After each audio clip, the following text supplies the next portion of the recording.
it's the same slide that's on the green screen. And that's going to be an interesting transition. Like, cut to. It's starting soon. Oh, you're on starting soon. Yeah. Oh, okay. But that would be wild. Like, Yes. suddenly we just pop up. We don't do like a crossways. Materialize. Okay. So yeah, I will give you the warnings I get. And are you starting off in front of the green screen? I'll start off in front of the green screen here. Are you planning to stick out here for this first segment? Yeah. I think that would be great since ordinarily I'll be over here, but. Right. Yeah, I'll be here. Great. And then in that case, I'll take off my headset just for this segment. I'll let you direct me as necessary. I don't have power on this all of a sudden.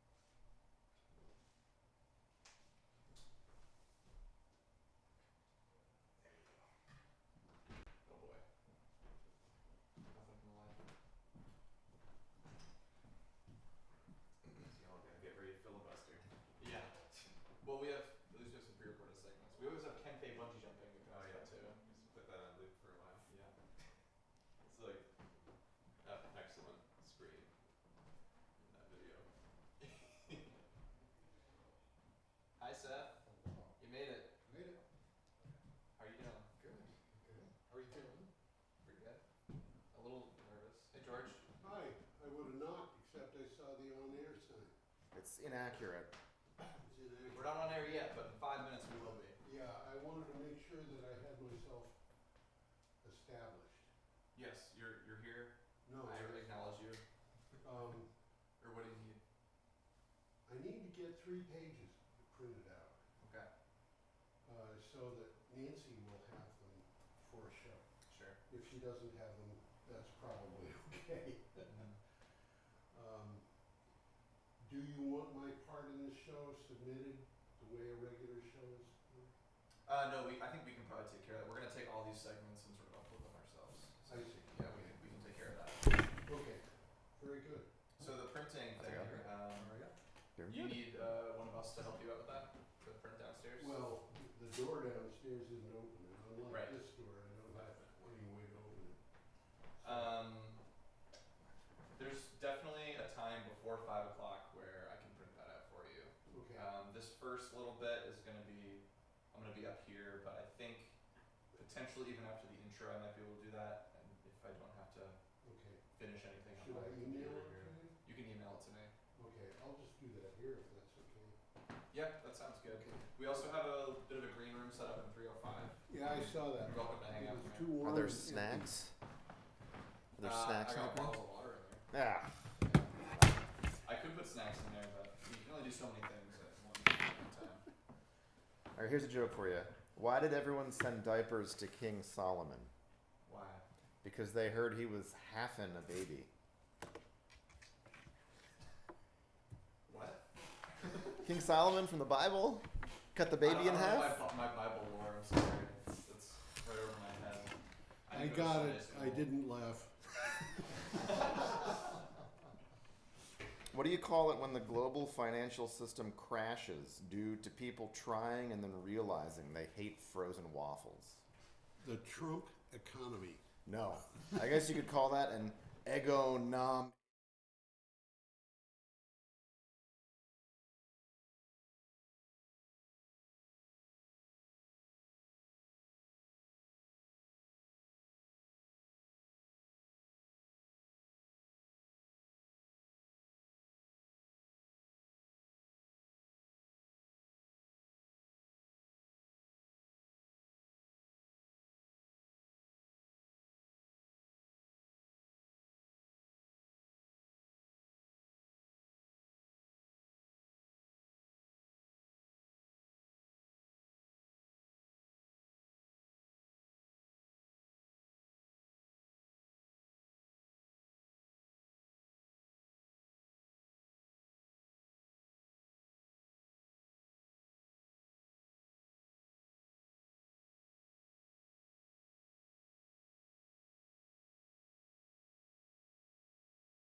Happy 50th anniversary, everyone. Woo!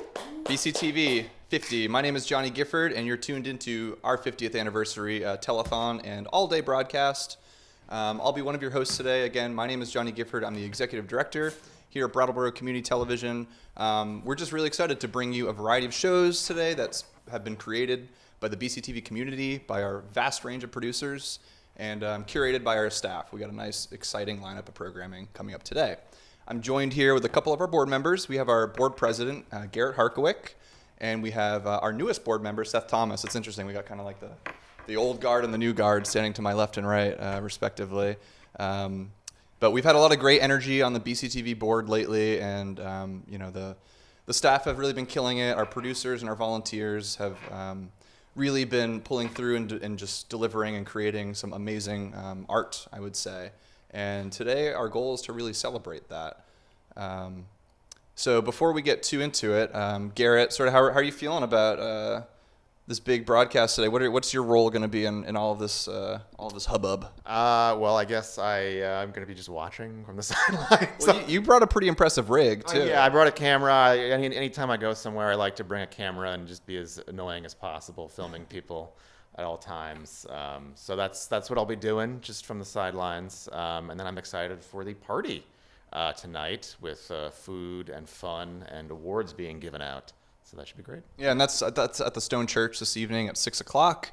And we're going to have a nice red carpet event as people walk in. And like Garrett just mentioned, food, drinks, and just a wonderful, wholesome kind of award show to recognize the work of our producers this past year. And Garrett, how long have you been on the BCTV board? I believe 4 years, 4 or 5 years maybe. That sounds right. Yeah. And you were assigned as like an appointee. Were you filling a seat from a previous board member? Do you happen to know? I don't remember if I think, yeah, I was appointed. This was during the pandemic, so it was all over Zoom, but I think it was over Zoom anyway. But yeah, I just kind of joined. I didn't really know much about nonprofits and how they're run, so it was very exciting. Thrown into the fire then. Yeah, it was great. It was a great learning experience, just like how these BCTV and other community organizations operate, and I feel like I've learned a ton just being on the board. Yeah, and you've been board president for how long now? I don't know, 6 months, 8 months, 12 months. Not long at all, but you're settling into those new digs pretty well, pretty nicely, I think, and we're excited to have you on board as our president. Yes, I am excited to be president. I love telling everyone how important I am and introducing myself as the board chair. It's wonderful. Yeah, that's just for props alone, that's worth it. And then to my left here is Seth Thomas. Seth, how are you feeling today? I'm feeling great, very nervous. Excited about the party later at 6. Hope to see everybody there. And Seth, how long have you been on the board for? Like 2 months, I think. Sorry. Fresh board member. Fresh, very fresh. Yeah, well, we have plenty of time to manipulate and craft you into whatever it is we need you to do or be. But apart from that, I mean, you're a producer. Is that correct? Yeah. I started producing for BCTV pretty much since I joined the town 3 years ago. I had worked as a reporter for a time and worked for nonprofits doing marketing, so I had some experience producing videos prior to that, and so I brought that here to the town. And I made videos here and there, like PSAs for the library, that kind of thing. And then not long after John Potter, our town manager, came on, he asked if we could try a podcast. And so we've been producing that for about 1.5 years, 2 years now. Mm-hmm. And we just crossed the Rubicon of our 50th episode. So it's been very exciting just being a regular producer for you, in addition to working with your staff and also now on your board. Yeah, and I guess some additional context here, too, is that you work for the town of Brattleboro, and we are in the Brattleboro Municipal Center right now, so it was sort of a no-brainer to have you, one, produce with us, but two, become a board member because of your close relation to that. Now, what other kind of role do you what kind of role do you play sort of in sort of town government proceedings and all that? Well, my main claim to fame is the town's website, brattleboro.gov. I'm kind of the guy who shepherded that along and also maintain it to this day. And I also do the town social media, that sort of thing. And so video production is a piece of that. Yeah, and I know you're kind of like also helping with the tech and working with our crew very closely for like select board meetings and things of that nature. That's no easy task, is it? Yeah, it's interesting. I stepped in for Patrick Moreland, our assistant town manager, who monitors Zoom on the select board meetings on Tuesday nights. And since taking that on, it really, I think, has shown me just how incredibly complicated it is to put on a live production. I think Yeah. that we think of the select board meetings as town government, but from your perspective, it is this big, complicated live TV show.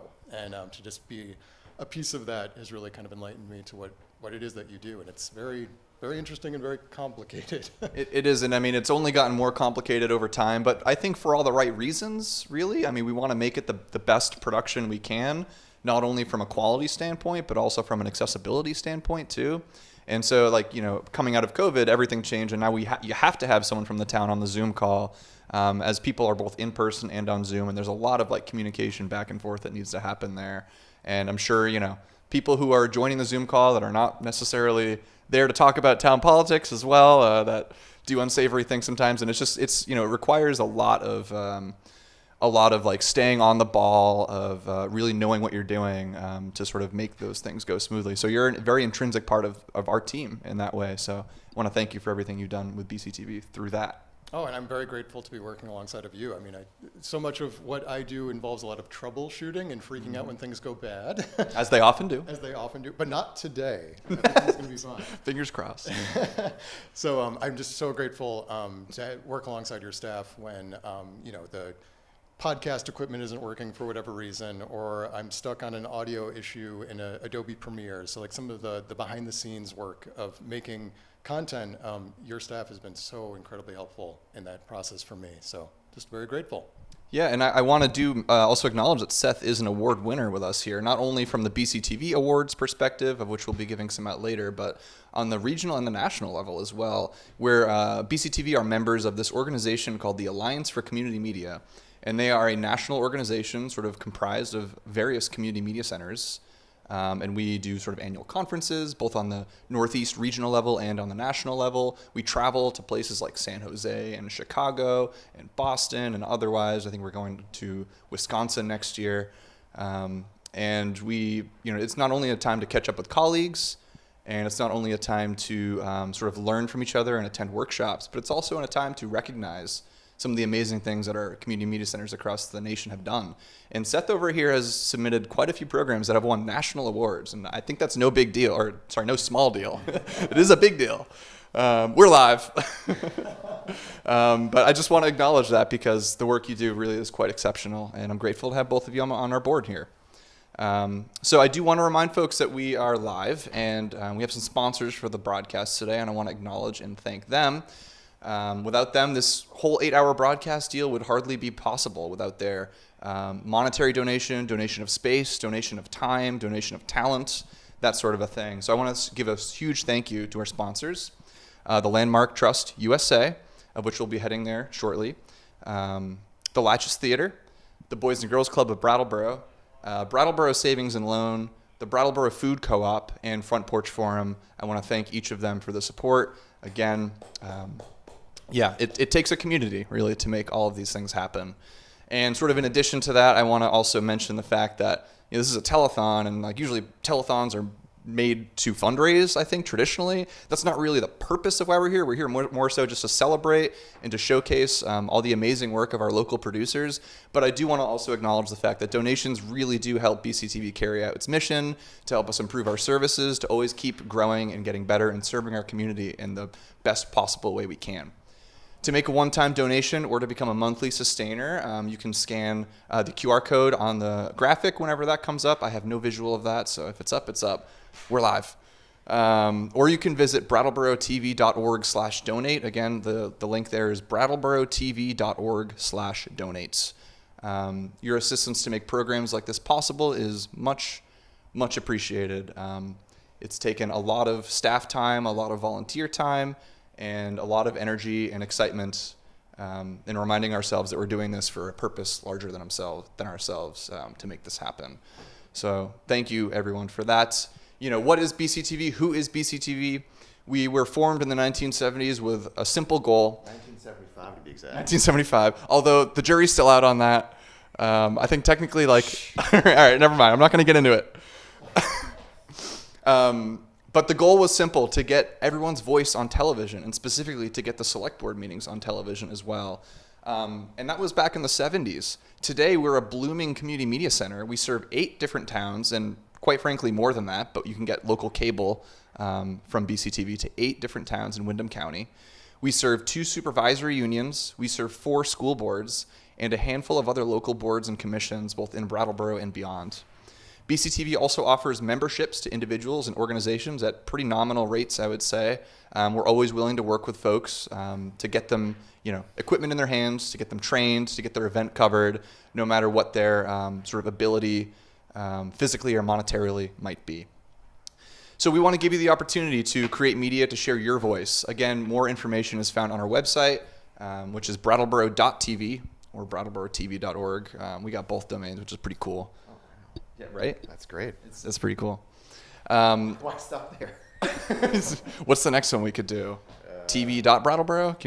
Could we do that? Probably. Do they make domains that long, or what is that called? A .com? Is that a domain? No, that's a. Yeah, it's a domain. It's a domain. And then Can you make them that long? I believe you can do anything if you pay extra. You can do get dot whatever. Yeah, that's all what it comes down to. You can buy anything these days. So that's a new project. A new project for you is All right. registering 5,000 domains. Yes, board president. I would also love to take this opportunity right here, right now, to read a letter that was submitted to us from our U.S. Senator Bernie Sanders. I don't know if anyone has heard of him, but he's a pretty big deal in Vermont and in the United States. He sort of is a large figure representing a movement, a grassroots movement that's just bigger than him. I think his catchphrase throughout some of his presidential campaigns were "Not me, us."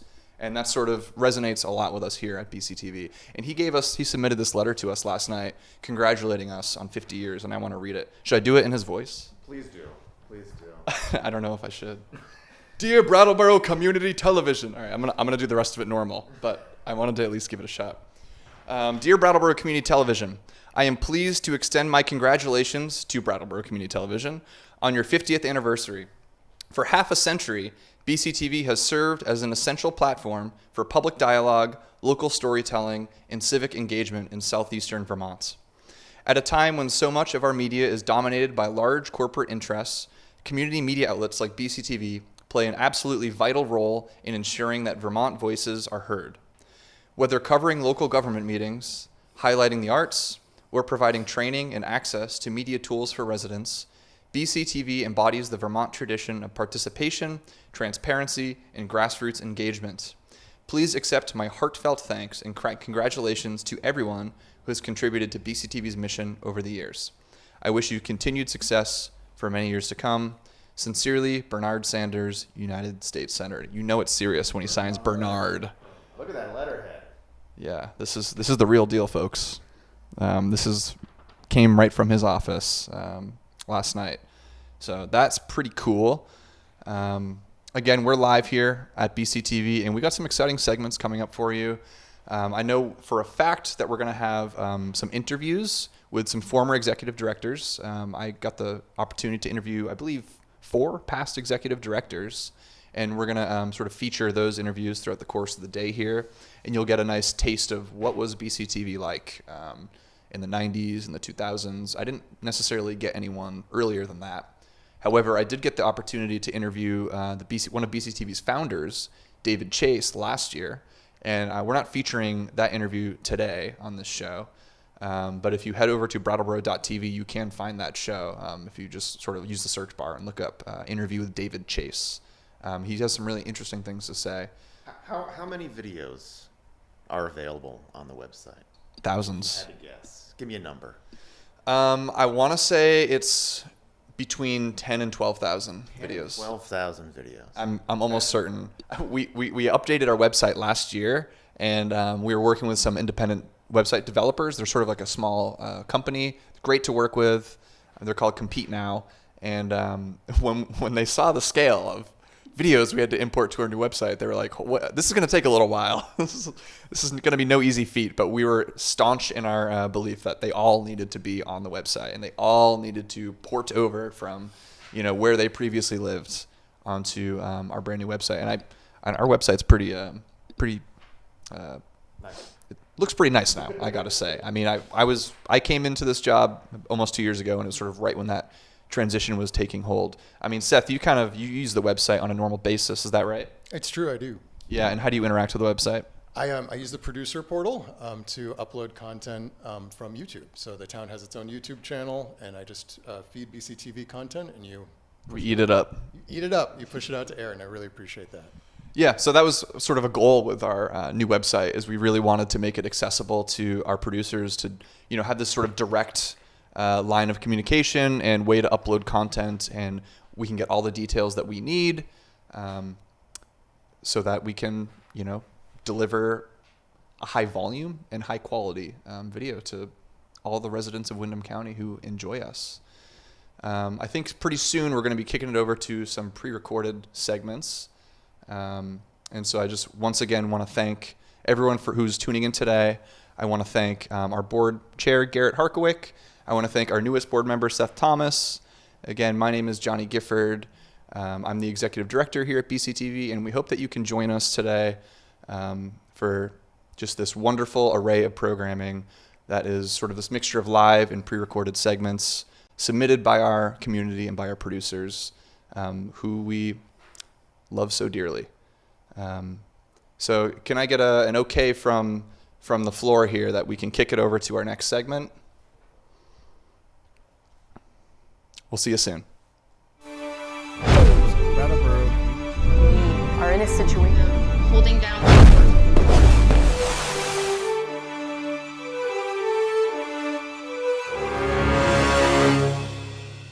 My name is Don Rapella. I was executive director from 1996 to, I believe, the summer of 1999. I found out about BCTV through the Alliance for Community Media. And at the time, I was operational director at Free Speech TV, the 90s channel. And I met some of the board of directors at that ACM conference. And one thing led to another, and I wound up being executive director of BCTV. At the time, it was in Boulder, Colorado. I had never lived in Brattleboro before. My wife and I moved from Boulder to Brattleboro. We had been to Brattleboro before because I did my graduate work at the University of Connecticut. So we would always come up to Brattleboro or to Vermont, either to ski or to hang out. Brattleboro actually had what I would consider like a really tight community that actually looked out for one another. The same things that we would see in the community actually would happen at BCTV. I ran 3 PEG stations in my tenure of working in community media.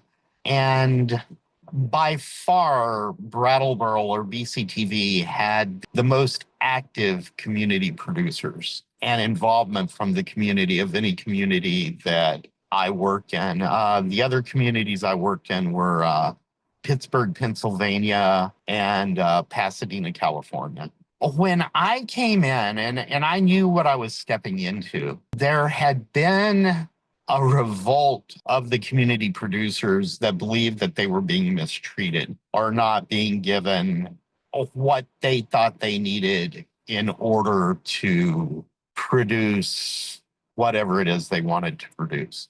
It took a while to get over that because they viewed me as like the old guard. I mean, there was accusations prior that people were like stepping on their First Amendment rights, trying to censor them.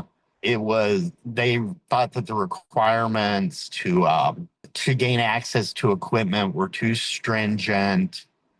Just kind of your basic community producer kind of complaints. The complaints stopped. I recall I had a series of meetings with the people that were most upset on the situation. And they basically found out that, me nor the board were trying to shut them down. We were trying to be as inclusive as we could. I led a series of community meetings, and then also a few of them gained access to the board so that they believed that their voices were being heard. there was a franchise negotiation towards the end of my tenure. I believe Comcast was trading properties with Adelphia at the time. I think this was right before the big Adelphia scandal. It was kind of weird because Brattleboro and Bellows Falls were scheduled to start negotiating the franchise agreement 1 year before the rest of the PEG stations in Vermont. So that kind of put us in a very precarious situation. And we would ask for stuff or we would try to negotiate in good faith, and at the time, the cable company really wouldn't commit to anything. And what myself and the board did is decided that, hey, we need to really get an attorney, that really knows about this stuff because we didn't want to set any precedents for the other stations for the cable service provider to use against other communities. So we got Peter Epstein as an attorney who had negotiated quite a few franchise agreements with different municipalities. We were able to acquire more funding and funding for different capital assets. There was always programming going on. There was a few times where we actually interacted with the Vermont Interactive Television as well. And we would pick up a feed from them. And they had a call-in number where people that were watching Channel 8 at the time could actually watch and call in and ask questions.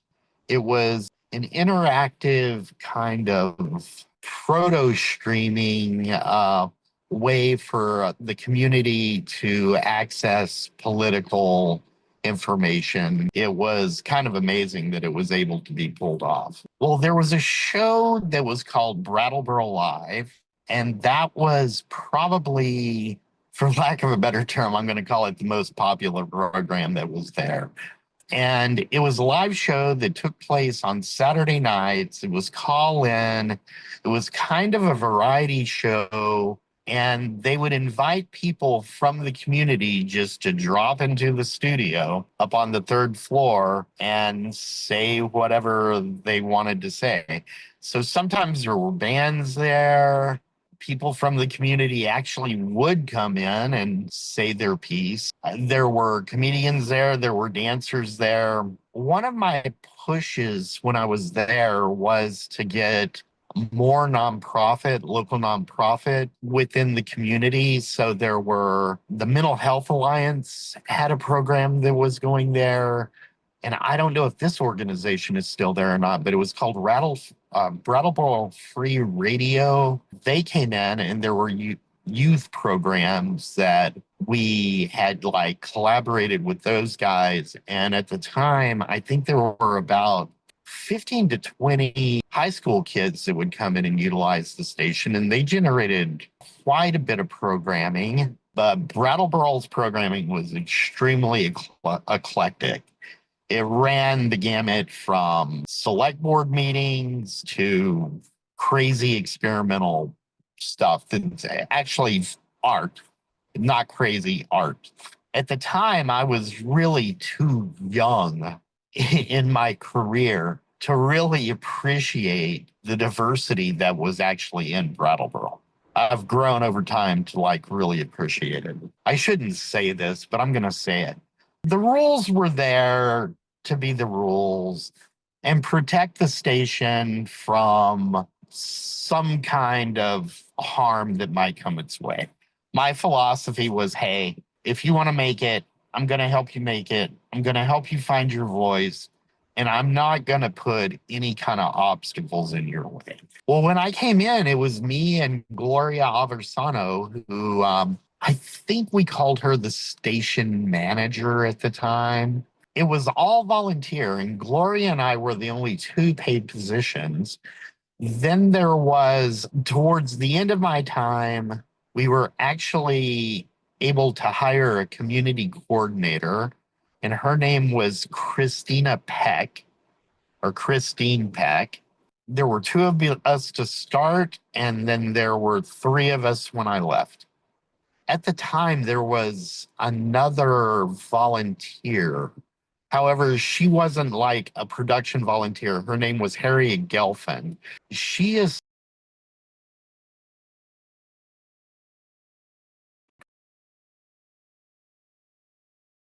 with their, in fact, I'm still in communication with quite a few of them. What I do now is I work for a very big rental house.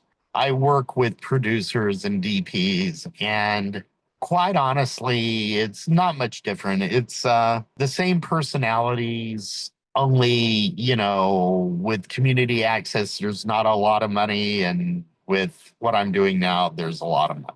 There's not a whole lot of difference, except for when you're doing a bunch of commercial or Hollywood type industry work, there's actually more community good and more heartfelt made programming with my career from previous years than current stuff. But I would jump back and I would do most of it the same, except for I probably wouldn't leave. I would probably find other ways to satisfy a desire to like see something contemporary or other ways to like try to make money.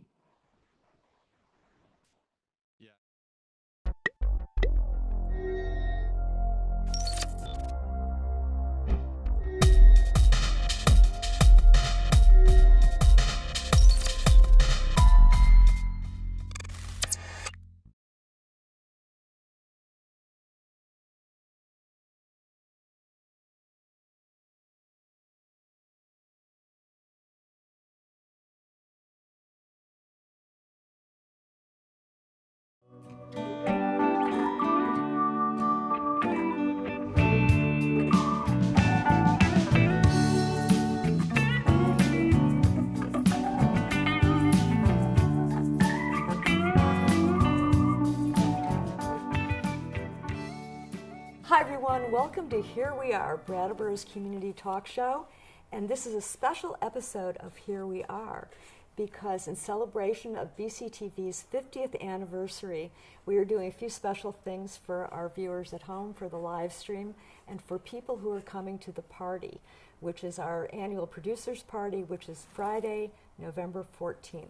We hope you can join us for that. We will be there and there will be lots of exciting things going on. It's free and open to the public. So today we have George Harvey with us. I'm going to be in conversation with him, and he is the creator, producer, and host of Energy Week, a show that many of you are familiar with. It's on every week on BCTV, and it's an hour-long show, and over the course of 12 years, with his co-hosts Tom Fennell and now Nancy Wolf, George has produced 646 episodes. 646 episodes, folks. 646 hours. That's right. That's right. Plus all the research that goes into that. So these episodes keep us informed and current to the minute. All things energy related, from climate change to electric cars. So right now we're going to talk to George in person. He is not on his regular show, but he's sitting at the table with me today. Absolutely. So George, thank you for coming Well, on. thank you for inviting me. And thank you for being part of the 50th celebration. I know that you're going to be there tonight when we air. It will be tonight Yes. for the Yes. celebration Yes. at the Stone Church. At the in Stone Church. Brattleboro. So we're excited about that. Everybody's going to dress up. There are rumors of a limousine coming to deposit people at the red carpet in front of Stone Church. So we'll see how that goes. Yeah. So George, Energy Week has Yes. been a mainstay of BCTV for these dozen years. Yes. And you have provided us with so much information and so much awareness of energy locally, globally, and nationally. And originally, you started out with a blog. That's right. Yes. Yes. I've always been interested in energy. I mean, when I was a child in grade school in Illinois, I'd see steam engines going across the prairie. And I'm serious. That was real in Yeah. those days. And then when I moved to to a new home. One of my classmates was the son of, I think he was the executive officer of the Nautilus, which was the first nuclear submarine. Oh. So I went from steam to nuclear. It was quite something. In one fell swoop. In one swell foop. Yes. In recent years, I've been pretty much anti-nuclear for reasons that I don't want to go into in this show, but Yeah. there are reasons. This is not because I'm afraid of nuclear energy. But I joined the New England Coalition, and I started realizing in order really to make sense of everything, you have to get all the news. So you were doing this blog for a number of years before BCTV. Could you talk a little bit about how the blog transformed into you sitting at a table here every week? Yeah, I can do that. And this is something that has happened to me other times in my life, exactly the same way, but on different subjects. I went to bed one night and I woke up in the morning with the name Energy Week in my mind. And I thought, TV show. So I came to BCTV, I talked to Core, and she said, well, you've got to have content. And I said, I have content. You do not lack for content. No. But she said, you have to have an engineer. And okay, I could be trained to be an engineer, but it would be a much easier thing if I could find an engineer. Yeah. And I was walking down Elliott Street one day and I ran into Tom Fennell. I knew him because he and I had both been representatives at the town meeting. And I said, Tom, I'm looking for an engineer. He said, what kind of engineer? Because he was an engineer, he was an electrical engineer. And I told him, and he said, oh, I can do that. And I said, you've been trained as an engineer at BCTV? He said, oh, yeah. So we were off and running. Oh, wow. I provided the content. And originally, he was doing all the switching from camera angles. And I just figured with his background, he could comment on anything he heard. But he didn't like that. He wanted to get into it deeper. So I created a website that he could go to see the specific articles that we were going to talk about. And what I do is I do the 10 to 15 articles that I put up at the blog every day, almost always 15 articles. And then I choose 3 of those. So you approached BCTV with this idea, Yes. and then Core gave you the way. She gave me the way to do it. Here we are, Yes. 646 episodes later. That's right. Yeah. Yes. I wonder if this is one of the longest running shows on our, say, Vermont public access TVs. I don't know. It used to be that Wikipedia had lists of the longest running public access TV shows. And I can tell you that there are a couple of them that have gone past 2000. Yeah. Well, this is only 12 years old. Yeah, this is only 12 years old. We've got miles to go before we sleep on this one. do. This has a lot of preparation. It has a lot of prep, a whole lot Yeah. of prep. Do you get feedback from viewers or from people who... Occasionally I do. And in fact, the blog has a you can donate here. It's not a for-profit blog, but I do accept donations. And I very seldom get them. I don't really push them very hard. I do have one fellow who donates a modest amount regularly, and he donates to BCTV. Oh, yeah. And BCTV uses that to cover the cost of my membership. Right. Yes. Yes. Well, that's another thing, just to throw out into our viewership here is that pretty much everybody, all the producers are volunteers. Yes. There are a few exceptions who are augmented staff. But always people, all shows like your show or my show, we can always benefit from sponsors. Yes. And that doesn't go to us, it goes to BCTV. Donate to BCTV. It does benefit us. It makes it a lot easier to deal with the shows. If somebody wanted to donate a couple $1,000s a month, I could hire dancing girls. That's true. That's true. There are a lot of things we could do. However, the thing that's great is that I think bringing the public into the awareness of Yes, Brattleboro absolutely, TV absolutely. is basically BCTV is here for us. It's here for us as producers to be able to. A lot of us have dreams of, the kind of show, whether it's music, Yes, cultural. yes.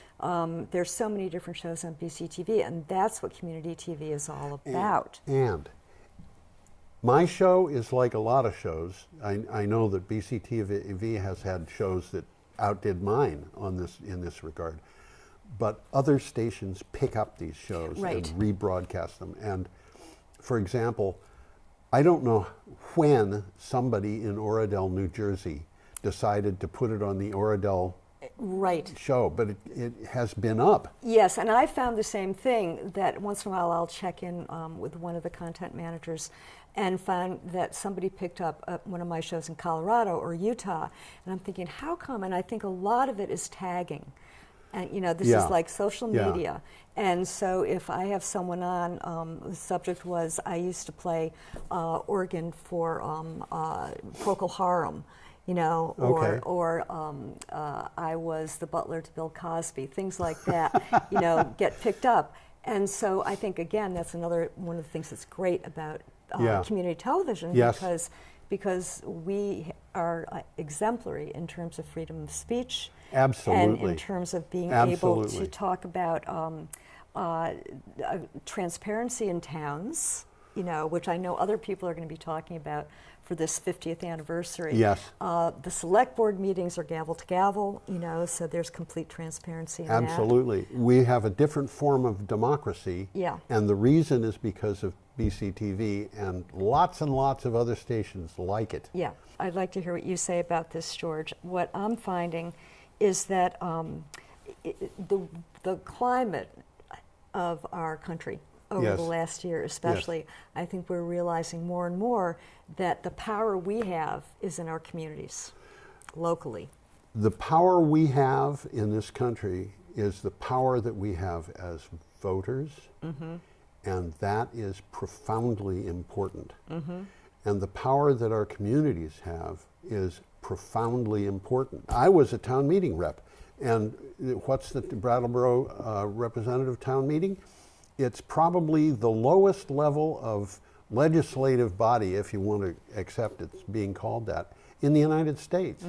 And I'd look around and I'd say, this is real democracy That's right. at work. That's right, And yeah. these people are dedicated. Yeah, yeah. And they would give up a day of their lives every once in a while. And town meeting was not easy to get through. Right.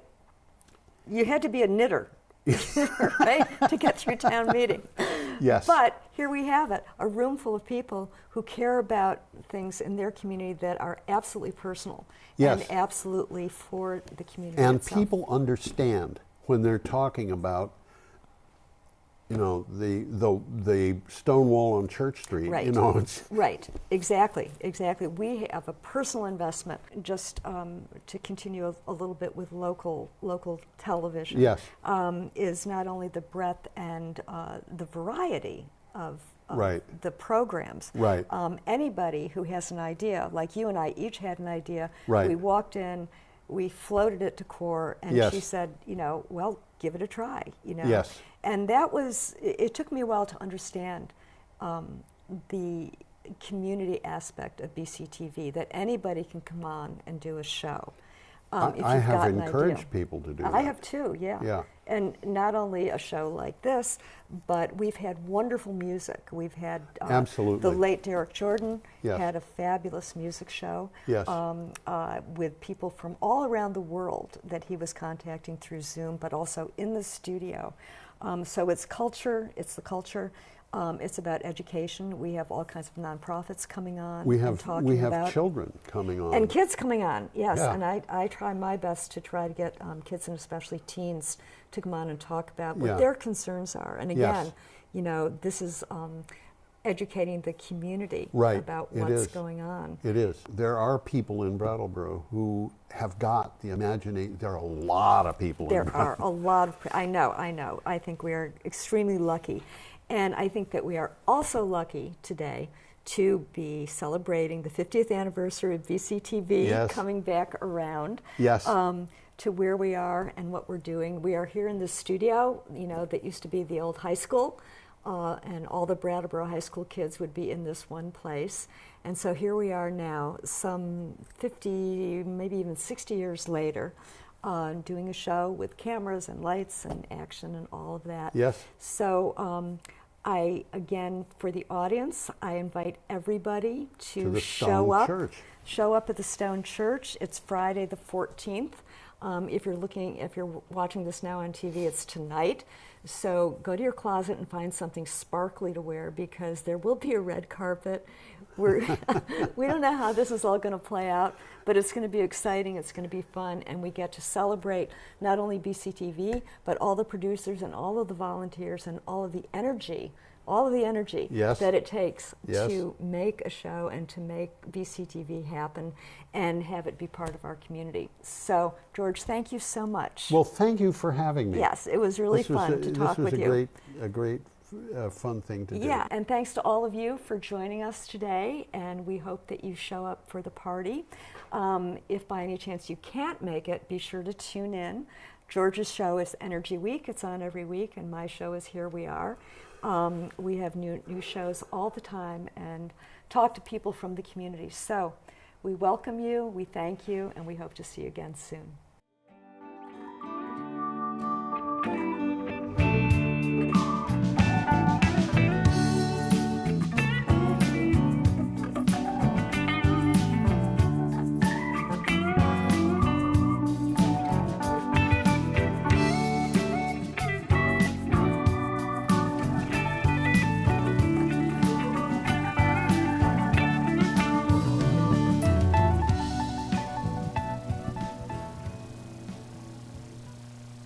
Hi folks, I'm Wendy O'Connell. You just saw me sitting down and talking with George Harvey. We had a great conversation. I hope you enjoyed it. It's a little insight into what George does, how he got there, and his relationship with the community too, which I think is deep, and he has really great appreciation. And also for BCTV. He's one of our obviously one of our longest running producers with 646 shows. He also is going to be on later today with an Energy Week show, kind of a tribute to BCTV. And I'd just like to take a moment here to acknowledge our appreciation of one of our other independent producers here at BCTV. Over the course of 28 years, and guided by her own curiosity and interests, Maria Dominguez has filmed hundreds of local events, including Wyndham World Affairs, America 250, the Vermont Humanities Council's First Wednesdays at Brooks Memorial Library, the River Garden Battle of the Bands, Brattleboro Democracy Forum, as well as our Brattleboro rallies, marches, and parades, and many, many, many, many more events. She calls her shows Around Town with Maria, and I know many of you have seen Maria walking with her cameras and tripods on our downtown streets. In her own way, Maria is quietly, consistently, and thoughtfully creating a film legacy of Brattleboro's cultural stories, and we are deeply grateful to her and her ability to capture these events. Thank you, Maria, and happy 50th to Maria and all of the producers here at BCTV. I am now going to turn over to Johnny Gifford, our executive director, who you've already met, and he is going to give you an in-depth inside tour of our BCTV studio here in the municipal building. Johnny, take it away. Thanks, Wendy. Very excited to be here. Oh, I got to take this off. Very excited to be here to give you sort of a tour of our studio. It's changed a lot since I've been on board here for the last couple of years, and I'd love to sort of highlight some of the things that have been going on with our studio. Real quick though, for those who are following along at home, you might be looking at the schedule and being like, what's going on here? Is this on the schedule? And it's not, and that's because this is live TV, baby. And things are, we're just moving and flowing with how things are progressing. You can try to organize things as best as you can, but at the end of the day, we're just trying to deliver you something that is interesting and hyper-local in nature.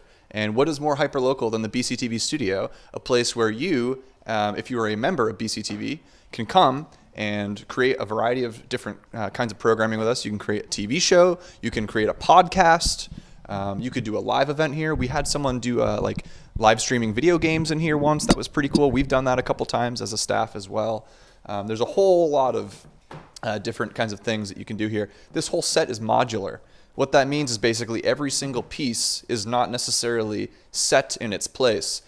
These light panels can turn any color, they can roll away, they can roll backwards, forwards, any which way. These sound panels, same deal, they can kind of roll anywhere. If you would rather be looking into the black void as the background to your show, we can just get rid of it all and have our nice black curtain swoop around. We also have, like I mentioned, the black curtain. We have a white curtain, we have a blue curtain as well, and those can go all the way around the room here, which is pretty cool. The blue curtain is used as what's called a blue screen, sort of like a green screen where you can sort of, take out the blue color and put whatever you want in the background. That was sort of the original green screen. Before it was green, it was blue. Honestly, green's kind of a smarter move. I mean, I'm wearing like all blue right now, so that would be problematic for me. For those who are in the control room, please don't key me out, please. I like having a body. Anyway, we have a variety of talk shows hosted at this very desk. Namely, the Here We Are, which we just watched a special edition of, and Energy Week, which is going to be coming up later with George Harvey. And that one would be live. And we have a variety of other programs that are coming up here at this desk later. And the great thing about it is, too, if you have more than just 2 or 3 people and you need more room, we have an even bigger desk than this. That's right, folks. As many people as you want to fit at the desk can fit if you believe hard enough. And beyond that, we can get rid of the desk entirely. We can set up some nice couch, some nice soft stools, that sort of a thing. And you can, your show can kind of take shape however you see fit. We also have these screens back here. Some people will like hook up a laptop to an HDMI cable, and then they'll like basically do a presentation on the screen here. Or we can just put like your logo here or a BCTV logo. We could put, a slideshow or a video or something to run in the background. There's sort of, a variety of things that we can do here. Let's go through some of the equipment here. Now me, I'm a bit of an audio nerd, as some folks might know. And as a result of that, I love looking at these mics we have over here. And we've been getting way more into podcasting since I've been here at the station. And we've been using these mics namely for podcasting. This is the Shure SM7B. It's a pretty beefy, impressive looking microphone, isn't it? And yeah, these screw right onto your mic stand, plug in via the standard XLR cable. And they just if you ever hear a podcast or some of these podcasts these days have a video component to them, you're probably seeing these microphones right here. And for good reason, because they sound very crystal clear. And yeah, they really just make a person's voice really pop and really shine. I love them. We also have some of these microphones. This is what's known as a condenser microphone. And what this basically does is it's designed to pick up sort of a wider array of sound. With a microphone like this or the one I'm holding right now, you're just sort of designed to speak directly right into it. With these guys, though, this could capture like a whole room full of people, and you'd more or less be able to, hear everyone clearly, obviously depending on the room you're in, depending on where the mic is. I'm a musician, and I like to use these for drums, actually. I put these microphones above a drum kit, and then you can get really nice sounds from the cymbals with them. And these are sort of a similar deal as well. They have this nice wide diaphragm, they call it, so it's capturing sound from a very wide area. It's pretty neat. We have an assortment of mixers up here. We have these arms. These arms are what connects the microphones. We have this pretty impressive and beefy looking audio interface. This is right here is what helps produce our podcast. You can just plug this guy right into your computer, plug your microphones right into it, and then you can just get rolling with your podcast. And everything's right in front of you on the desk. It's very, very, very simple. And our staff is here to assist with every step of the production process. So if you're like, I don't know what any of this means or any of this is, and I don't want to know, that's totally fine, and we'll take care of it for you. We'll help you set it up if you become a member and if you want to start your own show or podcast or what have you. That's probably all that's really of interest on this wall here. We can kind of go through this way a little bit. Let's see how much slack I got on my microphone cable here. And I can take you through, sort of get a behind the scenes back here. And we have the capability to plug in up to oh gosh, I want to say like 8 different video feeds and like 16 different audio feeds all the way back here. We have this nice conduit. It's a real look under the hood here. I don't think anyone's ever gotten the chance to see this before on TV. But this is where we plug everything in that is going to end up on the broadcast. That's how this microphone's getting to you. That's how this camera angle is getting to you, is through a nice, good old-fashioned cable. Moving ahead here, we have our podcast studio, which is currently not operational, but we're working on it, let me tell you. So this is a frame of a podcast studio that will eventually be painted, and it will eventually have a door, but we've been totally constructing this ourselves.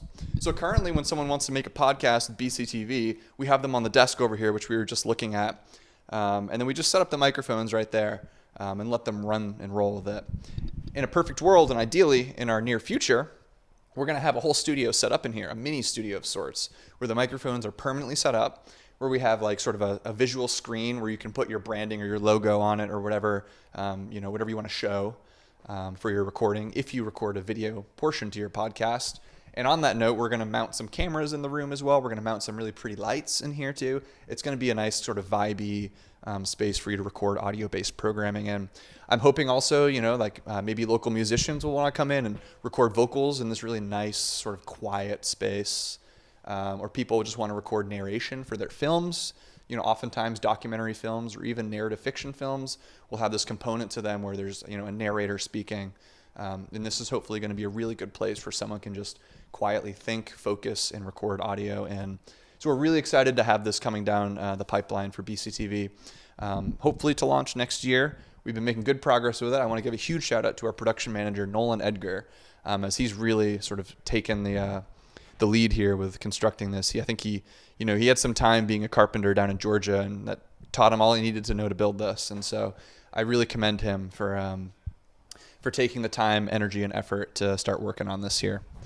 Moving on to another part of our studio. Let's see what else we got.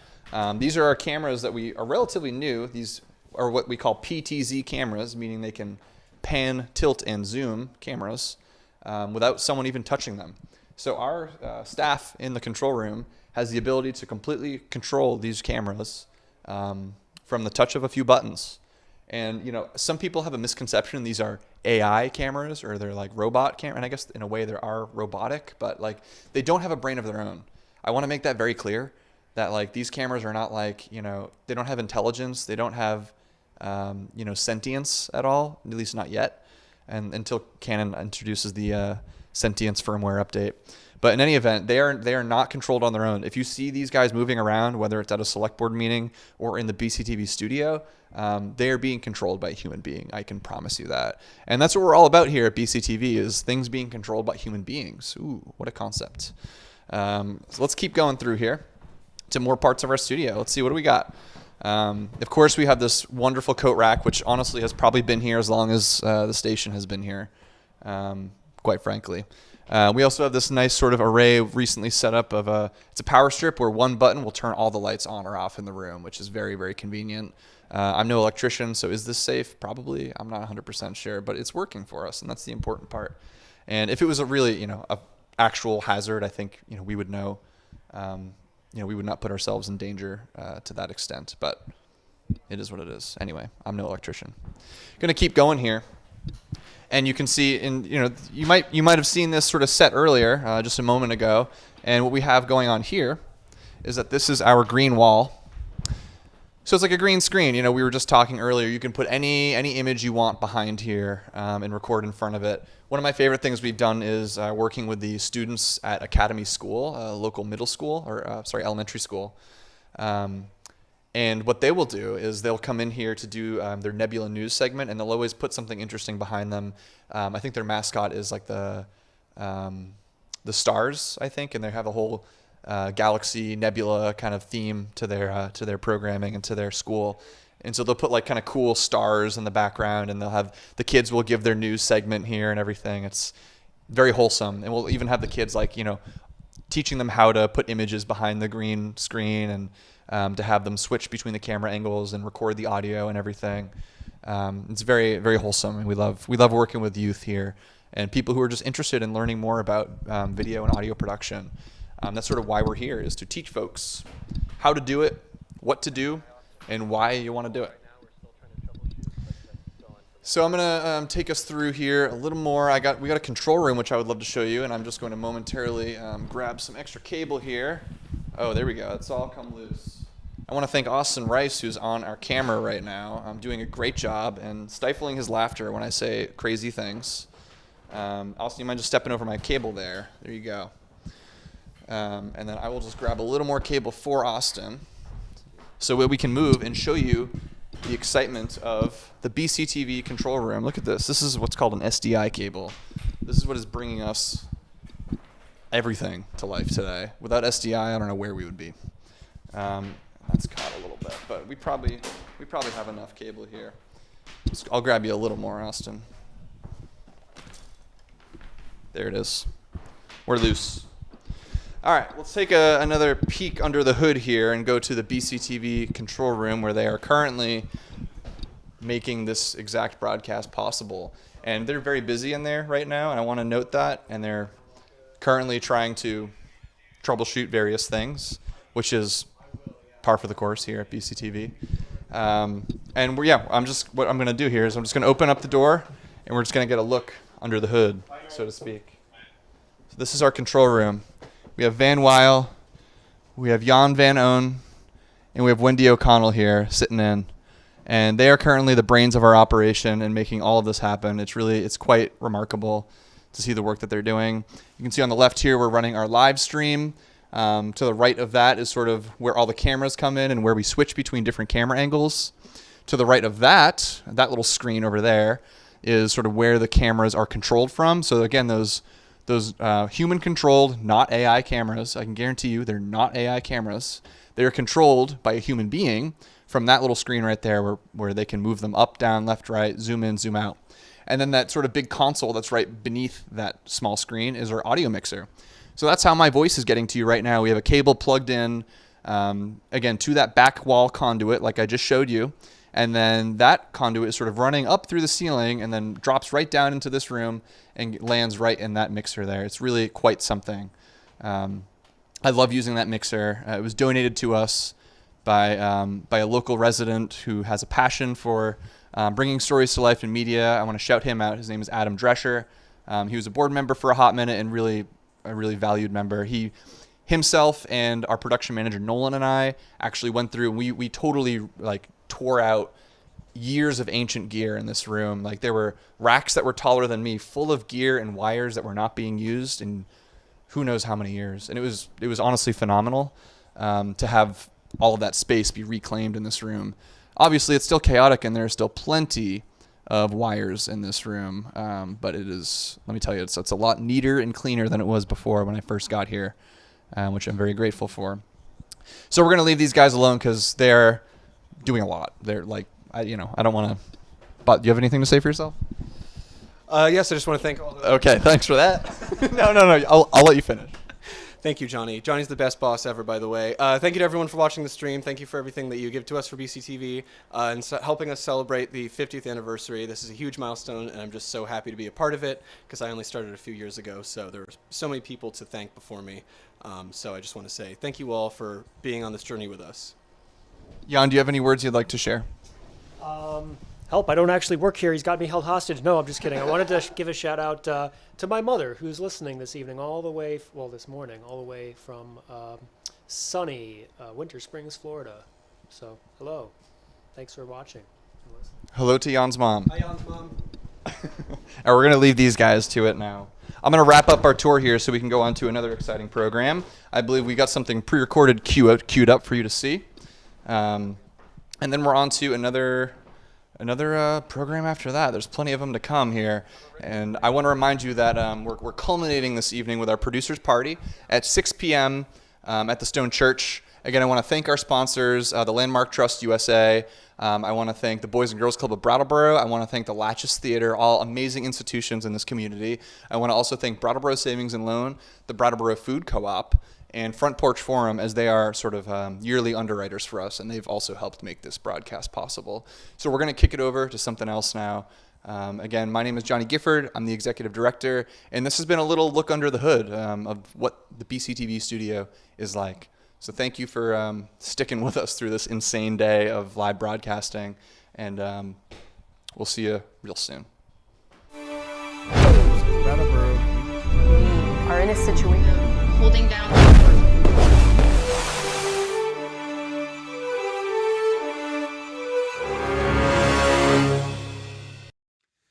My name is Andy Reichsman, and I was co-executive director of BCTV from 1993 for a couple of years. I'm Kate Purdy, the other co-executive director in those years. So 30 years ago, we're talking. We had a baby in 1992, and we came to Vermont for maternity leave and enjoying getting to know our daughter. And my mother saw an ad in the Brattleboro Reformer saying television production position available. And she would love us to be in Vermont, so she encouraged us to apply. And sort of on a lark, we applied. And we got the job. And we decided we could somehow make it work, and so we took the job. BCTV had been completely shut down for a number of years because Warner Cable had completely reneged on its responsibilities to public access. And so a bunch of citizens sued Warner Cable and won the case. Those people who sued became the board, and they were looking for executive directors, and so we took the job. We applied as a duo so that we could take freelance work in order to make a living, yeah, right. and to spend time with our daughter. Well, there was a lot to put together. You know, the space that is the studio was unwired. You know, nothing had been done up there.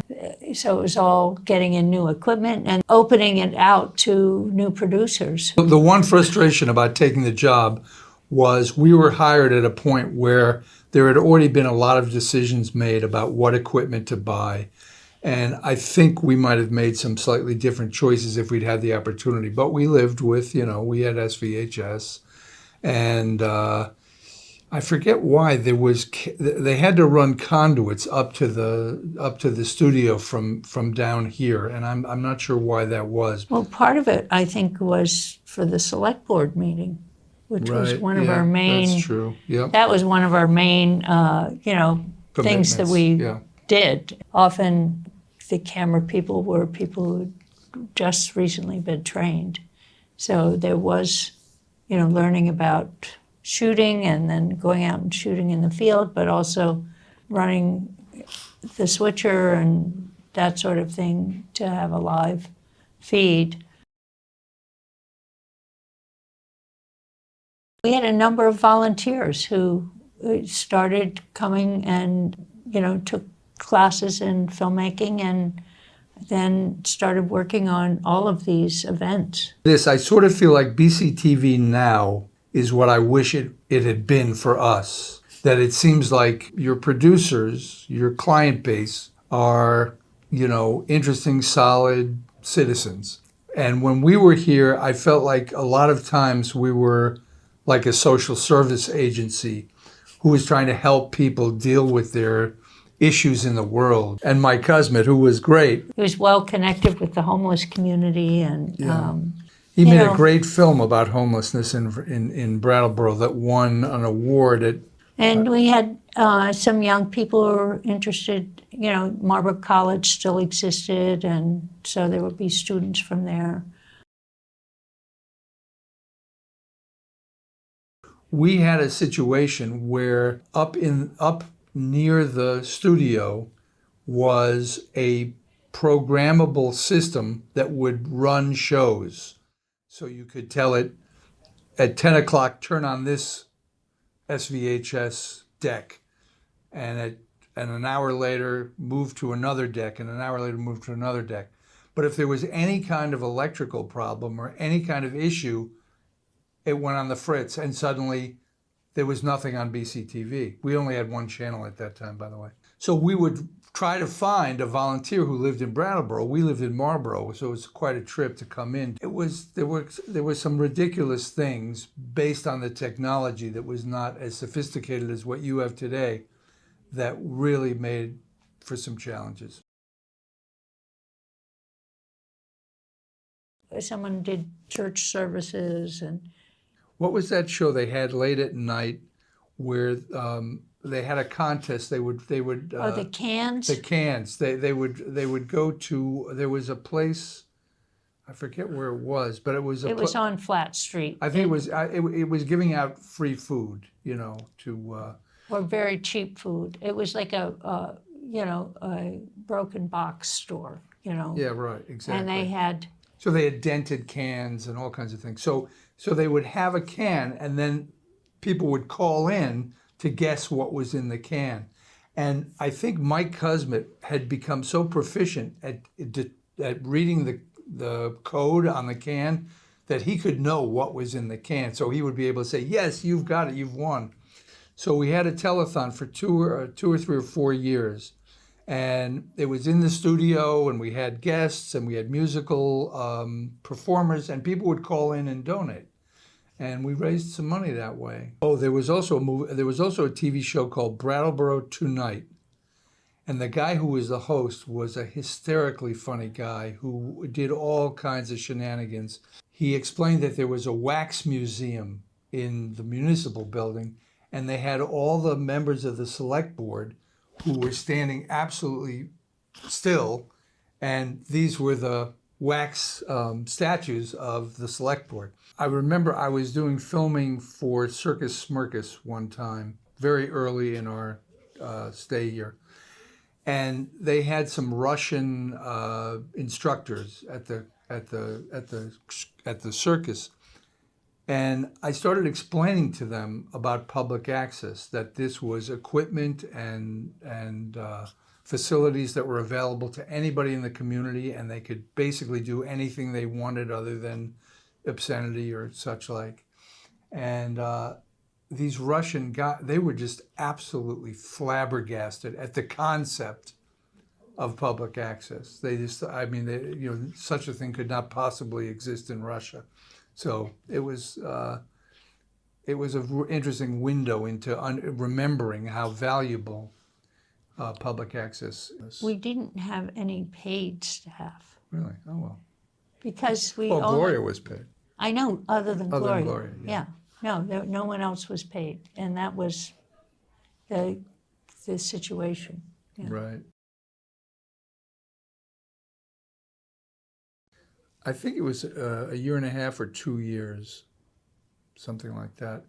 We said we're going to move on, and we did a search, and we didn't make the choice, but people interviewed a few candidates, and they hired Kaya, I think, didn't they? I think it was Kaya Mead, I believe was her name, and she was here for a couple of years, and then Don. And you were on the board then. Oh yeah, I was on the board for a number of years. And then Don Rapella came in, and he was a good addition to the BCTV team, I would say. It was a busy, busy place. There were times I thought, we should, this would be a great thing for someone who's got like tons of energy and wants to work like 90 hours a week.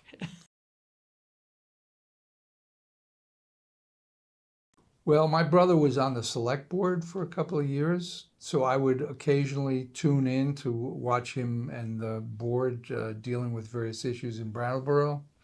And, I occasionally watch various shows that are airing on BCTV, and, there's a huge amount. Bill's Lumber is now on, I'm going to watch that. That sounds like a really good program, so. Yeah.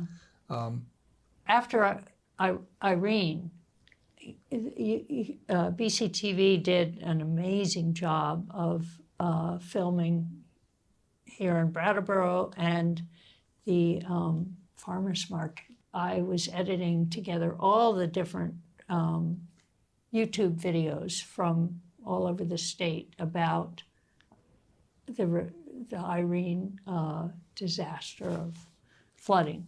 I do Mitchell Giddings, their programming, not always, but some of the time. And there was a democracy forum that a good friend of ours in Marlboro had headed up with Tim Kipp and some other people. I did a Zoom recording and then got it over here to BCTV, and so that aired here. I think it was for maybe a year, maybe 6 different shows or something like that. This is what we would, I mean, the idea that anybody in the world, literally on the planet Earth, can see BCTV work through the internet, it's great. It's really cool.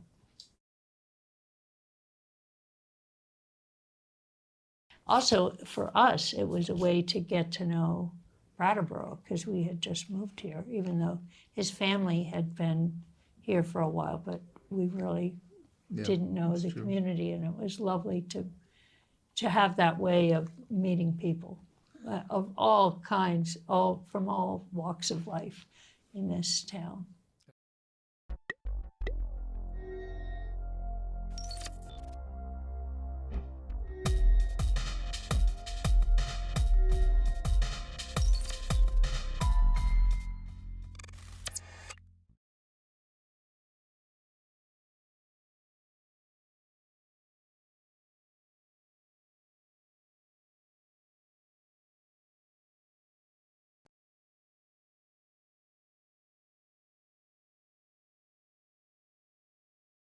Hi, my name's Tobias Moore. I'm an English teacher at Brattleboro Union High School, and I have the privilege of teaching BUHS TV, which is a television production class at the high school. We have partnered with the wonderful Brattleboro Community Television, BCTV, for the last 20 years of this program, and we broadcast a show twice a week that pipes into the BCTV's cable access channel and is aired to the community. We've been really fortunate to have BCTV as a community partner of our high school program, and it's done a lot of great. As a special treat for BCTV's 50th anniversary, our students got together, they did all the planning and all the filming and all the editing, and made 2 faculty films. One's a faculty Jeopardy from BUHS faculty, and the other is a faculty games in the gym. So without further ado, here are the segments. Enjoy.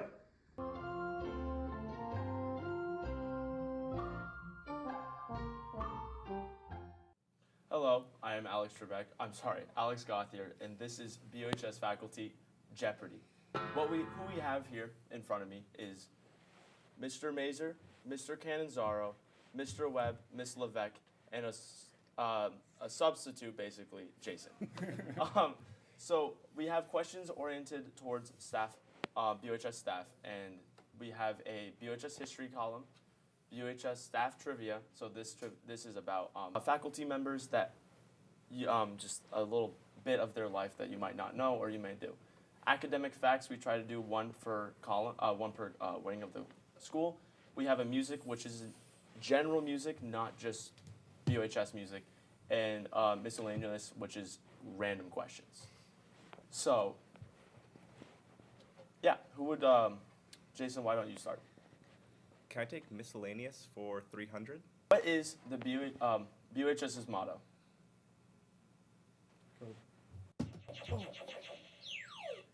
What is go purple? Go white? No.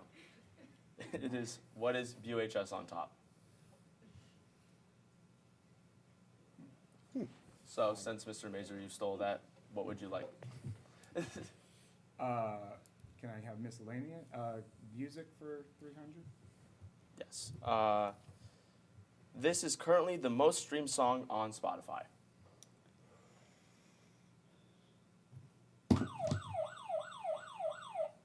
What is Spotify? Nope. Does anybody else? This is a chance to steal the question. Miss Levesque? What is Bon Jovi's Born to Be My Baby? No. It is, what is Blinding Lights by The Weeknd? Still,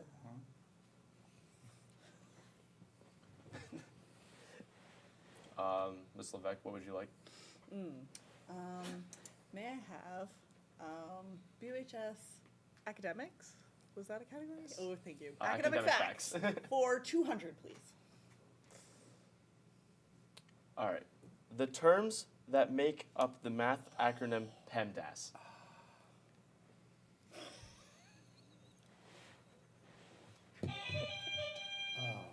Mr. Webb. Parentheses, exponents, multiplication, division, addition, subtraction. Bingo. Yes. Science. What would you like, Mr. Webb? Oh, let's go with music for 200. The band that has played on all 7 continents. Mr. Cananzaro. Who are the Beatles? Nope. What is Metallica? Yes. They played in Antarctica. Yes, they have played in Antarctica. I was going to say the Beatles. I guess if you got that, since you got that question, what else would you like? Let's try music for 100.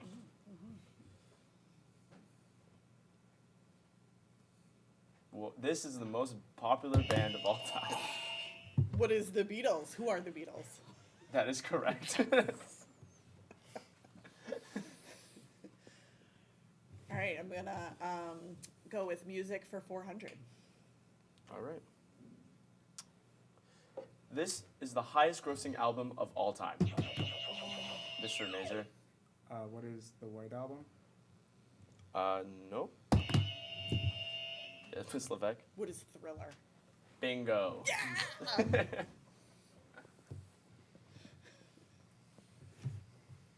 All right, what else would you like, Miss Landis? Let's finish out music for 500, please. All right. This is the age when Jimi Hendrix, Janis Joplin, Jim Morrison, Kurt Cobain, and Brian Jones, and Amy Winehouse died. What is 27? This is true. Bingo.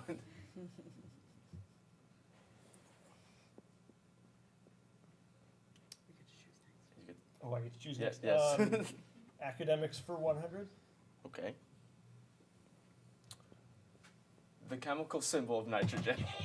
Mr. Mazer. N. What is N? This is true. This is correct. Come on, Mr. Webb.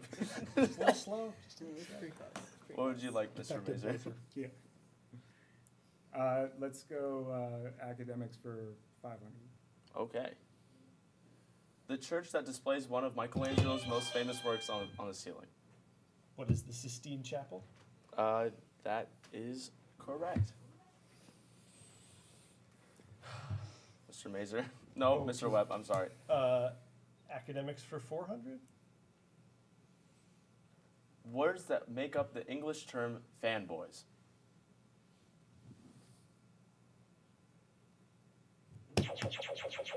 Jason? What is for and nor but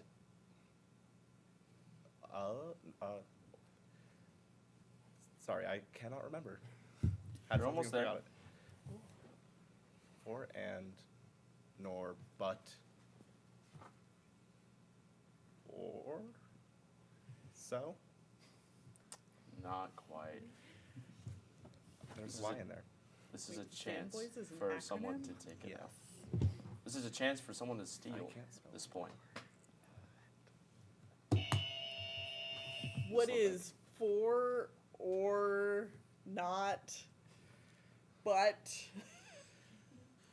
or yes? What was that yes? No.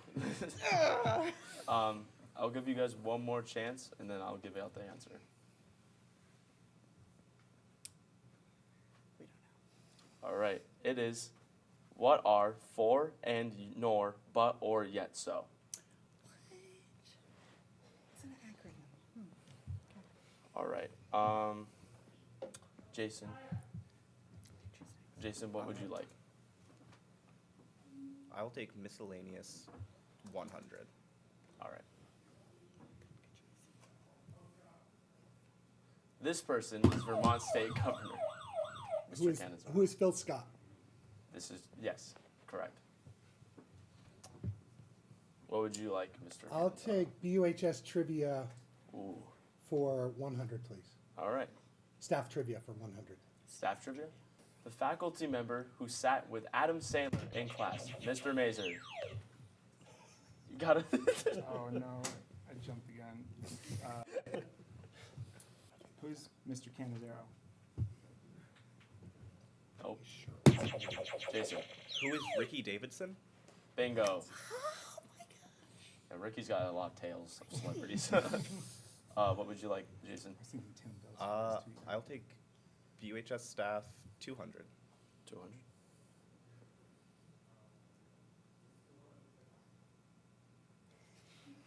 The 4 all-time nurses stationed in BUHS.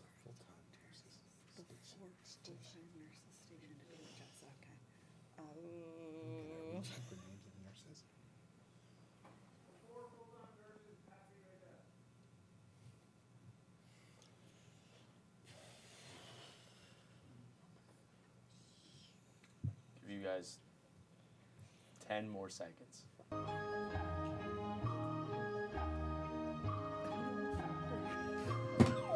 Mr. Canizaro. Who are Rebecca Olmsted, Rebecca Krause, Kate Fox, and One more. I don't know. I forgot the last one.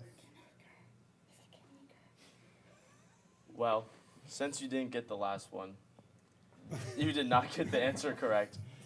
It is who are Kate Fox, Rebecca Krause, Rebecca Olmsted, and Chelsea Vivian. Well done. You were very close. We'll take BUHS history for 300, please. All right. The site of BUHS before becoming a fairground and eventually a high school during the Civil War, it was this. It was the mustering ground. The Army mustering, Civil War Army mustering ground. That is correct. Yes. What is? What is? What is this? That is a point to Ms. What else would you like? I would like to take BUHS history for 200. All right. Yeah, 200. The year in which BUHS changed the mascot. Mr. Mazer. What is 2004? 2024, I'm sorry. 2024. That is incorrect. Wait, it was 2003. I was thinking the same as you when they lost. Oh, they got rid of me. Was it in there? It already went out. The answer is already right? No. That was not correct. What is 2023? That is correct. Okay. Yeah, it's okay. It's okay. Miss. BUHS history for 100. Yeah. I don't know what numbers left. Okay. I'd like to say Mr. Canizaro got that. I would like to say Mr. Canizaro as well. What are purple and white? Bingo. Mr. Canizaro, what would you like? I'll take BUHS history for 500, please. 500, okay. The sport in which BUHS has won 4 consecutive state championships and a New England championship in the early 1970s. Mr. Mazer. What is cross country? No. Who was that? Me? Those you. What is hockey? No. Jason. What is Nordic? You guys are really close. What is track and field? No. I'll give you one more chance. What is skiing? Yeah, I'll give that to you. It was the boys ski team. Wow. I'll take BUHS history for 400, please. All right. The year BUHS was originally a private school, in which it was originally a private school.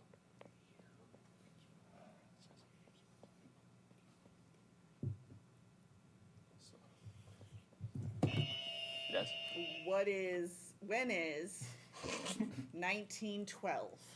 That is incorrect.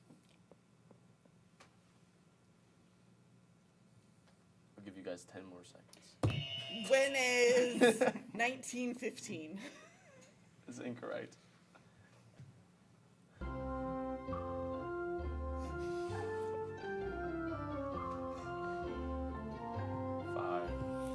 4. When is 1925? That's incorrect. Okay. I have no idea. It was, what is 1831? We were Wrong 100 years century. off. What point would you like to capture? Oh, wait, I get to, well, they're all wrong. I didn't know I was choosing. I would like to do BUHS staff. I believe 400 is left. All right.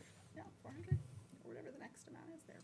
The teacher or staff member who was on the $25,000 pyramid game show and won $11,000, 5 years of KFC, and a vacuum cleaner. Jason. Who is Timothy Velser? This is not true. I would not be surprised, but this yes. Who is Rhonda Weingartner? Bingo. Yes. She was the first one we asked. Oh, right. BUHS staff for 300. All right. This staff member has a bearded dragon. Mr. Mazer. Who is Miss Allenbear? Lauren Allenbear. That is true. That is correct. What point would you like to steal next? I think there's one left. Or yes, I think so. Oh, there's a bunch left. Miscellaneous 500. What is Mr. Moore's original hair color? Mr. Cannizzaro? Mr. Moore has never had hair. What is? Mr. Mazer. Mr. Moore, what is a dirty blonde? Oh, yeah, that's true. It was sandy blonde. We actually put that question for you because we wanted to see if you got it. I get that photo every time I go to a... All right, what point would you like next? Can I get miscellaneous 400? Yes. Or... The man who inspired the one-handed catch in football, Mr. Mazer. Who is Odell Beckham Jr.? That is correct. Go G-Man, even though you suck this year. What point would you like to capture next? There's not that many. Same category, 200? I can't see what's... The star that is closest to us besides our own sun, Mr. Webb.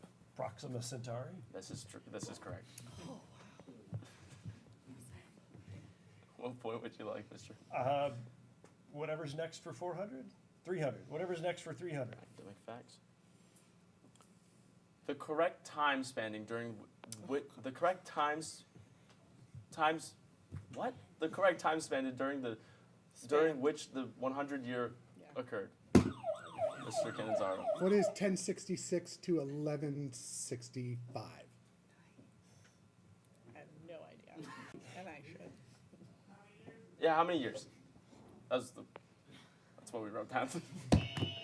What is 100 years? This is incorrect. What? Mr. Mazer? What is 99 years? This is incorrect. Jason?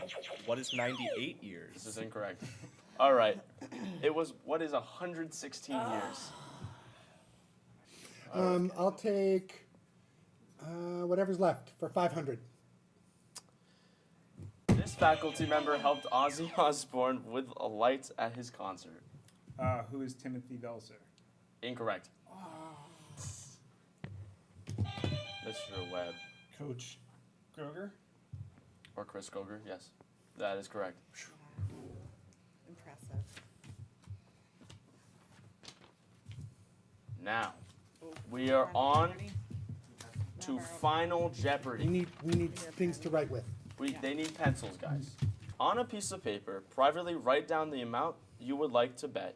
You can bet a maximum of your total points. Anything you bet will be won and added to your total points. If the answer is correct or subtracted from your total points, if you are wrong, you have to answer. Privately write down your answer on provided paper. You have 2 minutes. And the question is, the first and last names of our last 3 superintendents.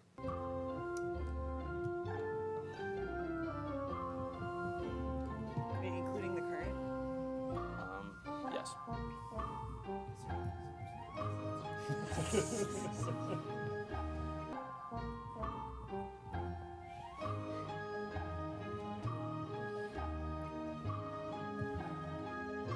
see your face kind of sketchy. You can, but for no points. But proficiency.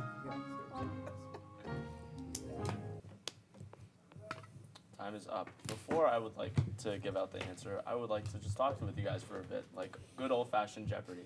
So let's start off. Jason, how are you today? I'm doing pretty good. What are you up to nowadays? Not much really. Just, playing music in the band, waiting for the next show. Awesome. Ms. Levesque, how are your classes going? Pretty good. Yeah, I'm enjoying myself. Are you excited for next semester? I'm very excited for next semester. I am too. I have your class. Oh, wonderful. Mr. Webb, how has science been? Science has been great this week. You have the astronomy class? Astronomy class will be coming up in the spring. I'm busy getting prepared for it. That sounds very exciting. I wish I could take that. Mr. Konzar, how are you? I'm this very fine well, day? thank you. Is it What's good? happening? I have one of the best classes I've ever had. I have 5 exchange students in one class. It Oh, has awesome. been the best class I've ever had at BUHS. Nice. Mr. Mazer, have you taken any good pictures recently? Every day. Every day? I like that I mentality. work with these great kids every day, too. All right. That's nice to hear. All right. So, on to the answer. Jason, what did you wager and what is your answer? I wagered a total of $1. And I actually did not finish the question, but I got, who are Mark Spino? Okay. Ms. Right, Levesque? do I need a who is? I wagered 1,000. I don't even think I have 1,000 points, but that's what I We wagered. don't know. And Mark Spino, Lyle Holiday, and some guy I don't remember who was here for a year. Mr. Webb, what did you wager and what is your answer? I wagered 2,000 imaginary dollars. I remember that Mark Spino was our current superintendent, but I did not know the other two. Okay. Mr. Kanandar? I wagered all my money. Mark Spino, Andy Skarzinski, Lyle Holiday, and if we weren't counting Mark Spino, then Ron Staley. Who are? Mr. Mazer? I said who is, I bet 500, and who is Ron Staley, Mark Spino, and that's a beautiful portrait of Lyle Holiday. Oh, very nice. Well, I am very proud to announce that Mr. Mazer was the only one that got it right. Wait. The answer is. But I didn't get it right. Well, you said. I knew the face. Yes. Okay. That. It's Cannizzaro also. Oh, okay. Oh, what? He did. Andy Skarzinski. Andy Well, the Skarzinski was the key. The one no one The knows. answer was Mark Spino, Lyle Holiday, and Ron Staley. Whoever wrote that is incorrect. Well, Alex. bring that up to Mr. I would Moore. like to challenge the experts. Mr. Moore was wrong, so I guess Mr. Mr. Moore Cannizzaro forgot one. won.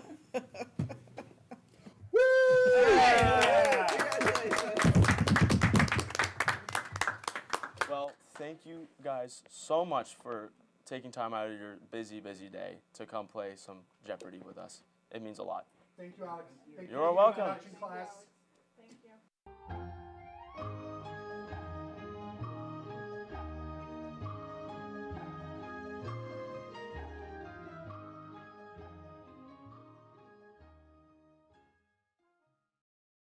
What's up, BOHS? This is BCTV's 50th anniversary, and this is the gym segment. You guys have already seen Jeopardy. Now we're bringing it to the gym, and I'm joined by Mr. Blunk, Mr. Bassett, Mr. Plee, Mr. Parsons, and Mr. Braden. They're going to be doing 3 different competitions today. The one that we're starting with is timed basketball three-pointers. Let's get into it. Here we go, Mr. Blunk. Mr. Blunk is brave, starting us off out here. All right, 3, 2, 1, go.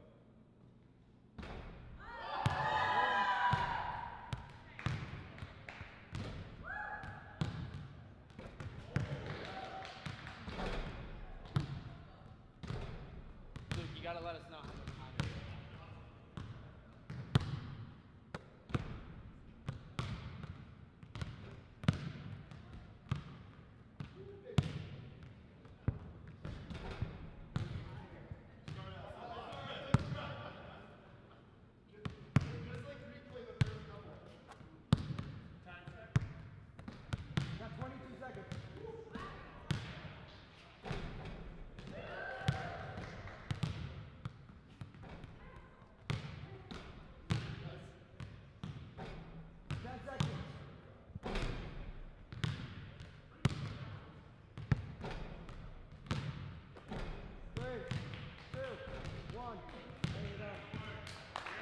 Good work, Mr.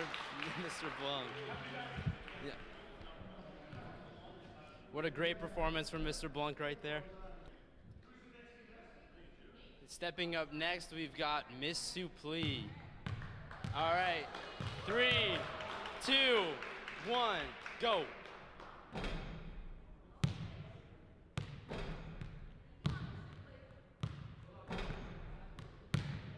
Here we go, Miss Suplee. You got this. There we go.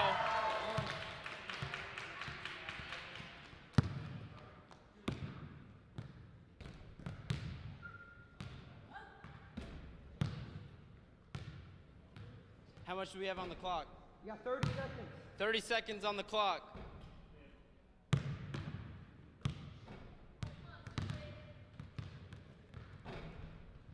You got this, Mr. Suplee. Backwards. Oh! 15 seconds. Granny style. Ooh. Time.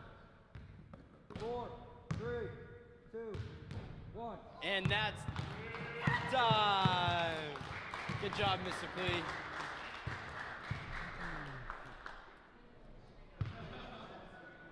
All right, stepping up next, we got Mr. Bassett. Let's see what he can do.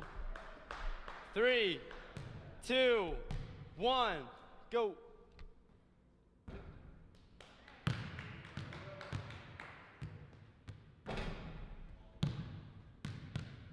Here we go, Mr. Bassett. IBL ref.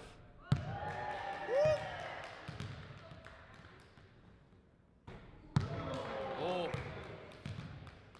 Heart of a buffalo. 30 seconds. 30 seconds on the clock, Mr. Bassett.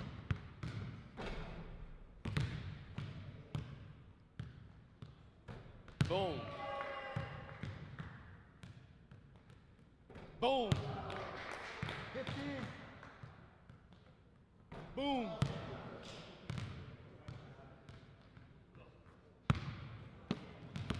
Five, 4, 3, 2, 1.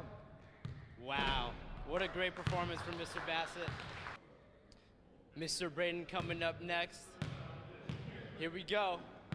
3, 2, 1, go. Boom. First shot. Oh, he's locked in. That's 3 in a row. Oh, here we go. Boom. That's 4. Oh my goodness. Somebody's got to put a stop to him.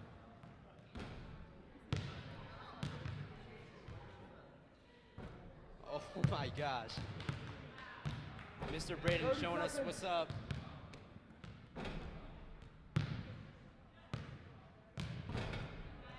Wow.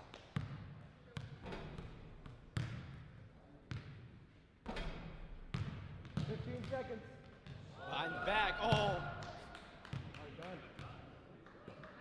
There we go. Good performance. Our next contestant, Mr. Parsons, stepping up to the plate. Here we go. 3, 2, 1, go. You got this, Mr. Parsons.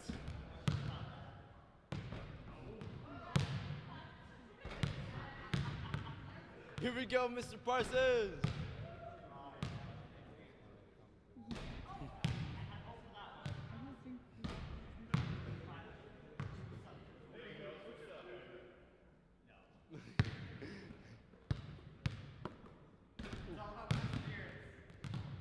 Seconds left. Let's go, Mr. Parsons. You got this.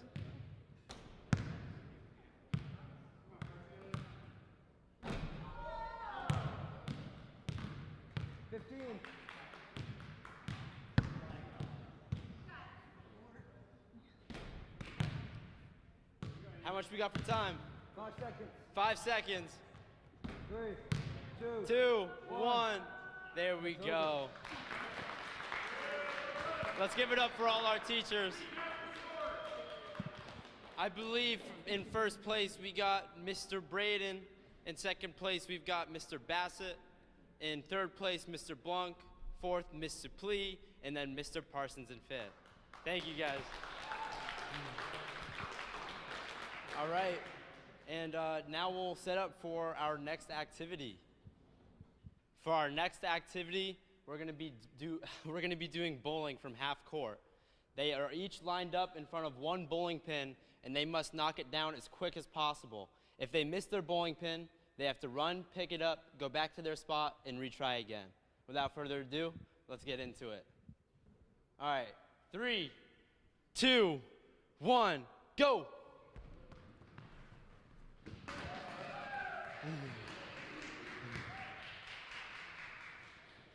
Mr. Braden and Mr. Parsons. Oh.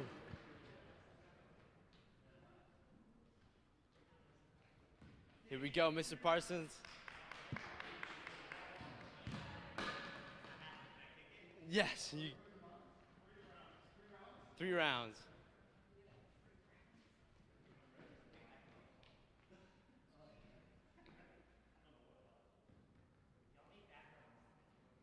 Ooh, yeah.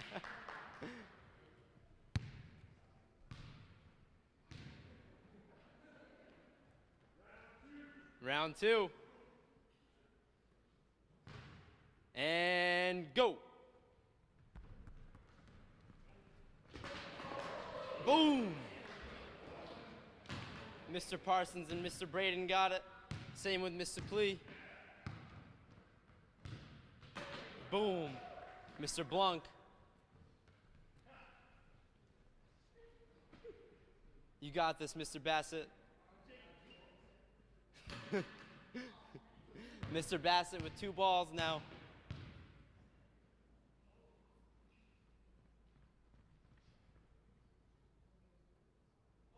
Ooh.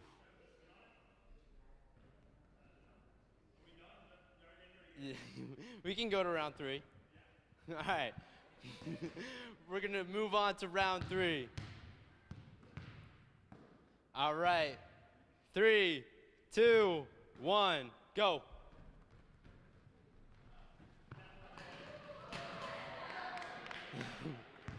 Mr. Plee, Mr. Bassett, I think, and Mr. Parsons.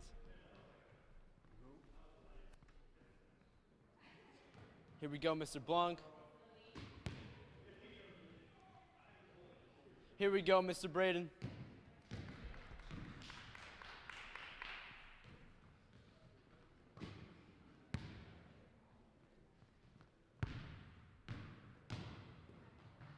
Woo! Oh.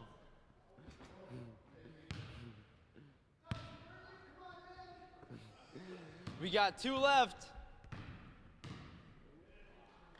Boom. Oh, Mr. Blanc shortly after. All right. And now we're going to be moving on to our 3rd challenge, and we're going to be setting up for that. For our next activity, our teachers are going to be balancing a wiffle ball bat, running in between 3 cones on 1 finger, or walking. They can run or walk. Once they get to the 2 cones down there, they have to spin 5 times with the baseball bat on their forehead, and then immediately after try to kick that soccer ball into the goal. If they don't, they have to retry again. Without further ado, let's get into it. In 3, 2, 1.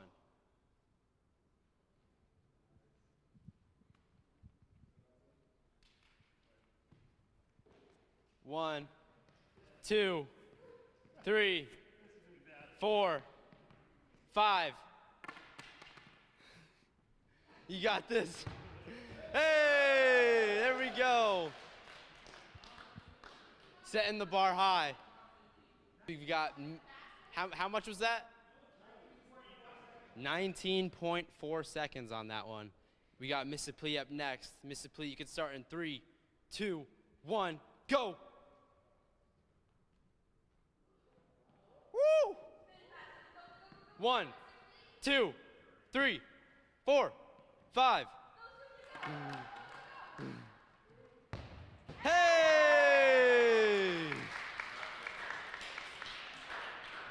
we go. Team.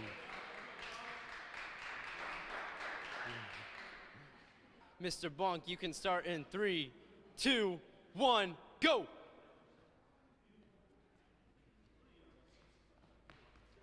There we go. 1, 2, 3, 4, 5. Oh!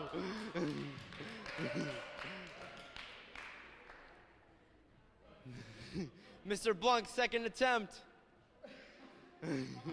No, you just have to kick it.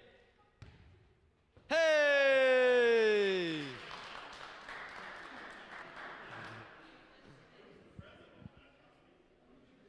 Mr. Braden stepping up to the plate. Mr. Braden, you can start in 3, 2, 1, go. Oh! Hey!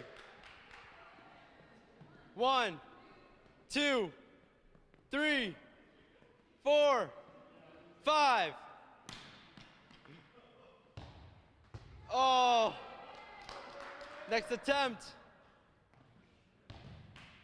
Oh! Everybody says third time's the charm. And it was. Good job, Mr. Braden. Parsons up next. Mr. Parsons, you can start in 3, 2, 1, go!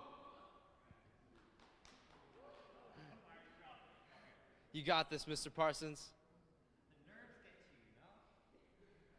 Hey, there we go.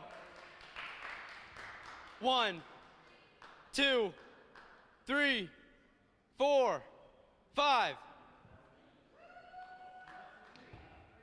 Oh! Oh! Third time's the charm, they say.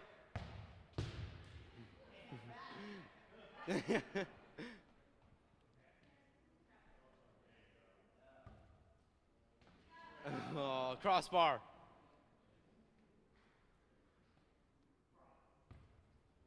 Hey!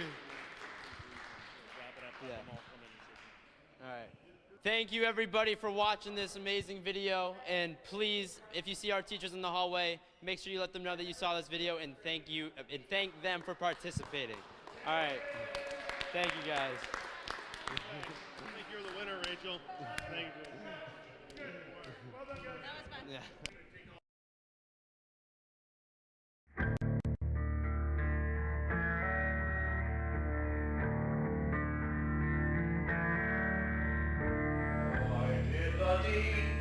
I shed the blood in Liverpool assizes by trial I saw.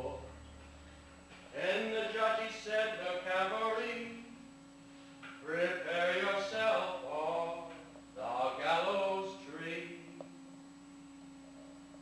Oh, I have no father to take my part. I have no mother to break her heart. I've just one friend, and a girl is she.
Hi, I'm Rich Vesper.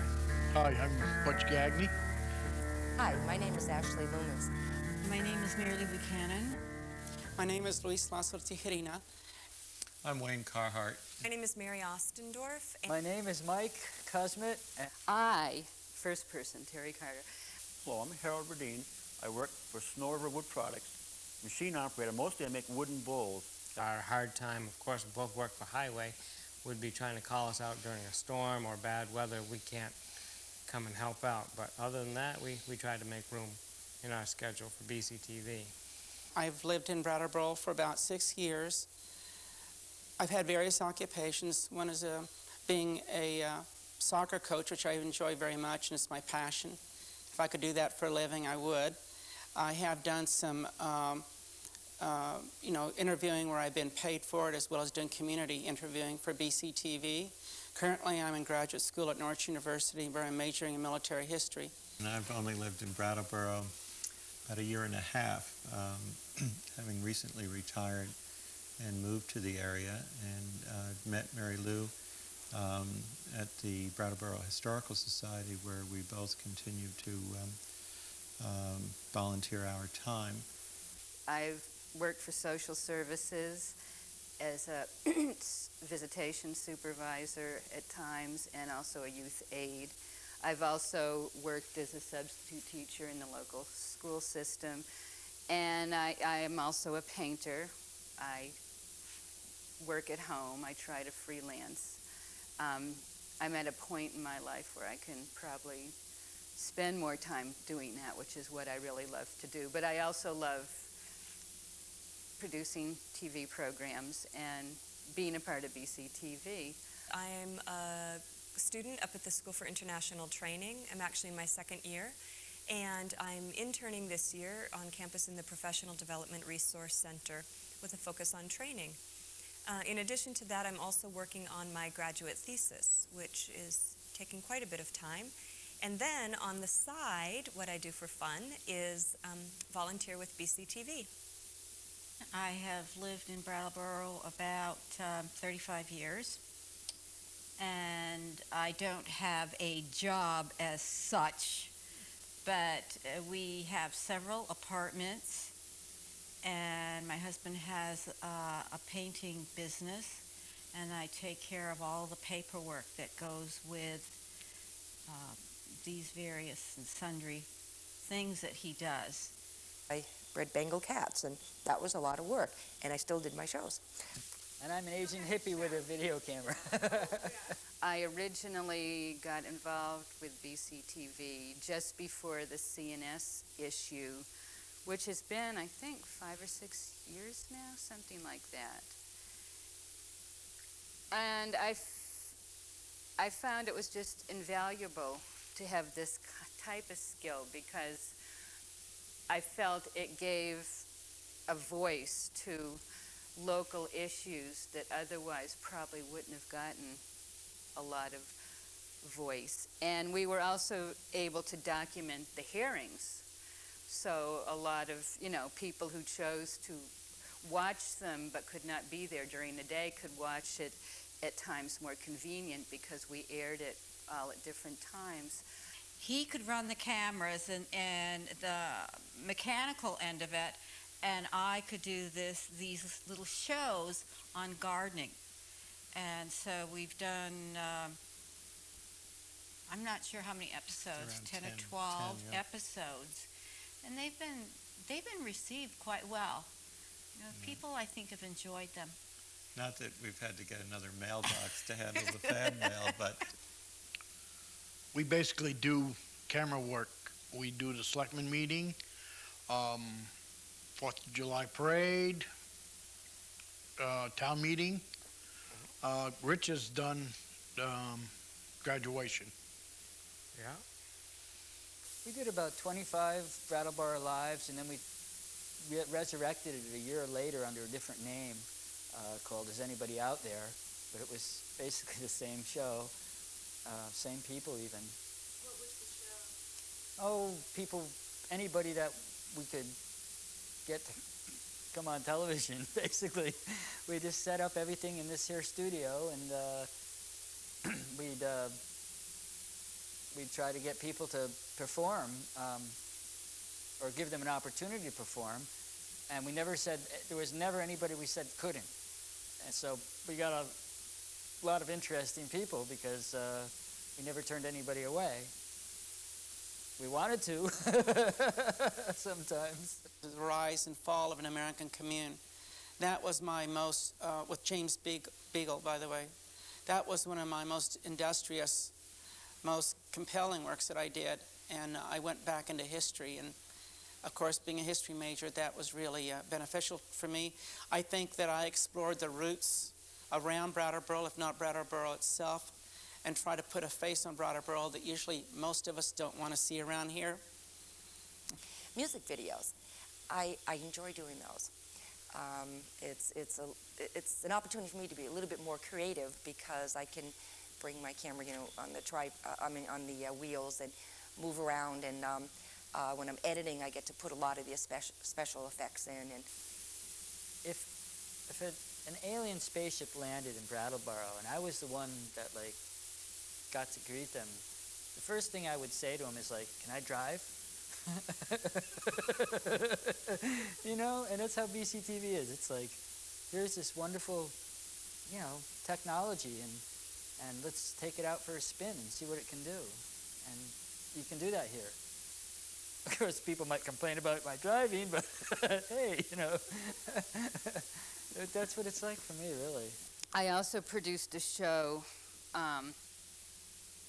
on a local traffic pattern a few years ago. We're live once again here in the BCTV studio. My name is Johnny Gifford. I'm the executive director, and thank you for sticking with us through this really fun, crazy, all over the place broadcast, a telethon of sorts to commemorate our 50th anniversary, all the way from 1975 to right now. The amount that this organization has changed, grown, and developed over that time is astounding, and we're here to sort of give you a sense and a slice of what the organization is like today. In addition to what the organization was like in previous times, you just watched a Meet the Producers segment from 1999 that was created right here in this very room. And prior to that was sort of like an endless talent segment of all the talented people who have contributed to BCTV in their own quirky and fun ways over the years. I believe I was looking at the screen briefly and I was like, is that Peter Gould? And he's a local writer and artist, and just seeing him in black and white playing with an accordion was just really, really funny. And you'll see him later actually in the broadcast as well. I put together a video that will air right around 5:30ish today, featuring a bunch of people talking about Island Park, which is the area that's between Hinsdale and Brattleboro, and that little island and the two bridges, and we'll learn more about that later, but you'll get to see the same man with the accordion and what he looks like and what he's doing today. So with that being said, I want to thank you again for tuning into this really crazy broadcast, but we're having a lot of fun here at BCTV. And I want to also thank our sponsors. I want to take a moment to thank them who have donated space, time, energy, and money to us to make this possible today. Specifically, I would like to thank the Landmark Trust USA. I'd like to thank the Latches Theater, the Boys and Girls Club of Brattleboro, Brattleboro Savings and Loan, and the Brattleboro Food Co-op, and finally Front Porch Forum for sort of helping us today in these efforts to commemorate 50 whole years of BCTV. It's astounding to me that we've made it this long, and with the course we're on right now, I have no doubt that we're going to make it through 50 more. In a time where, on one hand, television is becoming less relevant of a platform. On the contrary to that, the work that we do and sort of rooted in community and sharing media and information is as relevant as ever. So I fully believe that what we're doing still provides great value to the community. Donations also really help BCTV carry out its mission and to help us improve our services. If you'd like to make a one-time donation, or if you'd like to become a monthly sustainer for BCTV, then you can scan the QR code that will pop up on the lower third graphic, or you can visit brattleboro.tv.org/donate. Again, that's brattleboro.tv.org/donate, and we really appreciate your assistance to make programs like this possible. Not only do we do occasional live broadcasts like this, but we have volunteer producers filming different kinds of shows in our studio all of the time, and our staff and our volunteers are there to help community producers create their programs every step of the way. And if you have any interest in sharing your voice or sharing your creativity through the lens of video or audio or something along those lines, never hesitate to drop us a line, and we'd be happy to work with you. So with that being said, we're going to kick it over to one more archival segment, I believe, before we do something live again. So I'm going to leave you with that. And once again, thank you for watching BCTV's 50th anniversary telethon, and stay tuned for some more exciting programming coming right up.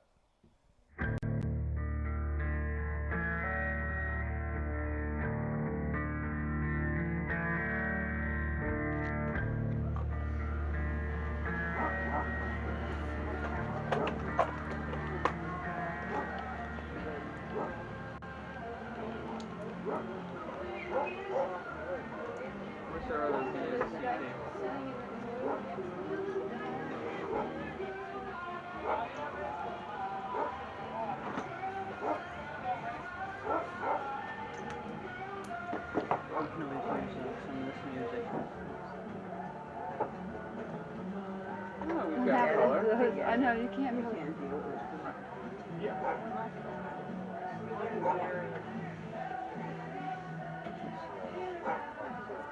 Entertainment.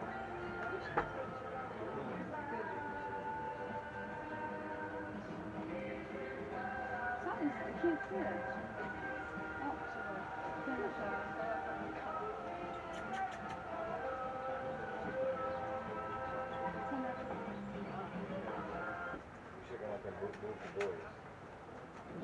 Yeah, we should have gone out and Move the boys right in front of the camera.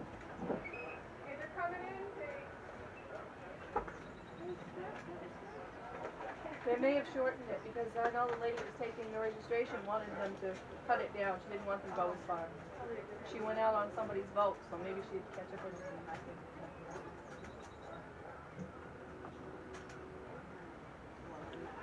Oh, you're getting a better view now of it. Pretty close. Yeah. You almost got a little on it.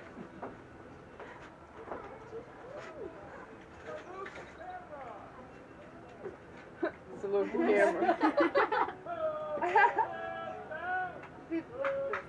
Oars up, oars down.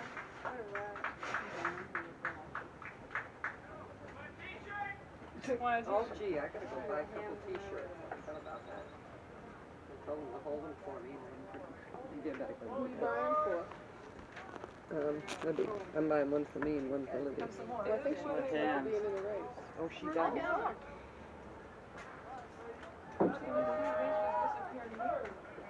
Backwards. They gotta go through the dinosaurs.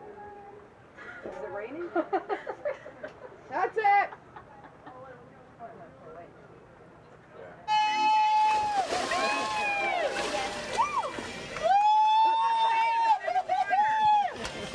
Sam says don't high five, get out of the water.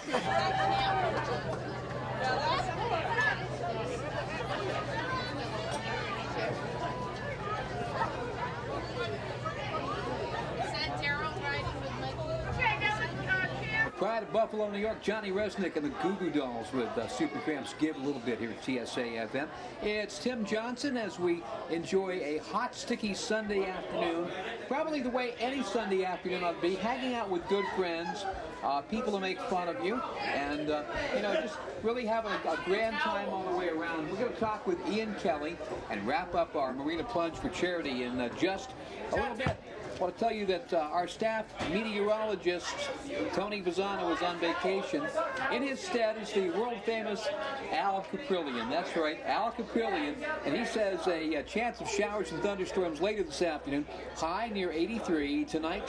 Showers and thunderstorms likely, and overnight lows near 60. Monday, chance of a shower or thunderstorm at 75. We're at 86 outside at the waterfront at 96.7 TSA FM. Where'd you get those cheeseburgers? My place of work, the Marina. Ah, the Marina. So who am I talking with? Rebecca Walker. Sarah Merrigan. Is your dad who I think he is? All right, Dad. Yeah, let's give a shout out to Dad. Hi, Dad. Hey, listen. Why did you girls? Why did you? Oh, why did you? What's your name? Ian.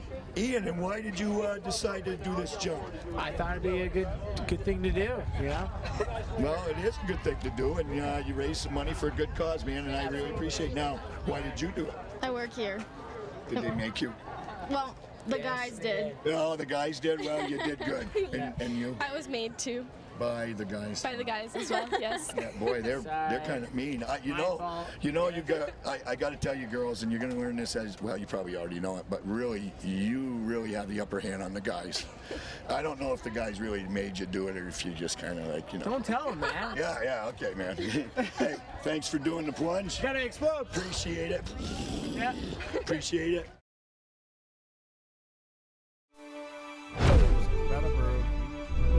Are in a situation holding down.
Las Vegas, where living on the edge sucks so jumping. That's exactly what you're about to do, but before you do, my friend, I'm going to take you on a tour of the Strip. Right there you can see Stardust, home of the Wayne Newton Theater. How about the Venetian, the Paris, and the Mandalay Bay? Right there's the Wynn Resort, Circus Circus, the Riviera, Turnberry Place, right behind Turnberry Place, the Las Vegas Hilton. The Hilton has the largest freestanding sign in North America. It's that big sign you see right there. There's the Stratosphere, standing over 1,000 feet overlooking the Las Vegas Valley. If you look all the way up there, you can see the big shot. It's an ejection seat ride. It's pretty cool. Downtown Las Vegas, home of the Fremont Street Experience, and some of the oldest casinos here in town. There you are, Ken, getting that bunch hooked up, or that foot tacked up to you by Corey. He's your jump operator. We got Mike, your jump master. My name's Noah. I'm the video man. Once you're on your feet, I'll be rolling right back with you, Ken.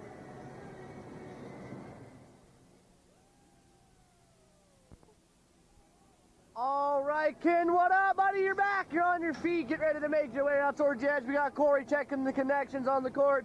Make sure everything's connected right. Mike's tightening up those leg straps. Corey, how we looking, buddy? Looking good.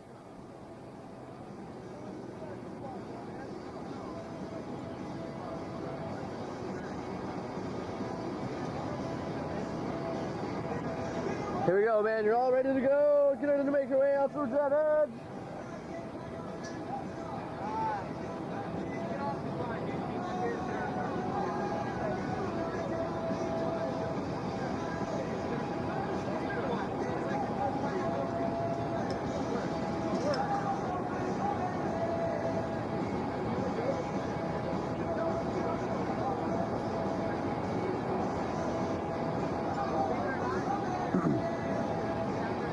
All right, Ken, once you're on your way out, I'll be rolling back with you, buddy.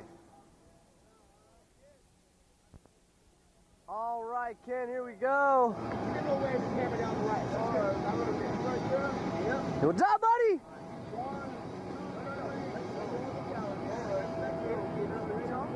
Here we go. 5, 4, 3, 2, 1, jump! Yeah! All right, Ken. Fuego! Nice. Nice job, buddy. Jumping right off, leaning and falling from the biggest bungee tower in the USA. Standing at 171 feet, 52 meters, 2,052 inches, 17 stories of pure bungee excitement, reaching speeds close to 40 miles an hour, coming up 80% of the way on that first huge rebound. Nice! 171.52 meters, that's what we like to see. Hang out, enjoy the ride, enjoy the view as we lower you down to John. He's down there poolside with a long pole in his hand, a little ring at the end.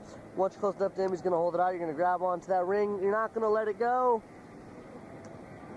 Hold on to that nice and tight. John's going to get you from over the water safely into his hands. Once you're in his hands, he's going to pull you all the way over toward our landing pad, sit you on your back, and unhook the bungee cord off your ankles. On behalf of the crew here tonight, AJ Bungee Las Vegas, hope you had a good time. Come back, join us again for another bungee jump. Until then, enjoy your stay in Las Vegas. See ya. Out. All right, Ken, we're back. You're back. Going backwards this time.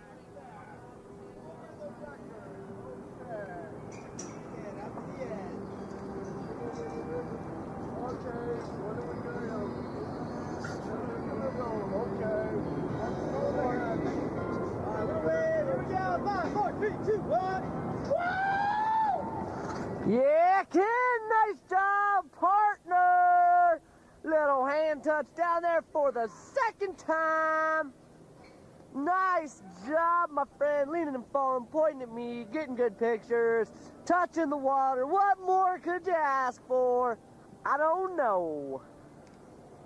Hang out upside down, enjoy the ride, enjoy the view. Let all the blood rush right to your head as we lower you slowly down towards Johnny. He's down there, poolside with the pole, the ring at the end. Once close enough to him, he's going to hold it out. You're going to grab onto that ring, and you're not going to let it go. There it is. Hold on, nice and tight. All right, John's going to get you from over the water safely in his hands. Once you're in his hands, he's going to pull you over toward our landing pad, set you on your back, and unhook that bungee cord off your ankles. On behalf of the crew here tonight, AJ Bungee Las Vegas, hope you had a good time. Come back, join us again for another bungee jump. Until that time, enjoy your stay in lovely Las Vegas. See you later, Ken.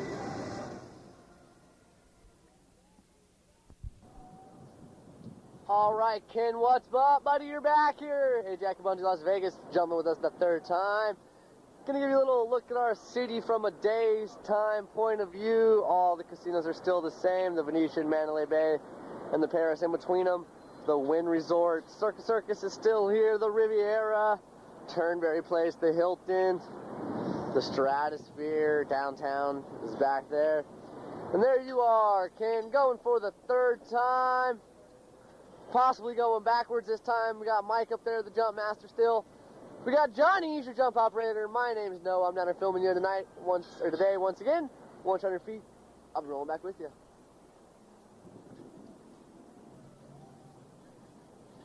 All right, Ken, here we go. Making your way out towards that edge.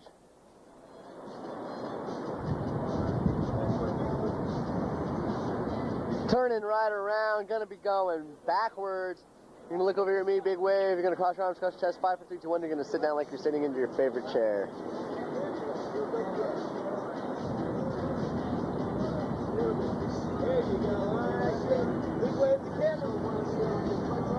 All right, buddy, cross your arms, cross your chest.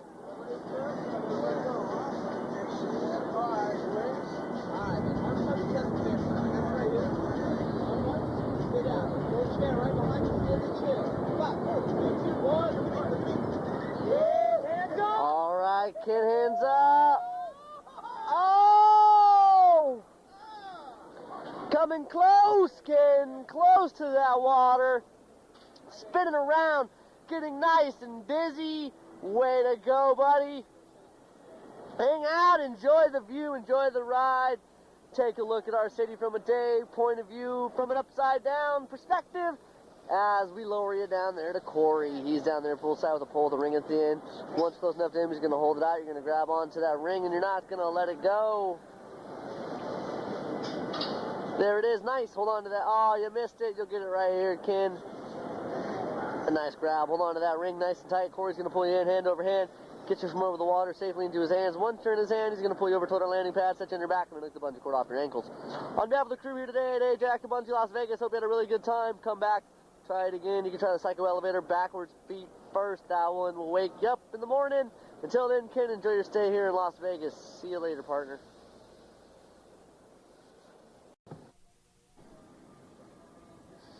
All right, Ken, welcome back, buddy. There you are up on the jump deck, getting ready to go for a short cord jump. You've gone forwards twice. You've gone backwards now this time. I think you're going to be going forwards again. A little short action, though. Instead of going down the actual 171 feet by the ankles, you're going by the waist. You will love it. And we're going to be pulling you up to the top. All right, Ken, we're going to have you work your way out to the edge. You're going to feel the weight of the bungee cord there. That means it's all hooked up. Everything's looking good.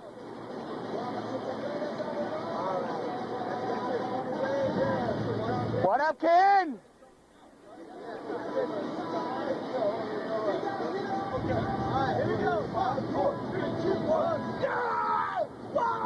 Yeah, nice dive, Ken. Coming up huge on the first big rebound. Woo! Great job, Ken. You've done it again, my friend. You've successfully just dove from the tallest permanent bungee tower in the United States of America. On a day like today, though, instead of going down an actual 171 feet, you're only going down about Brattleboro. We are in a situation Holding down.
And we're back here in the BCTV studio. Again, my name is Johnny Gifford. I'm the executive director. We've been cutting to me a lot today, and that's okay. I wasn't expecting to be on camera this much, but things ebb and flow with this production, and you're here along for the ride. I think one of the most interesting things about the fact that we're doing this all live is that it is live and things are unpredictable. And I think for me, if I were a viewer of that, I would be like, this is wild and interesting, and that's all I can really hope for.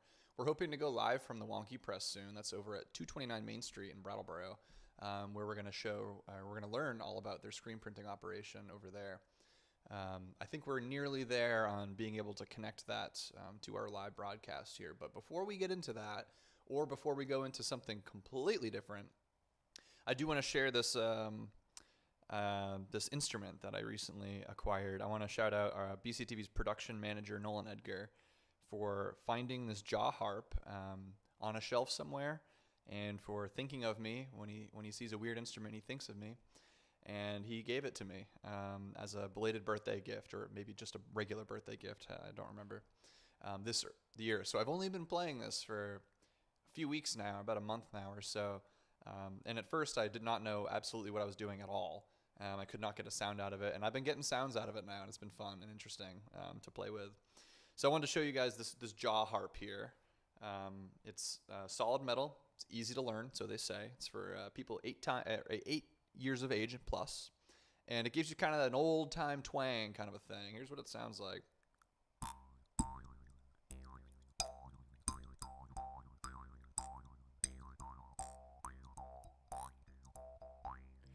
So at first, when I first picked this up, I was like, all right, what am I doing? I put it in my mouth, and really you just get like sort of metal clanging sounds. So I was trying to figure out how exactly does this thing work, and I read the instructions, I watched a couple of videos, but really you just gotta get a feel for it yourself. And I found that everyone has to hold it in a specific way that works for them, and from some of the videos I was watching, it wasn't quite working for me. So I found my own kind of way to hold it that worked for me. And basically what you gotta do is you gotta hold it firmly, sort of the wide part, you gotta hold that firmly. And then this thinner part, there's just like a very thin gap between these two bars and the middle bar. The middle bar is what is causing this whole thing to resonate. And then the top and the bottom bars go sort of against your teeth. And then, therefore, when you create a resonance with this little bar right here, it resonates the top and the bottom bars, which then resonates through your teeth and into your mouth. So basically sound waves are protruded into your mouth. And then depending on how you manipulate the shape of your mouth, it totally changes the sound and the feel of the way you play it. So you can kind of like mimic saying letters and words, and then you can kind of get a sound out of that. Like I'll give an attempt to do like ABCs right now. Hold on, I'm still not an expert at this.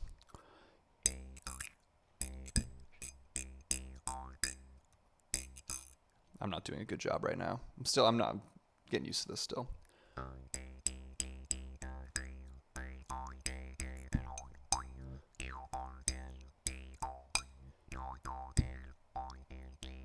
That was sort of the ABCs, sort of.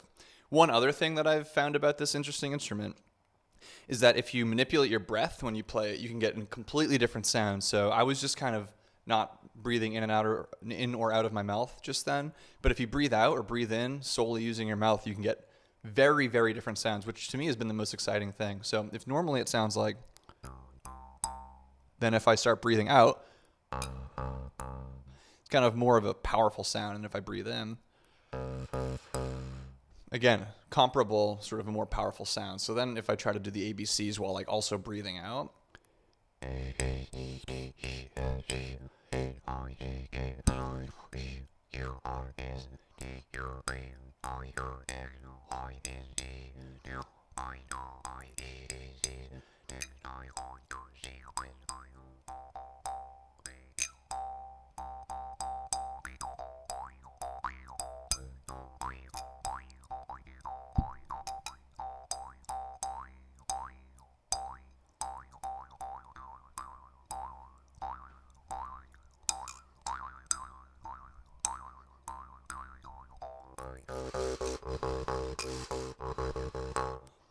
that was more than just the ABCs, but that was like my the solo at the end of the ABC song.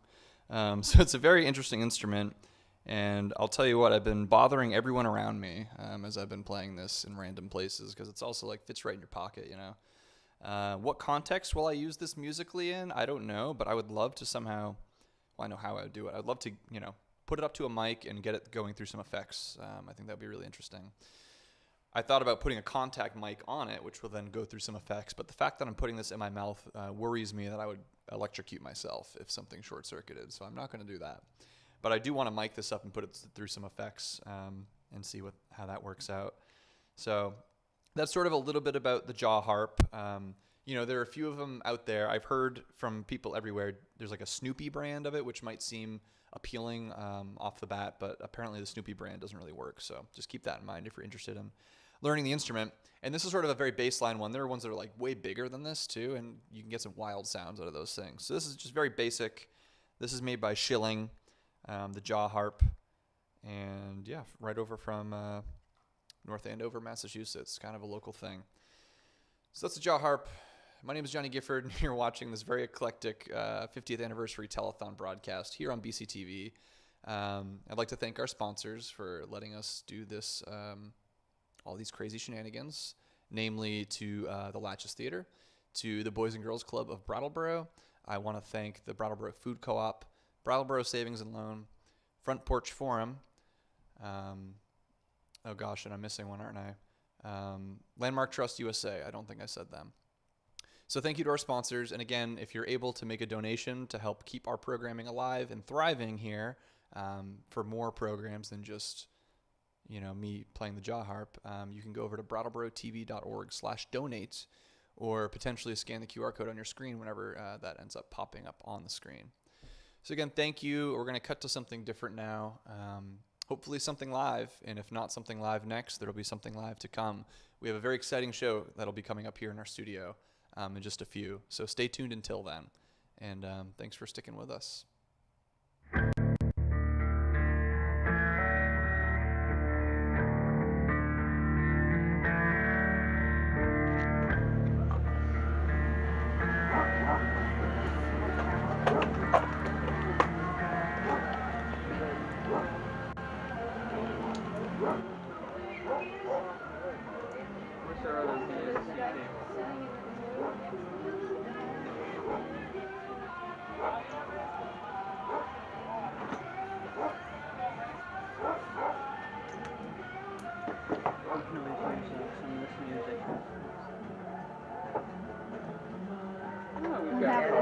I know, you can't be.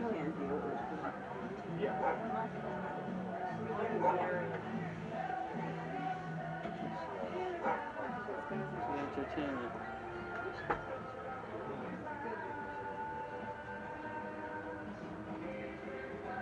Something, I can't see it.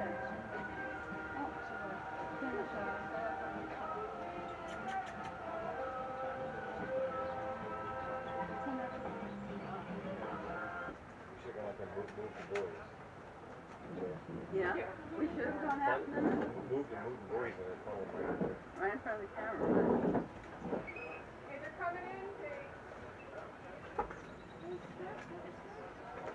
They may have shortened it because I know the lady who was taking the registration wanted them to cut it down. She didn't want them to go as far. She went out on somebody's vote, so maybe she'd catch up with them.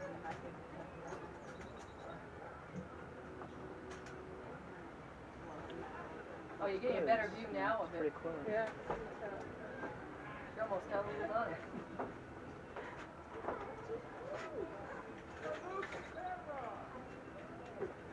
It's a little camera. Or is up, or it's down.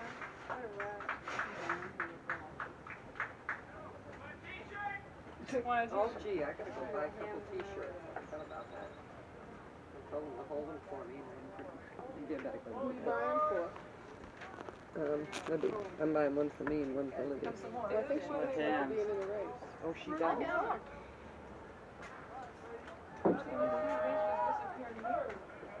Backwards.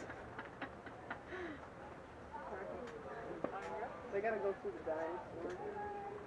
Is it raining? That's it!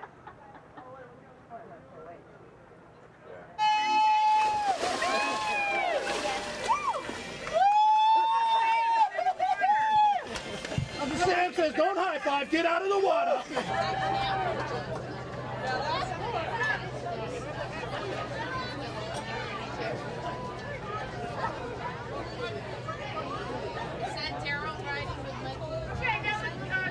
Pride of Buffalo, New York, Johnny Resnick and the Goo Goo Dolls with Supercramp's Give a Little Bit here at TSA FM. It's Tim Johnson as we enjoy a hot, sticky Sunday afternoon, probably the way any Sunday afternoon ought to be, hanging out with good friends, people who make fun of you, and, you know, just really having a grand time all the way around. We're going to talk with Ian Kelly and wrap up our Marina Plunge for Charity in just a little bit. I want to tell you that our staff meteorologist, Tony Vazano, is on vacation. In his stead is the world-famous Al Caprillion. That's right, Al Caprillion. And he says a chance of showers and thunderstorms later this afternoon. High near 83. Tonight, showers and thunderstorms likely, and overnight lows near 60. Monday, chance of a shower or thunderstorm at 75. We're at 86 outside at the waterfront at 96.7 TSA FM. Where'd you get those cheeseburgers? My place of work, the Marina. Ah, the Marina. So who am I talking with? Rebecca Walker. Sarah Merrigan. Is your dad who I think he is? All right, Dad. Yeah, let's give a shout out to Dad. Hi, Dad. Hey, listen. Why did you girls? Why did you? What's your name? Ian. Ian, and why did you decide to do this jump? I thought it'd be a good thing to do. Yeah. Well, it is a good thing to do, and you raised some money for a good cause, man, and I really appreciate it. Now, why did you do it? I work here. Did they make you? Well, the guys did. Oh, the guys did? Well, you did good. Yeah. And you? I was made to. By the guys. By the guys as well, yes. Yeah, boy, they're kind of mean. You got. I got to tell you, girls, and you're going to learn this as well. You probably already know it, but really, you really have the upper hand on the guys.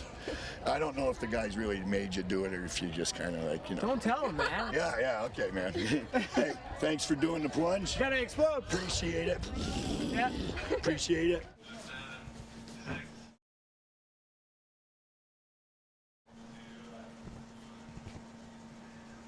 Hi, we're here at Wonky Press on Main Street with James. We're going to talk to in a moment. And let's get into that right now. Hi. Hi, James. How's it Good going? to meet you. Welcome here. So, tell me about your press thing here. So this is a 6-color screen print press, and Yeah. Theoretically we could put a separate screen in here for 6 colors. Yeah. And line them up separately on shirts, and we print them one by one on top of each other. And you're using ink that never dries. Right? Yeah, this is sort of the never drying ink. It has to reach a certain minimum temperature before the plastic sort of bonds together, so they can remain with the ink on them almost on indefinitely. the screen all day long. Yep. And then when it gets heated up to that minimum temperature in this machine, it will just come out the other side and it will have been fused together. Yep.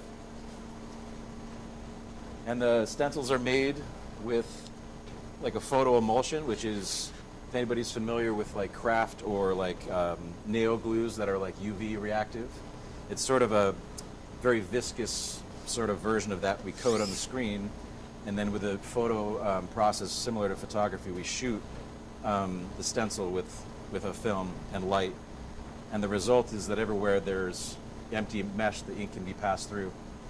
So then we'd make it with the photo process and line it up on our screen, and then you'd be able to print shirts. And this goes in a very sort of mechanized way so that it's like a production process. So once you get a stencil on here, you can print really rapidly, and then we can just spin a new shirt that's empty.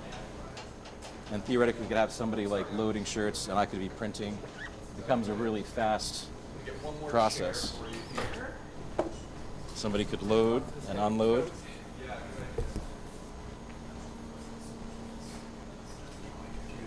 And then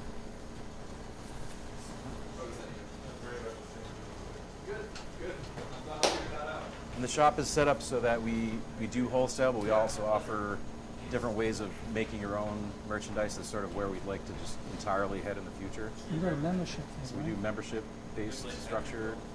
Yeah, we like a lot of like Friday nights is sort of a patch night, open printing session where people can just come and drop by and practice and learn the basics. There's the shirt. Yeah. Yep. Yeah. I've seen some of the old episodes. We've tried changed the and setup. Fully cured. Yep. And we try to get as many like local organizations, and this would be Bragg, which is a Families First based organization in Brattleboro, and they've come in and sort of set up with us to print 400 of their own shirts. So they're kind of a really good example of somebody who's taking advantage of coming in. I'm going to check out the darkroom. Yeah, let's see have the a look. darkroom. Yeah.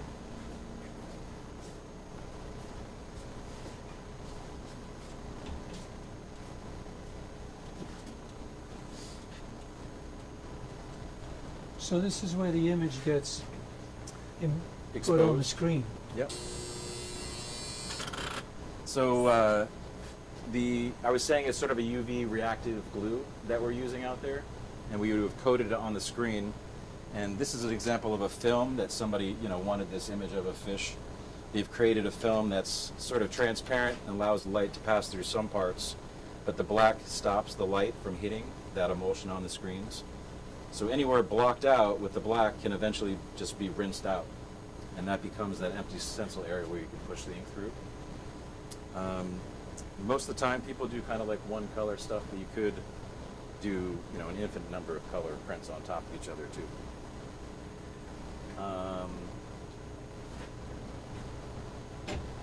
So now when you press it down, that vacuums out any air in there? And Yep, so we would sort of load, picture this being an emulsion coated screen. Right.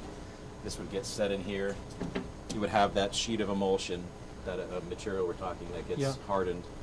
And then once it's on here, and we would do it in the dark too. Right. Sort of this. So you draw the curtain or whatever. Yeah, have you ever seen like in photography where it's like a red light safe situation?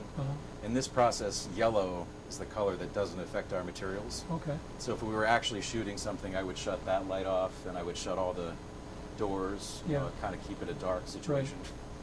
And but theoretically, this would be coated. We'd set it on top of our film, so the light would go through our film and into the screen, and this would get shut down.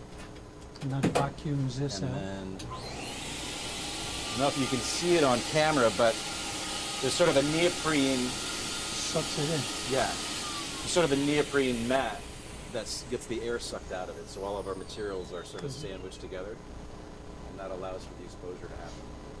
So it would go through like 7 minutes of being hit by the light, and then we would take it out of here, the lights shut off by themselves. Right. You bring it into this washout booth, and that's where we would push water through all that You get a positive. stuff that hadn't gotten exposed. So on this screen here, you can see some prior kind of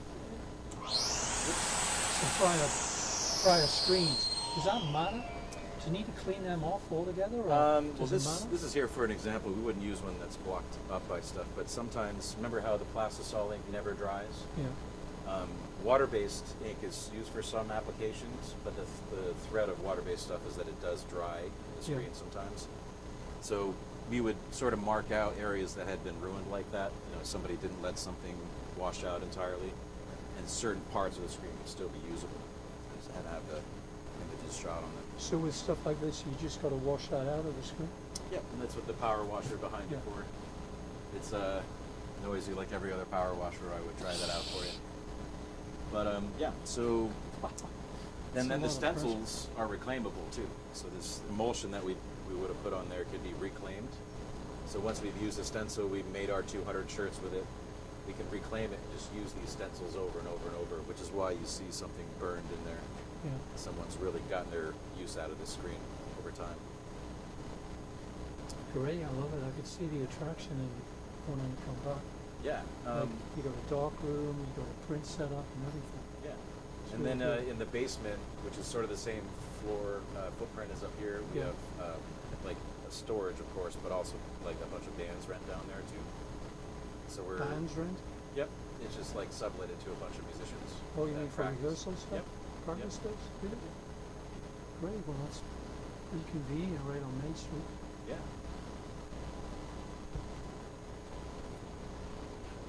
Bands? The names of bands? Oh, Les Love practice in the basement, and then a couple of just individual. And the bands that play here are it's sort of just uncurated variety shows mostly. So we just sort of just take people's names and want them to play in and set up dates. Yeah, with some exception. I mean, some people actually put shows together for us, but most of the time it's just to show up and play kind of thing. So for bands though, how do you get the gear in? You got to drive the gear in through the front door. They bring or it in back through the door? front, and we can walk out there if you want. Check it out. This sort of like cool. The store is everything is on wheels. Yeah. So everything gets kind of moved out of the space, and then the band usually plays in this corner here. For rehearsal? Oh, for the rehearsal? Yeah. They practice downstairs, and they just have like a timeshare with us, where if we're not open, So they got to load the gear in through the shop door and they then just down keep the it steps? there. Leave it down once it's It's in. just they rent from us, so they're monthly renters usually. Sure. Yeah, and then the equipment we use for the shows actually belongs to you guys, so we thank you for that. The PA system, the which PA we and stuff? Yep. Yeah. We've had a bunch of shows. There's all of our posters so far of the shows we had. But So here's a question for are you. they? Nice. We're cool. At the Stone Church. 6 p.m. 6 p.m. Oh, I'm on. Yeah, you were going to ask me a question. I was going to ask you a question. Sure. What's up with the name, Monkey Press? What's Monkey? I mean, I took over this spot from ACRS, had it as like a sort of a vote program for a couple of years. How long It have was, you been here? they were there for about close to 2 years, and they sort of let that program slide, and I've basically been paying for all this equipment by continuing a part of that program. I do classes with Kindle Farm. But Wonky Press was just my sort of general name that I went with making artwork for a long time prior. And I just had no name, when I came into this. I kind of got thrown into it, and I just rolled with what I had, honestly. But I had my first press that I ever used that was my own, was just built out of sort of spare parts, like hinges and shell pieces and just odds and ends. And it's a 4-color version of this machine. But I had it for years, and I just called it the Wonky Press. So that's kind of where that came from. And then I printed with it for about a decade, and I had a punk show, and somebody just stuck it on the top of their car and drove to Ohio with it, where I guess they kept making shirts when I got a better machine. But that was where we started.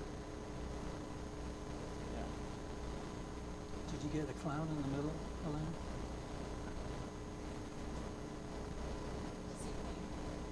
I think it's unnamed. I thought it looked a little bit like it, but I'm not really.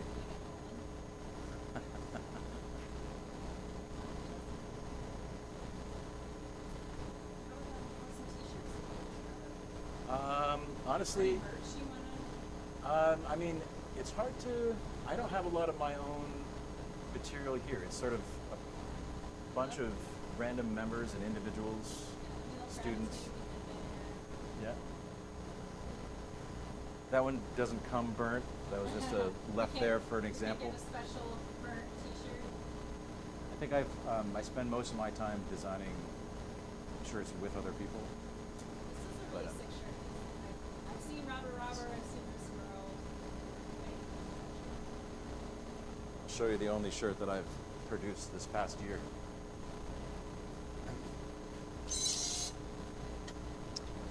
I was sort of entirely against making Vermont merch, but I've changed my mind recently. We love it.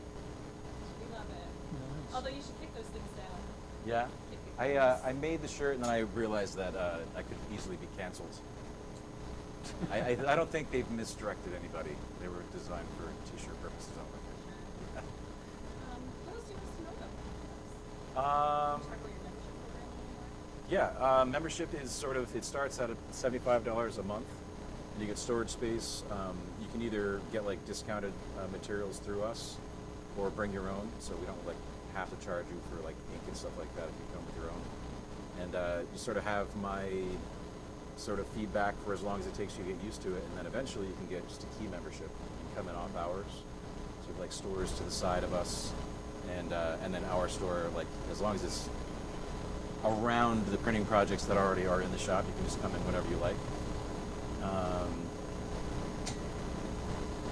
And yeah, we sort of just kind of accept whoever comes in the door and try to make it work for them. You know, and if somebody doesn't want to commit to like a membership, I realize now that I've had the store for a year that it can be like a weird like commitment sort of fear to join membership. And I mean, we have open printing on Friday nights, so you don't have to jump in with like a financial commitment if you just want to play with every Friday. Unless check out our social medias. Unless there's a show on a Friday, we always are here for Patch Night. But people should come here Friday night. Just every week. Right. And if the way that works is sort of, I would recommend you come 1 week and sort of talk with us about how to make a film or how to generate an image for screen print. And then over the course of the next week, we produce the screen for you. And you just come back with your handbags or t-shirts or whatever you wanted to print on. And you do the labor part. And then as you would keep coming to those events, you sort of learn enough to do the processes yourself. And that would be the sort of a good way to jump in, I think. Yeah. Yeah. Okay. So we are going to go back to the studio for the poets. Right. Chardonnay. Mike Carnigan. There you go. So they're coming back in a moment. In 2 minutes, we're going back to the studio for poetry readings. Yeah. I want to thank Wonky Press. Thanks for coming down. Appreciate it. And our sponsors for this event. Thank you. Oh, we still have a minute. Some of our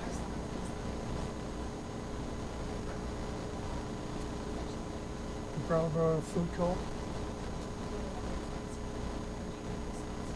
Is our annual sponsor? Our annual sponsors are the Brattleboro Co-op and Brattleboro Savings and Loan. Sounds much better coming from you. Oh, okay. Thanks, Laura. Love Laura. I'm also going to zoom in really quick on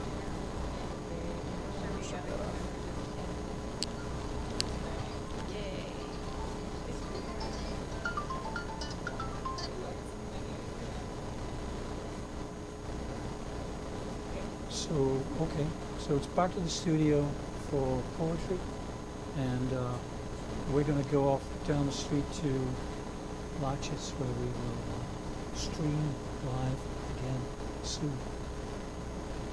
Okay.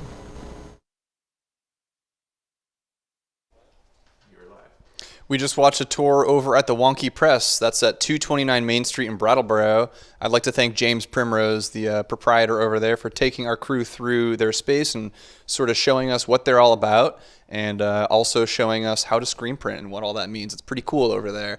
They also host a lot of free concerts and live music events, and they do patch nights. I'm sure you learned all about it from James and the crew just now. So thank you to our roaming crew for finally getting out there and showing us what's happening around town. We'll be coming back to the roaming crew just a little bit later for a couple more segments. Before that, though, I'd like to turn it over to another very special segment, sort of containing BCTV producers past, present, and future. I'd like to kick it over to our longtime host of the show, Here We Are, Wendy O'Connell, to introduce us this next segment featuring a couple of local poets. Over to you, Wendy. Thank you, Johnny. This has been a great day so far. We're about halfway through, I think, with our 50th anniversary telethon. It's been a lot of fun. It's been a lot of surprises as well, but a lot of great folks coming on to talk about what they do and what's going on in town. And I'm really glad that we've got this little segment of poetry and showing a little bit of Brattleboro poets and what they're thinking about, what they're doing. So we have with us today Chard Denord, who served as Vermont Poet Laureate from 2015 to 2019. During that time, Chard was the host of Poets Speak here on BCTV.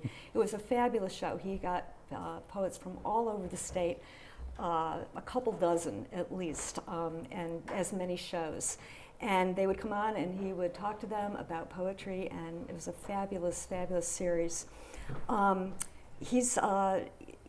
They gave us a new view into their world and their expression and their lives, which is what poets do best. We also have with us Mike Kerrigan. Mike has taped 2 shows already for BCTV called Mike's Poems.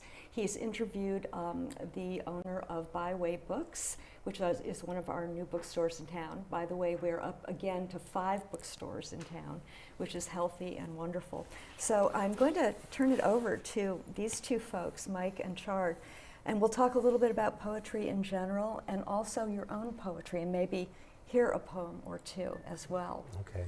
So thanks for coming on the show and celebrating with us here at Thanks BCTV. for interviewing us. Yeah, it's great to have you on the show. Thank you, Wendy. So Yeah. always great to be a part of your shows. Oh, thank you, thank you.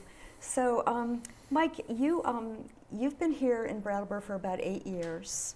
Yeah. And have you always been a poet? Has that always been part of your life? 50 years, but on and off. Sometimes I had lapses where I didn't write. Yeah. And then I went back to it. Mm-hmm. Yeah. Yeah. So I've been in New Hampshire. I was born in New Hampshire. Uh-huh. And then I went to college at Keene State. And I said, well, why don't I join the Navy? So I joined the Navy. My dad didn't like it too much because he was in World War II. I remember his experiences, and he was afraid for me. I said, Dad, it's a different generation, it's a different time now. Yeah.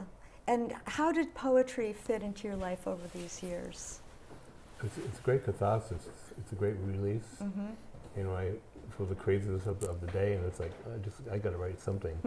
Or I observed something or felt something, I wanted to put it into words. So when I was in high school, I was one of the 4 top artists, and I did a big painting, oil painting of a tree, and I sold it to a pizza place next door for $5. And the next week, the pizza place burned to the ground. So I took that maybe as an omen. Maybe I should do writing instead of painting. A sign from beyond, huh? Yeah. Did you go back to painting? I did in college a little bit. I did some painting. Yeah. But then I kind of strayed away from it. Yeah. And Chard, you've been writing for years and years now, and you've got a lot of published books. Yeah. You know, I think that we're so glad to have you on the show with us. And Thank you. Glad that you took the time to come on. Great to be here. You know, and I've been thinking about poetry lately. I've just been thinking about what is it about poetry that we need. You know what and. It seems to be like, you know, presidential inaugurations, for the most part, always have a poet. At weddings, you know, at funerals, when we gather together, there's almost always someone reciting a poem or have written a poem. Yeah. Could you talk a little about that?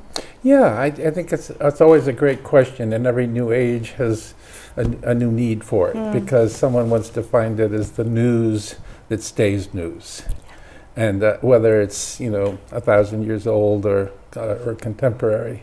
And so now is the time we really need it as news that is contrast with the other news we're hearing all day, just to remember really what's most important, even though it might not be about, you know, an event that just happened that's going to fade into the, because poetry doesn't. So I've actually been writing a lot about that myself now. I mean, I feel the pressure to, and it's challenging in a way, because as far as just your own work, because you want to bury your head as a poet in whatever is inspiring you at the moment, and you know, whether it's just something you think about walking down the street or have been thinking about, or as opposed to what you hear on the radio, you know, and which is, you know, news that distracts you as a writer, whether you're a fiction writer or a poet or nonfiction writer. So there's that kind of constant sort of dialectic going on between the news of the day, which is essential also, and the news that you're hearing kind of crazily, you know, as a poet. And do you see it, well, it obviously is sort of a balancing of It these. is, and it's just, that's a good, it's a balancing act, really. Yes, that's a good way to put it. Because, and as you know about the history of poets, sometimes they fall off their tightrope, you know. So that's something I've had to, you know, try and balance, and just to practice my whole life, you know, just the you know, the daily demands of my life as you know, as a teacher, and as for most of my life. I worked in mental health for a long time also, and just then going home and dreaming, I guess is the best way to put it. Staring out the window, That's either right. mentally That's or right. yeah. Mike, how about you? You know, I notice I don't show my work to like a lot of men because they don't want to hear it, because they were worried about cars and window panes and guy stuff. And I felt like, oh, I start writing a poem and or reading it, and they go, I don't want to hear that. So it's kind of a balancing act. for you internally. Yeah. Yeah. Something I want to share, but Yeah. you know, a lot of times people don't want to listen. Yeah, and I think that's a great thing also because, you know, and I've talked to various artists in different genres about this, about that balance or that, that wish to be seen and acknowledged, and also the interior life that you're participating in all the time. And I know that you both have given your poetry to groups of people, and I wonder if you could talk about that energetic a little bit. Yeah. You know, the difference between our similarities also. I always remember what Robert Frost once said about writing a new book of poetry, or you know, a poem that he really loved. He said it's like throwing a feather into the Grand Canyon and waiting to hear the echo. It's interesting. America has a kind of love-hate relationship with poetry. I mean, the country is so kind of practical-minded. You know, it's a kind of empirical, and it's part of its greatness. You know, history in all of its inventions and its industry, but it's also had just one of the most rich artistic. But the artistic tradition in America has, until maybe fairly recently, always kind of taken a back seat to business, and to invention, and to industry, so there's been that kind of yin and yang as far as just, but we need poetry now as a kind of prophetic discipline and voice, as much as more maybe than we ever have right now. And actually, I've written a little something about it. Oh, let's hear. Yeah, that'd be great. So I hearken back to Walt Whitman, who in post-Civil War, 1870s something, wrote this: I say we'd best look our times and lands searchingly in the face, like a physician diagnosing some deep disease. Never was there perhaps more hollowness at heart than at present. And here in the United States, genuine belief seems to have left us. The underlying principles of the states are not honestly believed in. For all this hectic glow and these melodramatic screamings, not is humanity itself believed in. What penetrating eye does not everywhere see through the mask? The spectacle is appalling. We live in an atmosphere of hypocrisy throughout. Wow. Wow. It's Walt Whitman in 1880. Yeah, right. Actually, 18 years after the Civil War. Yeah. And so I just responded to that, tried to respond to that. Walt Whitman felt that his and Abraham Lincoln's meter-making arguments had made nothing happen, which raises the question, because that was written right after Abraham Lincoln.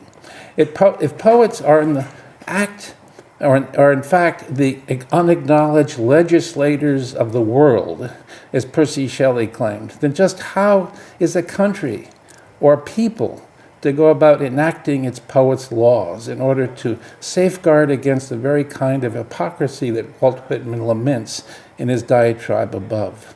What political instruments lie at poets' disposal for implementing their principles? The answer to this is, as it has always been, deceptively simple, singular, and unchanging: the pen.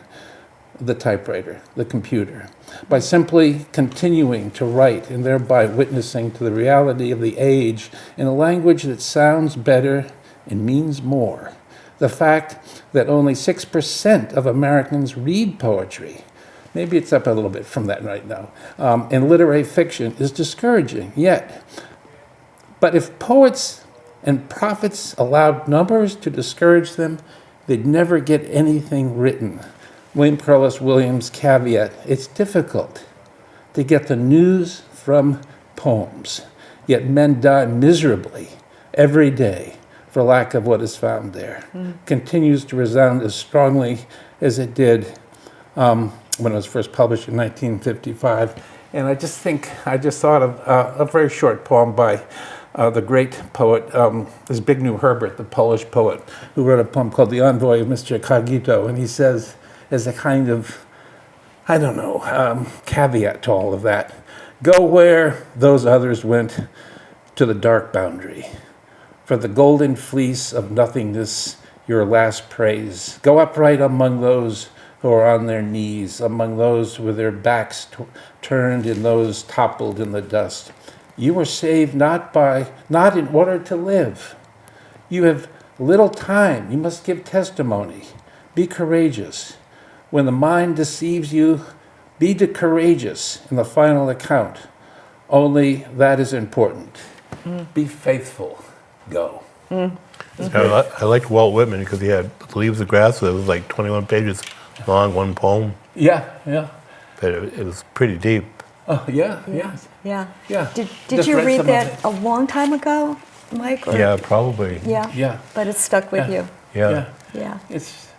It's really one of the centerpieces of the canon of American poetry. Absolutely. Yeah, Walt Whitman. Yeah. Mike, would you like to read one of your poems? Sure, I'll try. That would be great. I'm up against the master here. So. Stop it. A poet is a poet is a poet. Stop it. Right? Okay. Sometimes experiences with people around my life, I sometimes write about because it and I had thought about this man for years. As a young boy in my family home, my parents had a friend that would come by from time to time, dazzling us with magic tricks.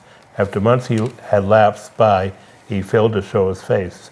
We couldn't understand why, until years later our dad took us aside and explained that his drinking got in the way. He didn't desire for us to see him in a drunken state, so Father banned him from coming by.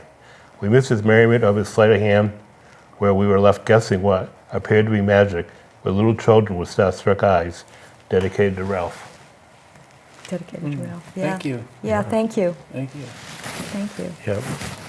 Yeah, so that's one of the great things about poetry, is being able to just kind of recast something in a way, experiences that we've had, and to be able to put them almost in another part of language that we carry, and to bring that forward. And I think cathartic, is definitely a word that I think very many poets feel. At the end of the day, to be able to sit down and write, and to just let it flow. Yeah. I taught poetry for the elderly and for children. 3rd and 4th grade, I got money from the school. They gave me a budget, and I ended up going to printing press and putting all the children's poems. We did about, I think, the trees. So I said, tell me what you think about trees. And it was interesting to see the child's perspective of that. Yeah. And then with the elderly in the nursing home, I had like 6 ladies. I mean, maybe 2 were awake. It didn't matter. But one woman, she's very stoic. She grew up on a farm. And she wrote, I said, you can read any poem that you like if you want. And she read a poem about a little boy in the farm that died in a tractor accident. And she started crying. I said, good, I got something I cut through. Not that I'm trying to be mean and make her cry, but it was good that she had a release. Yes, and it evoked that with her, Yeah, and from her. Mm. Yeah, you know, it's interesting when you talk about, you have both taught poetry, and I remember my father-in-law taught Shakespeare and creative writing. He said, you can't teach creative writing. You know, that was his Right, thing. that's true. And so, you know, with poetry, I'd love to know how each of you approach that. Mm. Yeah, well, go ahead, Mike, if you want to. How I got about writing? About teaching poetry. Oh, about teaching. Yeah, teaching poetry, like kids and the elderly, you know, your experiences. I loved poetry so much that I wanted to share something, especially with my son, because they knew I was writing all the time, so they asked me questions. Mm-hmm. So, in fact, I did one poem. I gave it to my son. He gave it to the music teacher, and I was driving one time and I pulled over because I had an idea. And I wrote the whole poem, I think, on a matchbook, and then he gave it to the music teacher, and she liked it so much she set it to music. And for Assembly Day, all the children sang my poem on the stage to the parents. Wow. That was good. That must have been moving. Yeah. Yeah, and satisfying. Yeah, it was great. That's very cool.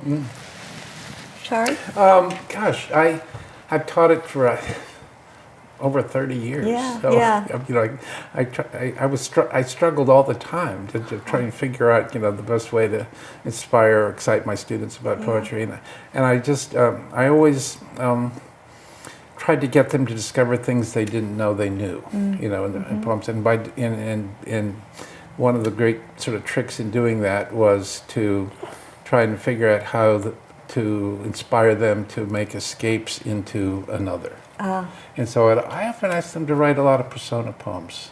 You know, what's it like to be an engineer? What's it like to be a cook? What's it like to be, you know, and just to get out of themselves, that escape into another. Right. And it was the kind of magic happened when that, because their minds would suddenly wander away from themselves, and they're, you know, when you're a teenager in your early 20s, you're just obsessed with pretty much yourself. Right. So that was often it was a great anodyne too, you know, for teaching. So I just had a whole book of assignments like that, where I would just ask them to imagine even what it was like to be of stone, you know, just and to make that escape into, you know, another. Yeah. As I think William Blake wrote, there's no more sacred act than to place another before you. Yeah. And so, I don't know, because especially I think in this culture, it's kind of a narcissistic culture where we're just always thinking about, okay, what am I going to do next? Who am I going to? Yeah. So and they seem to, most students enjoyed that. I mean, there were other assignments as well. Oh, I'm sure. A ton of reading as first, you know, just so they'd have some models for whether it was formal or not, you know. Right. Well, I think it's that thing too about making the personal universal with poetry. Absolutely. You know. So that's essential. I mean, so there's the great poet, Polish poet who won the Nobel Prize. You know, wrote a whole kind of book about what he called immense particulars. The minced? Immense particulars. Immense particulars. And so to start with just a tiny little thing, you know, immense, see how large it actually is. So. Yeah. Yeah. Yeah, that's great, yeah. I think that, again, looking at poetry as something essential is giving us a different view of what it can be and what it serves for us. That's a great point to end on, because it's essential. It's speech. I mean, it's memorable language. And if you think about the texts that we live by, whether it's the Bible or the Declaration of Independence, it's all poetry. Right, that's right. Whether it's in prose or in verse. Right, so. The lyricalness of it. Thank you both so much for being on and for being part of our 50th anniversary. Well, it's a great honor. Thank you, Wendy. Party tonight, 6 o'clock. Oh. Yeah. Party tonight. I didn't know. Yes, Stone Church, Okay. 6 o'clock. Everyone in the audience can know that as well. We are going to move along, we have a live crew down, I hope they're alive. We have a crew down at the Latches, and they're going to be giving a live tour of the Latches Theater with John Potter, who is the executive director there. So over to you, Lockies, Ken and Laura Lockey.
Opening of the Latches Theater, so I think we were born with a lot of excitement and born in a storm, and we've been storming Brattleboro ever since, I think. So the Latches family story is a true story of immigrant success in this nation. Their story here began in 1901 when Dimitrios Latches emigrated here from a tiny town in Greece.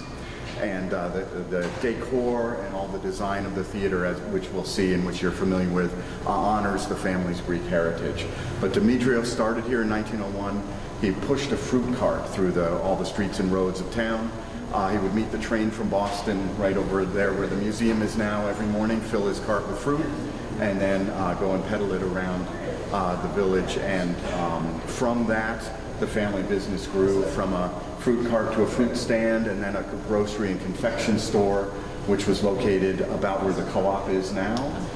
Back in the day, we think the first ice cream ever sold in Brattleboro was sold by the Latches family.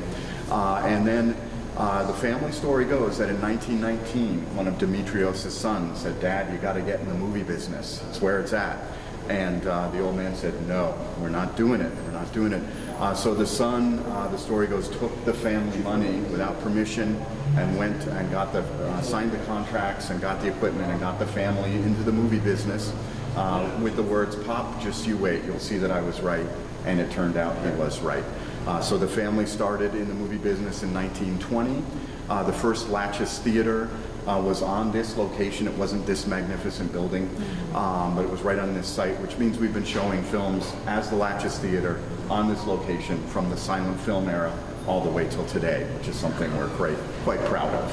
So how many years is that now? So now we're up over 105 years of showing movies. The Latches family grew their theater empire. At their peak, they owned or operated 14 movie theaters throughout the region. This is the last one still operating as a movie theater under the Latches name, so we're proud of that as well. And of course the Latches family lived here, settled here, and made Brattleboro their home. And about 20 years ago, after the Latches family had operated this business for nearly a century, the nonprofit Latches Arts came and acquired the property from the Latches family, who had heroically built it and run it for 4 generations, and then needed.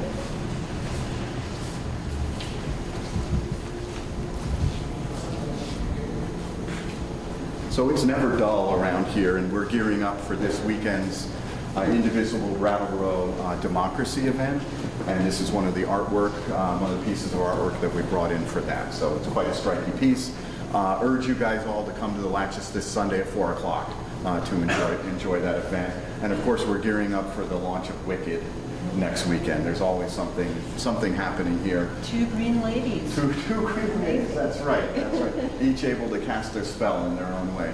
So a lot of people really love the terrazzo floors, which are familiar to many people in the Zodiac sign. We see lots of people come and stand on their sign and identify themselves with it. But it's really proof that the Latches family was committed to making something really, really beautiful. They built this building in 1938 after Demetrios passed away, and the sons committed themselves to getting together and building this building in his memorial, and also in honor of the family's Greek heritage, which again is why all the decor is themed Greek, and there's so many Greek gods and goddesses around here. So I think now we can head to the main theater.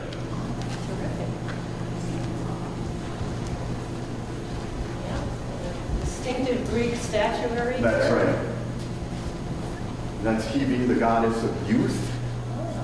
So we hope you all catch a little bit of the fountain of youth every time you come in here. That's wonderful. Now, everyone's favorite place, the main theater.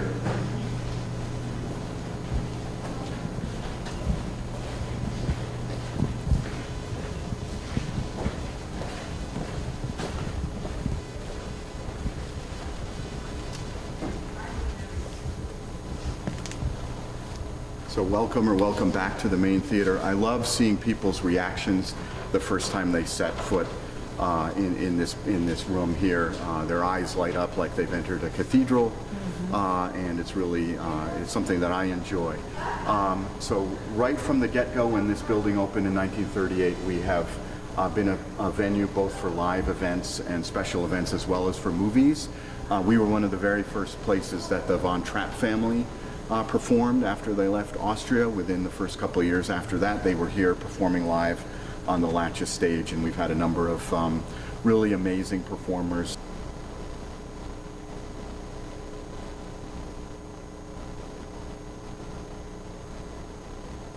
Come here ever since. Just a couple of years ago, Don McLean sang American Pie right from the stage, which was an iconic moment. Oh, it makes the hair stand up on the back of your neck. It was very exciting. Oh, yes. When you realized you were hearing that song from him right there on our stage, it was very exciting. Yeah, and just still fantastic. Exactly. Yeah, he was a command performer. But we have all kinds of events and all kinds of styles and different types. Most of the events we do here are fundraisers for other organizations.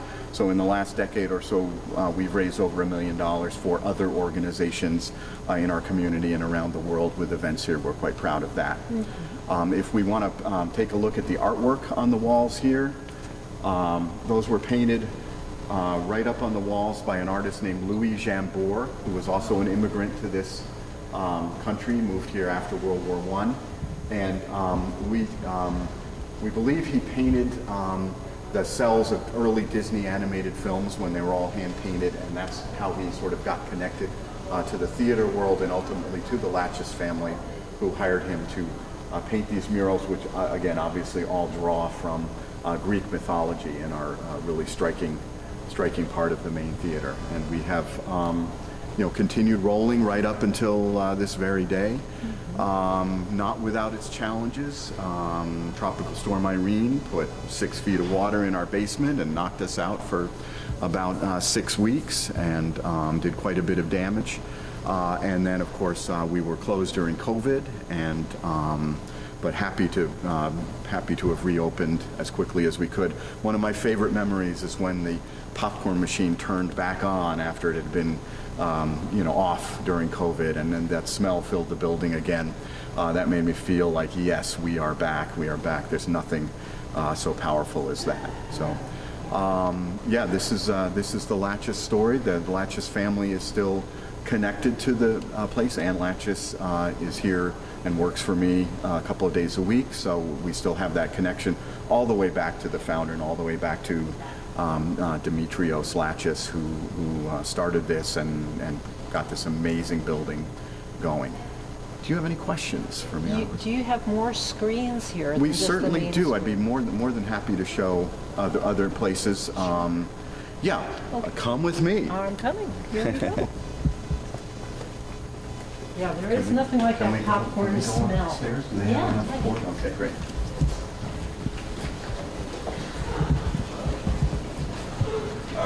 So we're going to bring you upstairs. Oh, the Arctic. Yeah, that's a very close approximation of the original carpet. It's a replacement, but it's a very close. And as you can see, they took the time early on to paint each one of these sort of faux blocks a different color to make it look like it was laid masonry to create the illusion, essentially. Yeah. So we're going to take a quick look in here.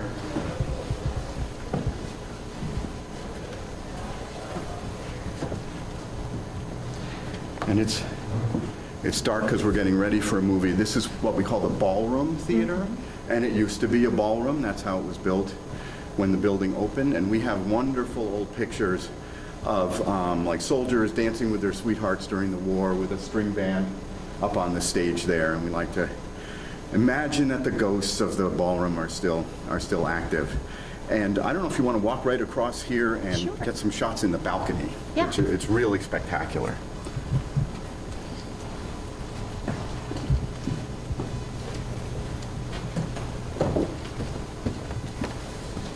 Oh, yeah, you get to see that ceiling close up. That's amazing. There's enough light for you. We'll pause maybe here. Okay. Yeah, I love coming up to the balcony. It just gives you that commanding view. And it's a great place to see live events and special things that happen here. And yes, you are right up close to the Zodiac ceiling. Gives you a sense of, gives you a real sense of that and the size of the figures. The ceiling is a replacement of the original. We replaced it about 12, 13 years ago. The first one had been damaged by water, but this is an exact replica of it. So it is very much how it was right from the day it opened And I can in tell 1938. the acoustics are very good up here. The acoustics are very live in the whole room. They didn't, Yeah. of course, design it for that. It just sort of happened. But it's a nice open space with a very warm acoustic, very advantageous to musical performances. So every summer we do a Wagner Opera Festival, which brings people here from Germany and all over the country who are big Wagner fans, and we have lots of other live events coming up. So the Wagner Festival, it's a week, isn't it? Yep, it's a week-long festival every summer. It's on tap for this coming summer and the one after. It's a big deal. Sooner than that, we have the return of Sing Noel, Noel Sing We Clear on December 2nd. And then we have Cherish the Ladies, which is a Celtic, Irish, all-female group of musicians and dancers, and they're here on December 6th coming up to do their holiday spectacular. So like we have all kinds of stuff going on, and we'd love to have you all check out latches.com where you can find out everything that's going on here. So that's really the story of the Latches in a nutshell. I do want to say to all of you out there watching that I'm happy to do this tour for you or your family or your group. And there's lots more secrets that the building holds that we can discover when we have more time. Well, but please reach out to me. Is there any other secrets that you can share with us now? Well, the backstage, really interesting area, but also I can say that in 1975,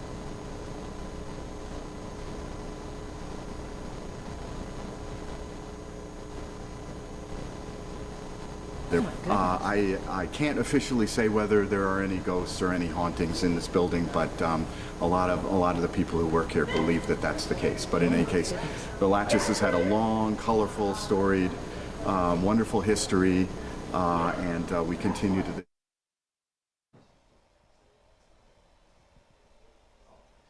Give her a hard time.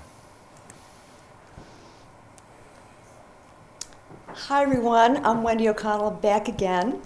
And in addition to covering our local government meetings, BCTV airs other news shows: Montpelier Happy Hour with Olga Peters, Vermontitude with Peter Fish Case, and Montpelier Connection with today's guest, Mike Marucki.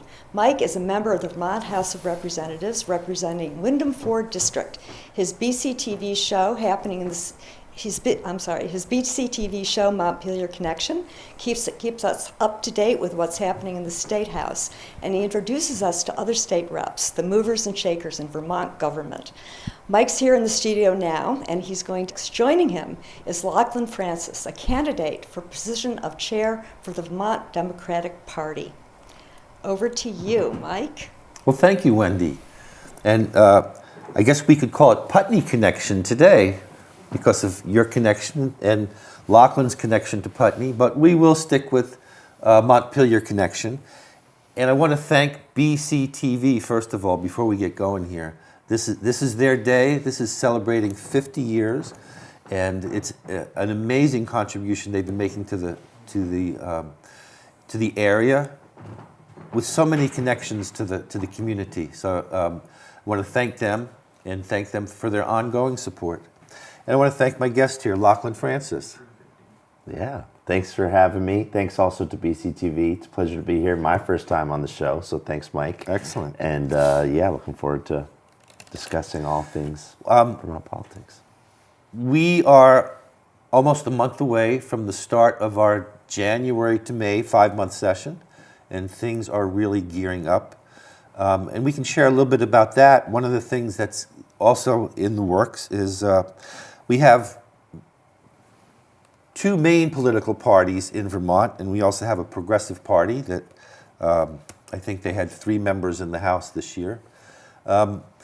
It's the time of year where we have the elections for state party chair, and I'm glad to say that Lachlan, who I've known since he was small enough to sit under this table, is running for the chair of the Vermont Democratic Party. And I will let Lachlan tell the story about a little bit about his background and connection to politics. Yeah.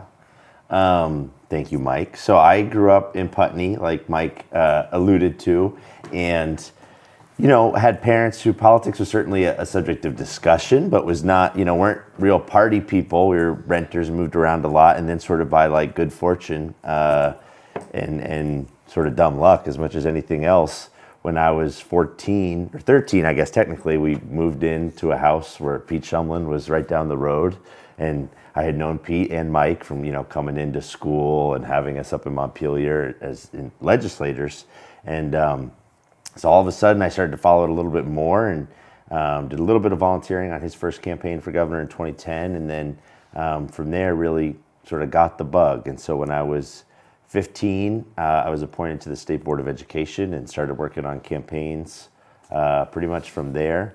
After high school, right after graduating high school, I managed Becca Ballant's first campaign for state senate, which was sort of another step in that direction.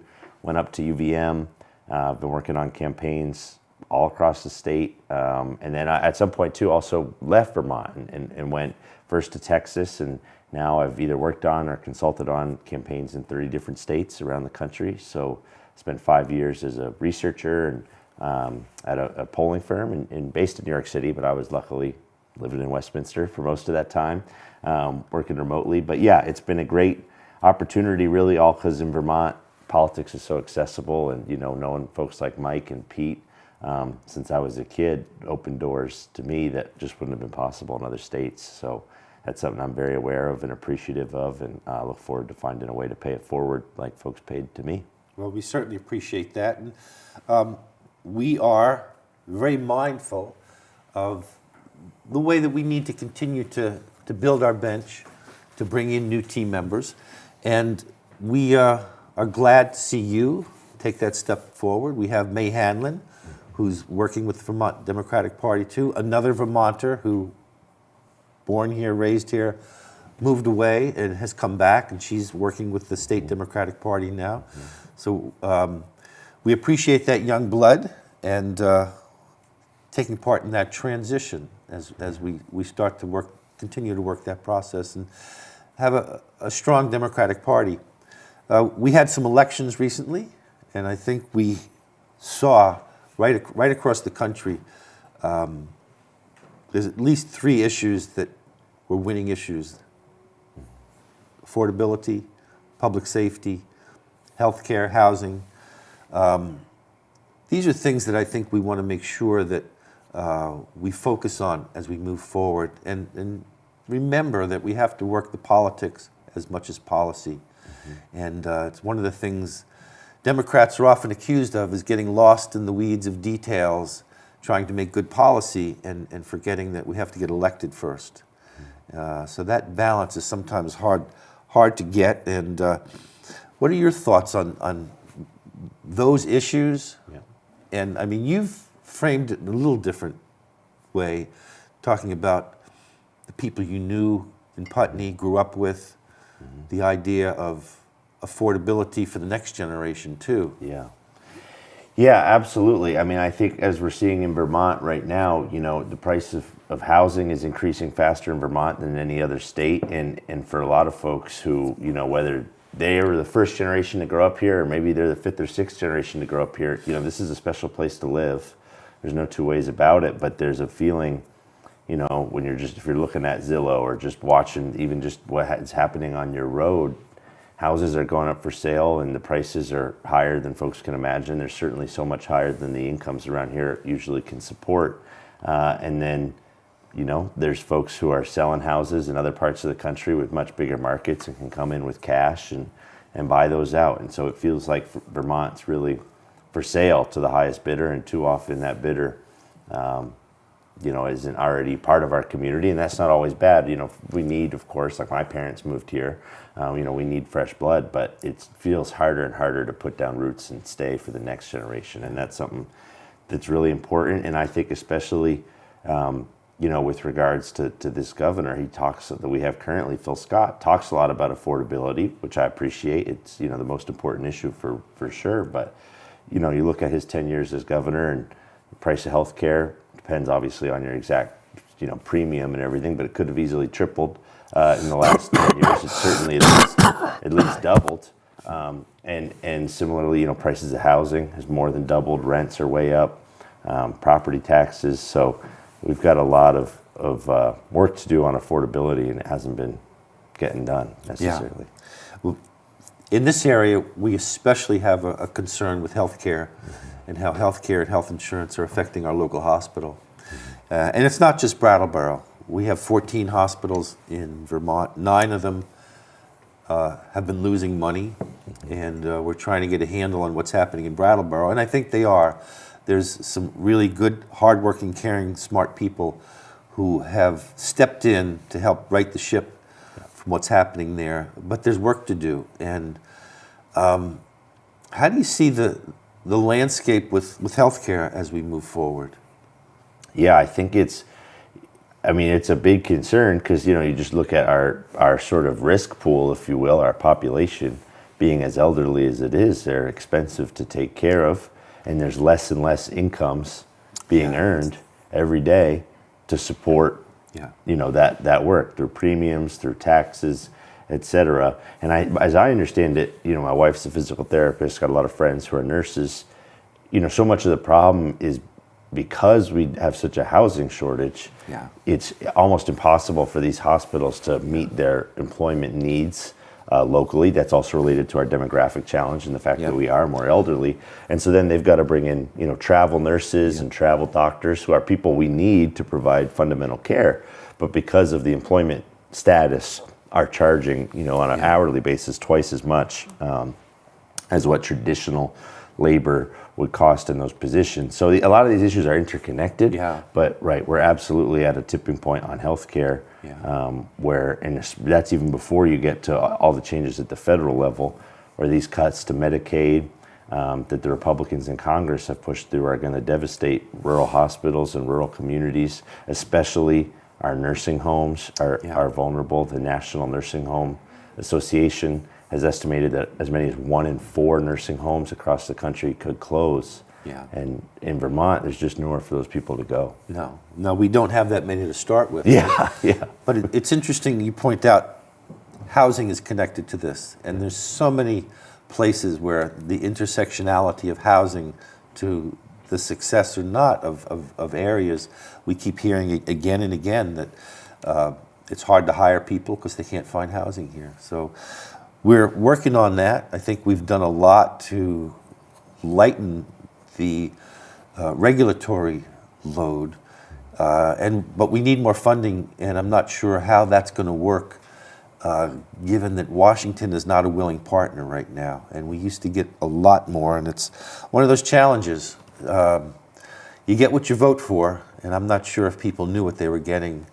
I know the current president did not do very well in Vermont, and he's not very popular, but nationwide he got enough votes to be there right now. And I just wonder how many people are having buyer's remorse now that they bought what he was selling and there's not much being returned. Yeah, it's a tough period nationally, and not only are we not getting the help that we and other states around the country deserve. I mean, for example, this whole mess in the last 43 days, we're very fortunate to have legislative leaders and a governor who are willing to step up and ensure people got their 3 Squares Vermont, their food stamp benefits. But and most other states weren't that lucky. For starters, folks did have to worry for a full week there about they didn't have their benefit, struggled to put food on the table as we entered Thanksgiving. But even before that, it's not just a lack of help we're getting from Washington. You look at these tariffs and they're making things worse on purpose. And especially in northern states like us, Canada's our single biggest economic partner. And anyone across the economy, but especially in a place like Vermont where there's such a good chance either the product was made in Canada or imported through the Port of Montreal, all your key source parts, aluminum, steel, anything international, but obviously, those sort of low value chain, if you're buying in aluminum or steel, working with it or, combining with other products to create a higher value product, costs are just skyrocketing across the board. You see it at the grocery store, especially, and it's adding up, and it's hurting our small businesses and our families quite a lot, and that's all because of one man, Donald Trump, who's committed to these tariffs, and then Republicans in Congress who somehow forgot that the Constitution says Congress has authority on tariffs, and they're refusing to exercise it. So, Even locally, businesses are being hurt. I've talked to retail people who say their businesses are down in some places 10%, and they're not seeing the Canadians. And I don't blame them. The Canadians are ticked off at us, and they have every right to be. And it's too bad. We've always been good neighbors, and hopefully we can heal that relationship. So you're running for chair of the Vermont Democratic Party. What does the role entail, and how do you hope to see the next year ahead as we head into another election cycle? Yeah. So really the role of chair, first I'll say sort of the role of the party, right? Oftentimes, people have this conception of the Democrats this or the Democrats that, and frankly, there's, of course, the old Will Rogers saying, I'm not a member of an organized political party, I'm a Democrat, and there's a little bit of truth to that. It can be like herding cats. But within that Democratic family, I mean, it's a lot of conversations like this one and between voters and elected officials and, that make up the party. The reality is the Vermont Democratic Party, or at the national level or in other states, it's not a policy organization. It has really, quite little influence on how members vote or what policies, on how a specific policy either goes into or comes out of Montpelier. Instead, what really the role of the party is to build some of the common infrastructure that all of our Democratic candidates benefit from. And that is, it certainly ramps up in election season, but that work is year round and throughout an election cycle. So from, sort of the data infrastructure and some of the administrative and compliance requirements of a party that then mean, when you're running for office, you've got a voter file that's ready to go to help you knock on doors. It means, training organizers and volunteers and, keeping them sort of flexing their muscles and building their skills ahead of an election so that we can get them out on the front lines to do good work in the election season. And it certainly means, recruiting and supporting candidates across the board. So as chair, again, it really is, the party is sort of an administrative player within the Democratic infrastructure, and then we have wonderful staff at the Vermont Democratic Party, 2 staff full-time for the party, and then each the House caucus, Liam O'Sullivan, and the Senate caucus with Aaron Stotzner have sort of political staff who are sort of part of the party structure. And so the role of the chair, a little bit of it is to get out of the way and empower the staff to do some good work. But also it's a lot of, raising the resources to ensure that they can do that work. So, building relationships, repairing trust. Frankly, we're coming out of, I would say, a low point for the Democratic Party in Vermont. We had some really tough losses last fall, certainly the lieutenant governor's seat, and to about 25 seats in the legislature that we need to get to work to win back. So there's a lot of work ahead of us, that's for sure. I'm clear-eyed about that, but I'm looking forward to the challenge because Vermonters need a strong Democratic Party right now. You look at all the extremism we've got going on in Washington, D.C. Yeah. Like we talked about earlier about, the struggles of affordability in Vermont. We need a Democratic Party that can stand with voters and work on these issues. I'm glad you mentioned that piece about extremism because Vermont has been a moderating force in comparison to other states where it seems like the extremes are more sharp. But what we've been told is that there is money from the surviving Koch brother that's coming into Vermont. I just saw something on social media from a group called the Election Integrity Network, I think, that looks like, I think it's a group that was headed by somebody named Cleta, can't remember the last name, but a lawyer for Donald Trump. And they are trying to stick their nose into Vermont politics now. And what can Democrats do to counter that? Because it seems like they have endless money in the Republican coffers, but we have more people. So how do we combat when that kind of disinformation starts getting put out there? Yep. Yeah, you're absolutely right. I mean, we know in the last election cycle, Americans for Prosperity and some of these singular Koch brother now funded organizations, they've been very active in Vermont across the state. And some of that is electoral work, and some of it they've already started for this next election cycle, running ads like you referred to, just to sort of drum up fear. And a lot of it, frankly, is spreading misinformation. What is, I think, important for voters to know, though, that they can do to fight back, there's a couple different things. One, to the extent you're able, of course, you can't give $1 billion like a Koch brother can, but even a contribution of $25, $50 to either a candidate running for legislature in your community or, to your state or county party goes a really long way. And it goes farther in Vermont than in any other state because our districts are small. Our media advertising rates are very affordable compared to anywhere else. So your money does go farther in Vermont. And I know there's important campaigns all across the country. I mean, you go across the river. Yeah. Chris Pappas running for Senate, a couple congressional races. That's important too.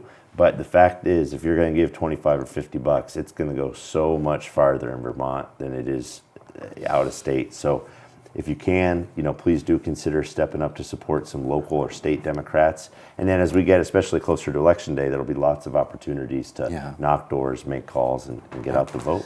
And what can we do to counter that? I mean, we just have to get good information out there and spread it. Is that what you're?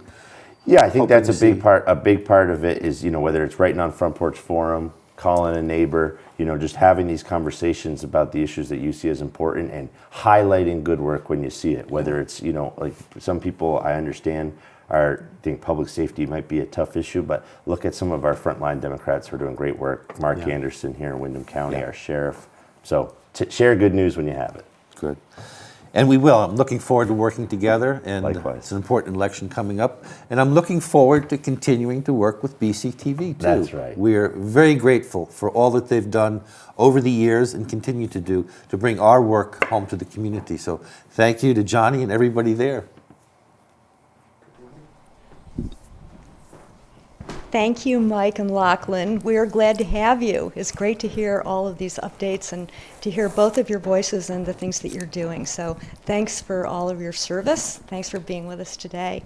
For those of you who are watching live, remember that we have a party tonight at the Stone Church at 6 p.m. The public is invited. It's going to be a lot of fun. There are going to be a lot of various things going on, including live music and live food and live people. So we hope you can join us, 6 p.m. tonight. Also, just a reminder, you're tuned into BCTV's 50th anniversary telethon. Now, I think this is the first telethon we've done this century. We'll see. I'm not sure if that's a fact or not, but programming like this is made possible by our sponsors and donors. Please make a donation to the organization if you are able by visiting BrattleboroTV.org, donate, or scan the QR code on the screen when that pops up. Thank you from us, BCTV, to the Landmark Trust USA, the Latches Theater, the Boys and Girls Club of Brattleboro, Brattleboro Savings and Loan, the Brattleboro Food Co-op, and Front Porch Forum for their support and their continuing support. Now we are going to be going live to our roaming crew who have been really busy this afternoon, Ken, Laura, and Van, live at the Boys and Girls Club. Yeah, we're giving you guys a check this week. 3, 2, 1. Hi, we are at the Brattleboro Boys and Girls Club, and I'm with Stacy Blacketer, and she is not just a Communications and marketing manager. She is also an alumni, so yes, I am. Yeah, so she loved it so much she came back to help the new generation of kids, and we're going to spend some time with the youth there. So let me ask you, what's your name? My name is Emma. And what school do you come from? I come from BAMS Middle School in 7th grade. And how often do you come here? I come here almost every day. Wow. And what do you like to do here most? A lot of the times I'll hang out and play basketball with my friends or work on drawings that I've done in the past. Are there any teen events that happen regularly that you like here?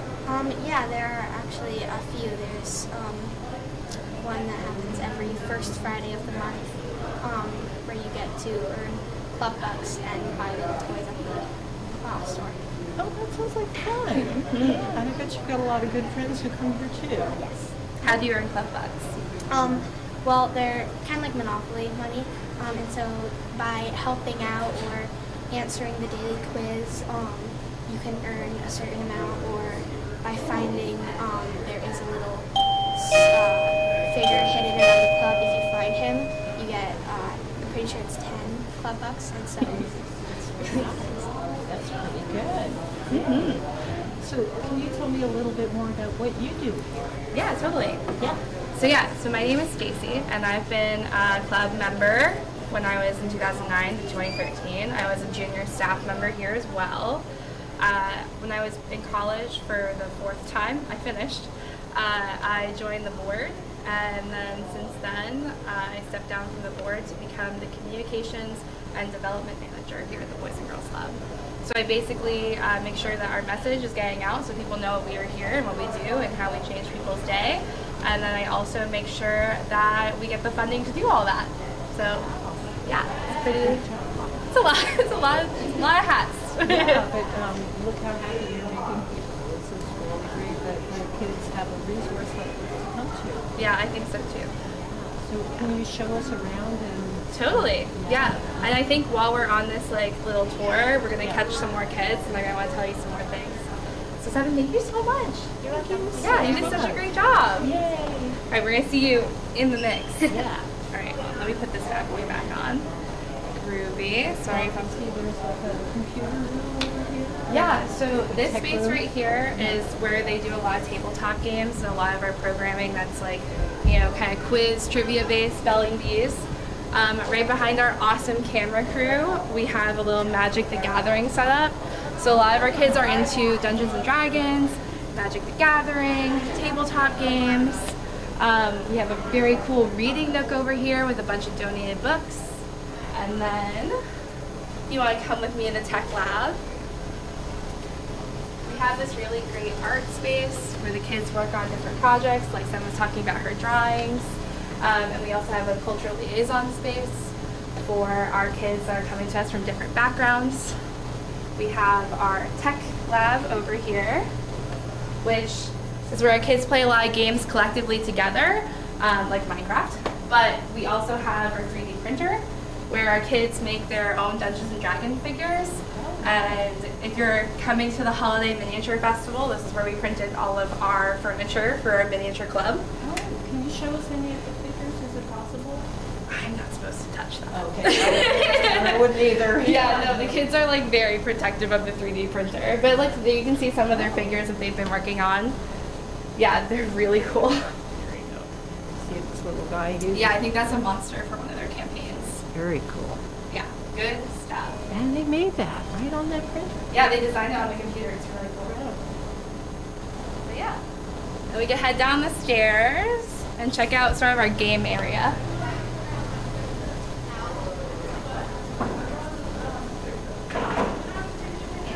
Board games. Yeah, definitely. And the club's been here since 1999. 1999. So you started partying in 1999 and basically never stopped. Yeah, pretty much. Hi guys. So you can see here is our snack bar, where the kids also have their own little pet. He's a good guy. Sorry, watch your step. We are in an old parking garage. No, right after school, that's what I'd be doing. Here's our game space. Probably the smallest basketball court in Brattleboro, but it gets very heavily used. So then we have our game lounge spaces with clothes that are donated to the kids to grab. We do need a redstone man. True. Yeah, I do want to talk to you guys, so we got them really quick. Hey guys, are you down to talk to BCTV Club for a second? Luke, you got this. No, you're coming with. Let's go, Luke. You got it, fellas. Here you go, this is the microphone. Yep. So what's your name? I am Jason Donahue. Jason Donahue. Nice to meet you. And you, sir? I'm Krasno. Great. What school do you come from? We both come from Brattleboro Union High. Oh, okay. That's not too far. Do you bus here? I drive him down. Yeah. Oh, cool. And how often would you say you got here? I come most days when I'm not doing theater. Mm-hmm. Oh, that's great. I'm here almost. And what's your favorite thing to do when you're here? Tech lab. Tech lab? Like Okay. just playing video games. Right. And how about you? I'm also a big nerd. And I like to play video games, and when we do it, I try to be part of the D&D club that's run here. Yeah, we saw that upstairs. Now you said you're into theater. Are you involved with NEYT at all? I am, yeah. Oh, that's great. Are you involved in any productions ongoing right now? Not right now. Now it's my break season. Wow. What did you do when you were there? The last show I did there was stage managing Hobbit last year. Oh, yeah, real magic. But I also do shows at the high school. That's great. And what level are you in high school? I am in 11th grade. And how about you? I'm in 9th grade. That's great. And I do lights and like just tend to sit behind the stage for theater. That's really cool. I'm in Midnight in Vermont, and Williamsville, the Rock River Players. So that's going to be this weekend. We need young people like you.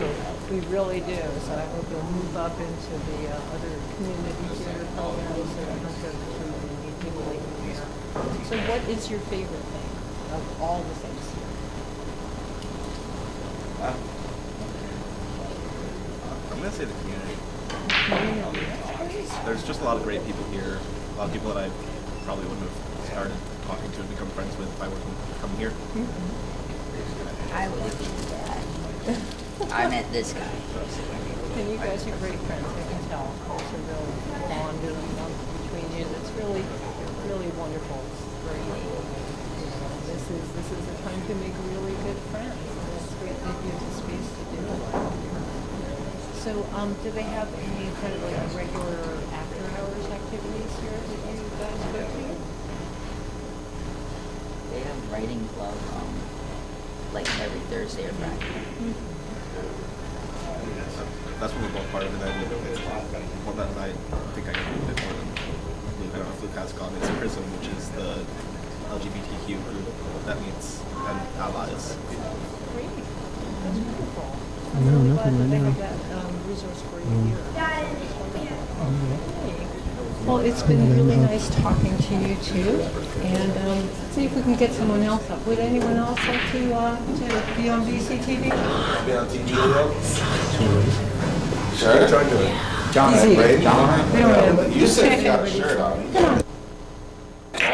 All right. Thank you so much. Yeah, Let me thank put you, it James. We're supposed to deck you out in the shirt, but it's all right. Now we accept. Yeah, maybe don't have enough. Yeah. We also have another kid that needs to talk. Okay. Yeah, do you want to go to the skate park? skate park? Yeah. I'll come back and pick that up. Yeah. That's all right. You keep chewing. Better? I had a tall kid, and he needed to eat like all the time. He came home one day. He said, "I need 4,000 calories a day," and I said, "You need a job in a fast food restaurant." Like, I can't do that. We don't eat like that. So That's fair. anyway, so show us the. Okay. So, skate park's over here. Yeah. It's usually used on like Mondays, because we have skate camp, some skate club. Somebody comes in and will give lessons. Wow. We have like helmets and stuff, boards, obviously ramps. Kind of a little bit cluttered right now, but we're working on doing stuff with it. Oh wow! So you go all the way through here? Yeah, we have like we have four ramps, we have a half pipe over there. Wow. And then Oh my goodness.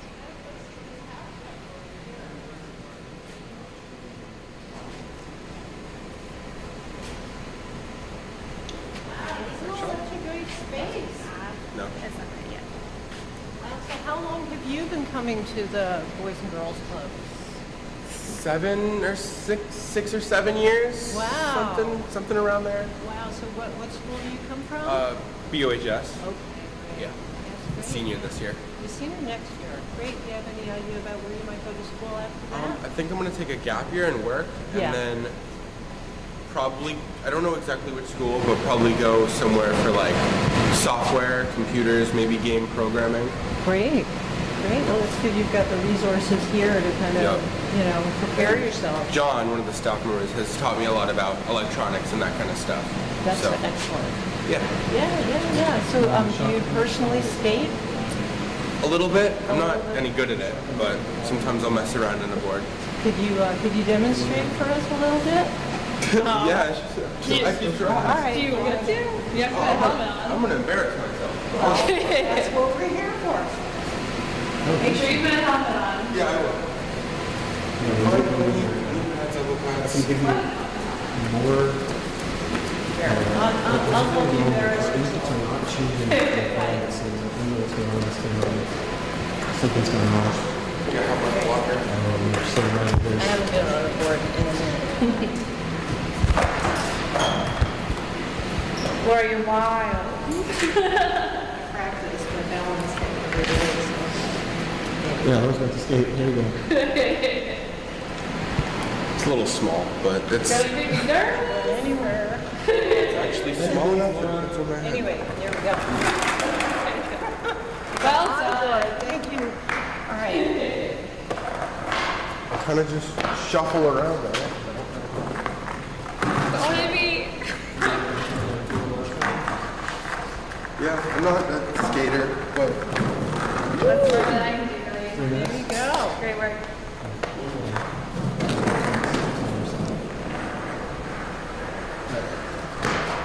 yeah. Great work.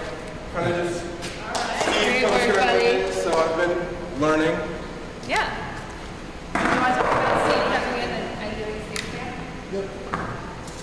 Sorry. So you have skate camp here, I heard you say? Yeah, so Mondays, I don't know if I should also grab. Yeah. Cool. So one of the things that we're struggling with Thank you so much. at the club is having all of our spaces open and active at the same time. So you can see like there's no staff in here, and so there can't be kids in here. So I have friends who I come in and like help chaperone so we can get more spaces activated at the same time, which is really great. So the more people come and volunteer and want to hang out with our kids and create these spaces for them so that they can do whatever their heart desires whenever they want. So we don't have to be like skating is only on Monday from this time to this time or Friday from this time to this time. It would be great. When I was a kid, we had over 100 kids here at the same time and every space was active at all the time just because we had the capacity and the staff for that. So So yeah. you're actively seeking volunteers? Yeah, definitely. So how would someone get in touch with you if they wanted to volunteer? So our website's a really great space to check us out. Any social media to reach out to, you'll get to me if you reach out to our social media. Communications. Yeah, that's me. And if you want to reach out to Stacy, Stacy, at bgcbrattleboro.org, then you'll get to me too. But yeah, pretty great. What do you think of the club? Oh, I think it's amazing. I think it's great, and the kids are great too. They seem really happy and grounded, you know. Yeah. It's fantastic. I mean, it's important to have a third space, especially Yeah. that space to be whatever you want it to be, you know? And like every kid, every community deserves that. Yeah. So we're keeping this tradition alive, 26 years in the making. Thank you so much. Yeah. It's nice to see young, you know, people in Brattleboro. You know, to be honest, Brattleboro skews towards, you know, the older demographic, and you know, Yeah. where are all the kids now? Well, we know. we're here. There you are. We're here and we're There doing you good go. stuff. So thank you guys so much for coming in today. We really appreciate it. Happy 50th anniversary. Thank you. Yeah, congratulations. All right. Well, thank you, Stacey. Yeah, it's been a You've great pleasure. host. Yeah, thank you so much. All right. Well, we're going back to the studio now.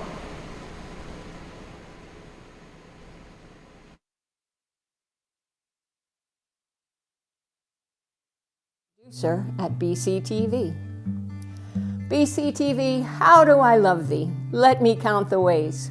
1, you give me the tools to have fun and be creative.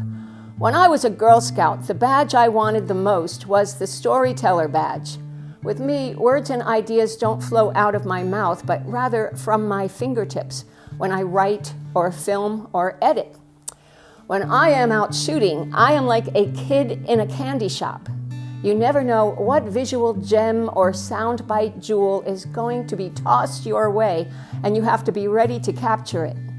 When I am editing, I feel like a real creator, telling the story with my best images and sounds. What I am is an anthropologist wannabe. I like to turn over rocks and see what's going on underneath. You scratch the surface of an ordinary item and you can find a whole world within. For example, I made a movie about a turnip. Why would he concentrate a lot of his precious time on a turnip?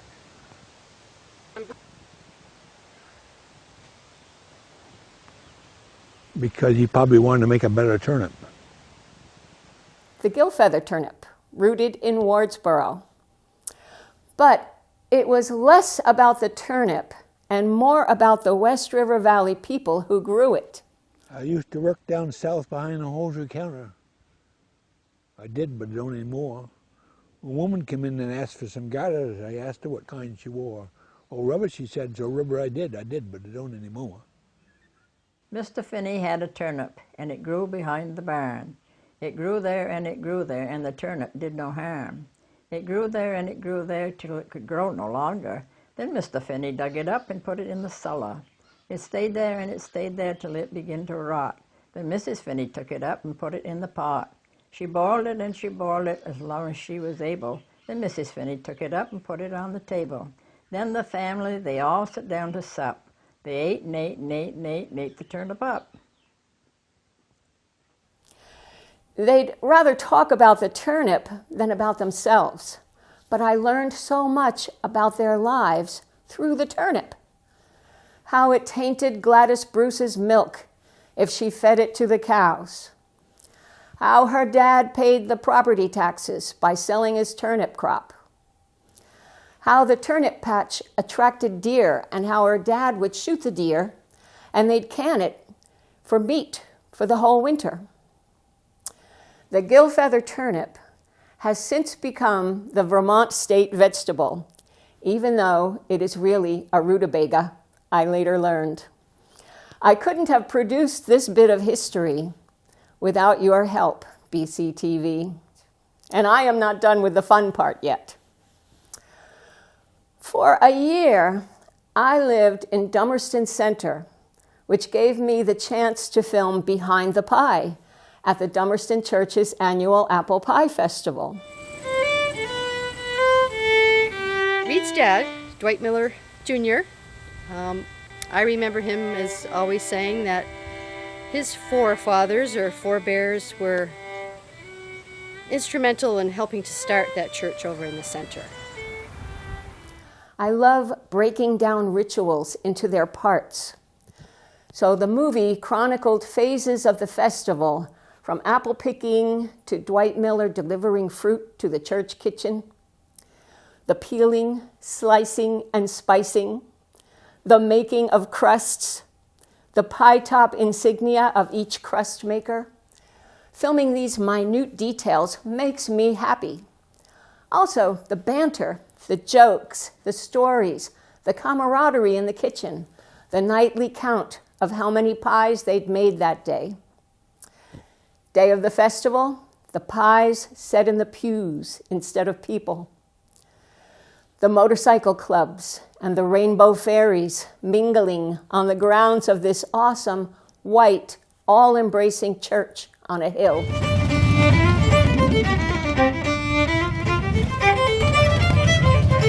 The pie sale draws beautiful people from all over. Yeah, well, that's what we are. We're a group of radical fairies, and we all just ventured down to bring some of our fairy magic and joy to the people of Vermont. So many of the seniors who starred in that movie have passed away. It's already a historical document. I couldn't have done it without you, BCTV. I had fun making a movie about a parking lot, Harmony Lot, that asphalt acre in the center of town. It was such a theater of life, filled with characters who hung out there. I remember Steve, the guy who drew with colored chalk on the blackboard, the cop who told me the drug dealers didn't want me there with my camera at night, the tomato plant that was growing from a crack in the asphalt, and the lady who watered it. She is a good mom. She's a good friend. You can choose your friends, but you can't choose your family. And never boring moments. Here's one beautiful incident that did not make it into that movie. I would spend 4 or 5 hours at a time in the lot. Sometimes it was boring, so I'd take a break.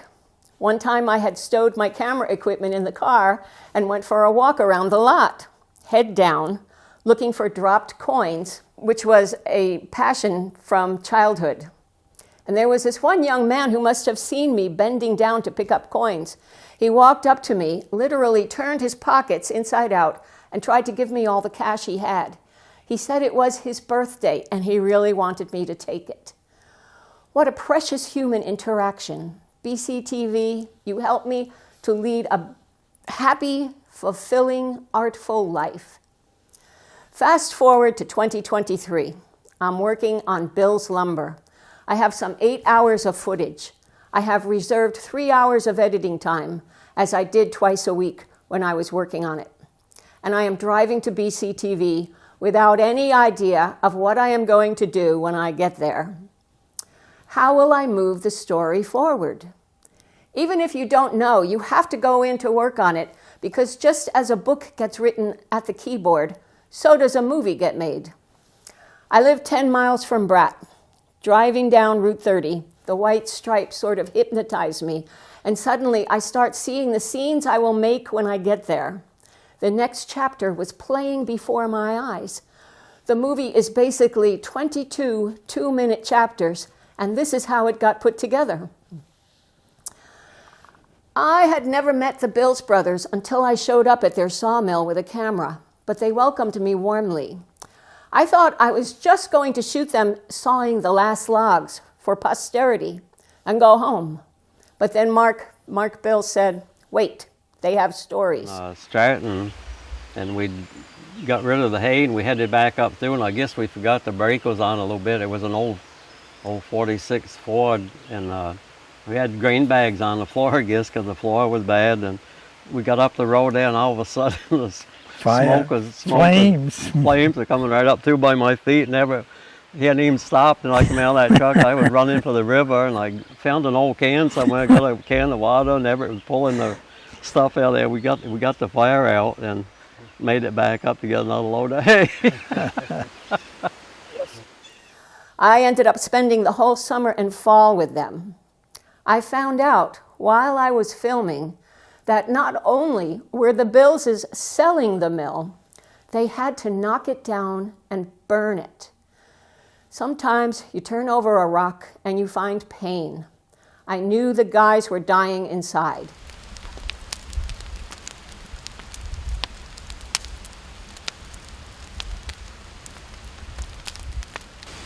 No, I still got Florence. Yeah, thank God for her. Yeah.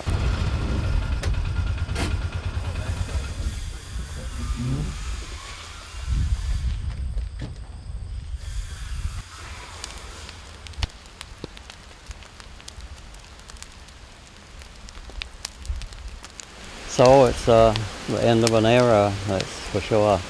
After I filmed the broken boards piled up and burning, with Alan standing there watching it burn, I drove home crying. I went online and found the saddest royalty-free classical music to put behind the scene. Then I decided, no, it needs a tolling bell, a death knell. The sound of Tibetan bowls was right, but copyrighted. I decided to ask Greg Warden if I could go into his store after hours to record the great tubular bell on a giant wind chime he had for sale. But when I reviewed the footage, I saw Alan with a brave smile on his face, saying, well, I still have Florence. And I knew the only music I needed for that moment was the sound of the crackling flames. BCTV, you give me a reason to be entwined in the life of my community. Which brings me to number 2 of the ways I love thee.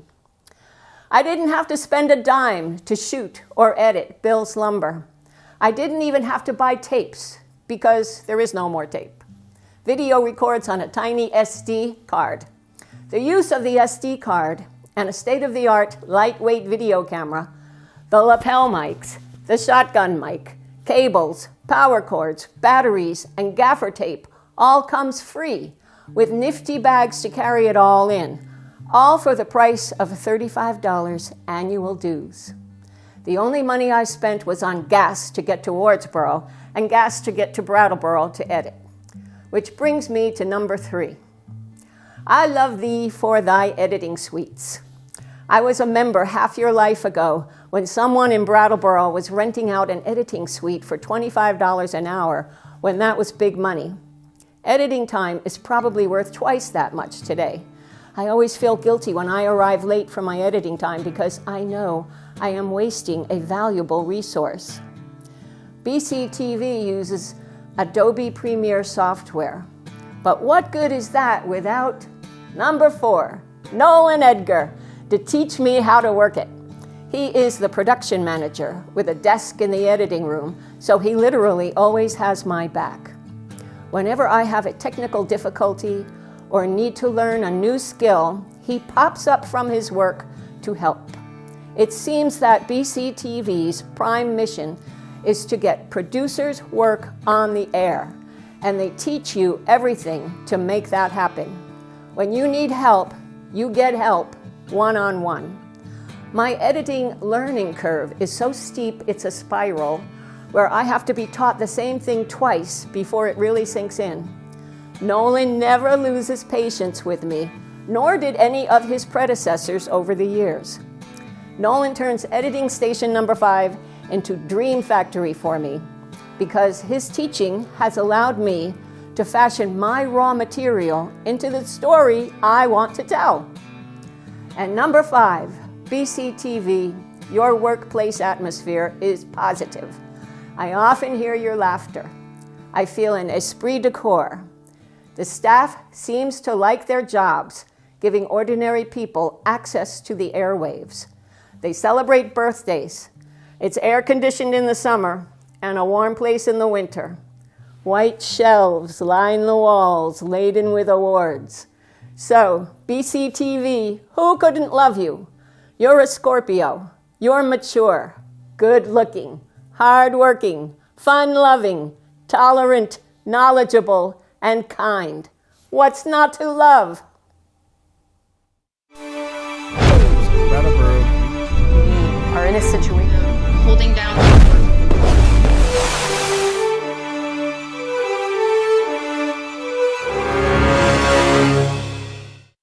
So I'm Cor Trowbridge, and I was ED at BCTV from 2006 to 2024, so 18 years almost to the day. I worked at the town planning office previously, and so I used to be on BCTV when I was explaining, grants and stuff to the town, and so I knew all about BCTV. And when the opening came up, a friend forwarded me the opening, and she said, "Oh, you should really apply for this." I was at least familiar with the concept. And of course, the office was right across the hall.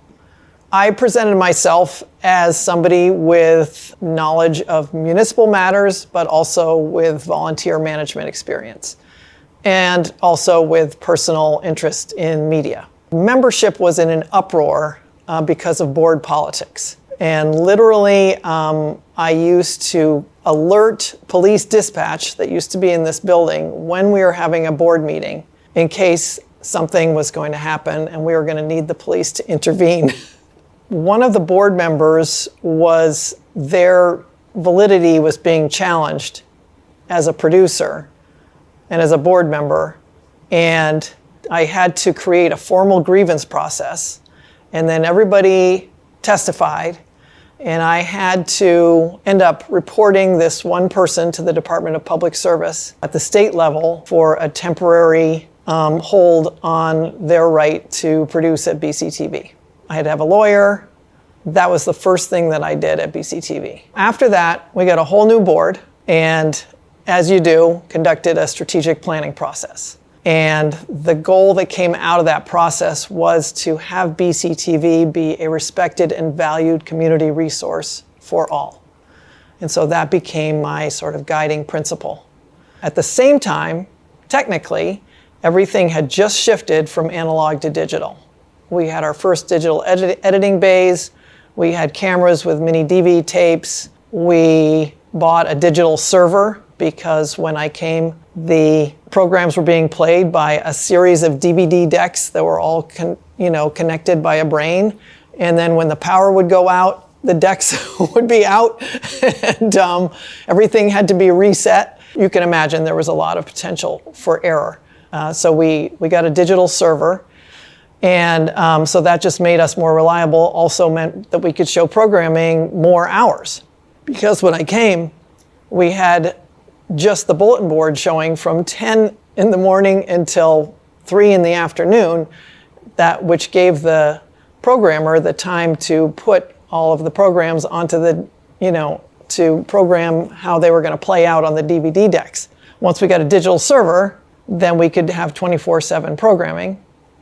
There was some kind of online viewing built into that server, which we tried for a little while, but then it became apparent that everybody was just watching videos on YouTube.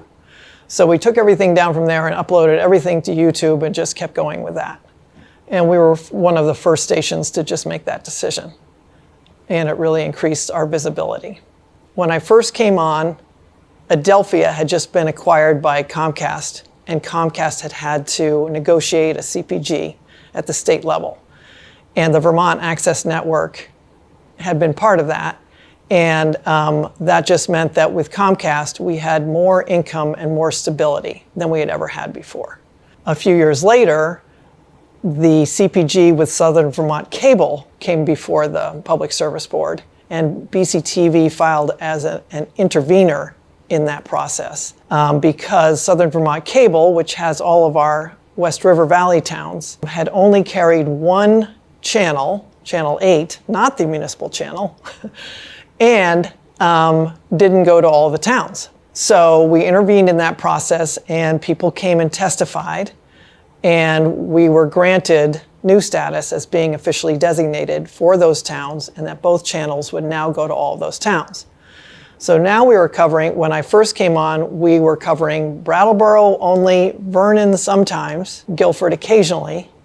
And after that, we were covering 8 towns, 2 supervisory unions, 2 high schools. So it just increased our official coverage to basically be most of Windham County. So at that point, we started live coverage of our graduations and major events using the internet instead of using what was called cable drops, which was, literally having a cable run into our switcher. So we started going live over the internet, and we started charging for what we did. And that was a big change because when I came, everybody was like, hey, can you send a camera? And now there was this process of negotiation where we would be negotiating how much this service was worth. And it took a little while, but I think it really increased the perception of value of what BCTV was providing. And it also increased what we could do, because then we could afford to hire extra staff to do more work, because we were getting paid for that. In COVID, complete crisis, like everybody else, we ran home that day and wondered what if it was all over. Got on Slack, got on Zoom, and realized that the role that we could play was actually in technical assistance for the towns and helping them get online, get their meetings online. And then we discovered that we were more relevant than we'd ever been before, because it was the only safe way that people could attend literally anything, was watching our videos. So it was a very dark moment, as it was for everyone, but the staff really rallied and just worked individually with each town, and that turned out to be a way for the community to see anybody who didn't know about BCTV before then knew about it now. By then, we were really a respected member of Vermont Access Network, and was part of the push to get the directory of programs on our channels. And so now everybody can watch our channels on cable and DVR them and do everything else that they could do with other channels. At the end of my time, and with leadership from Vermont Access Network, we were finally able to get what we've been pushing for the whole time, which was our programs in HD on cable and with a directory listing, and able to be DVR'd and recorded just like any other channel. When Comcast purchased Adelphia, and the result being that our income stabilized and improved and could be reliable, then the sort of all volunteer crew was slowly replaced by a staff.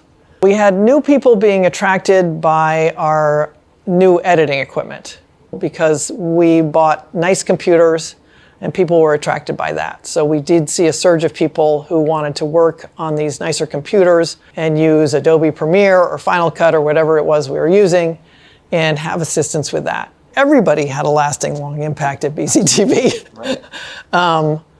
No matter how long they were there.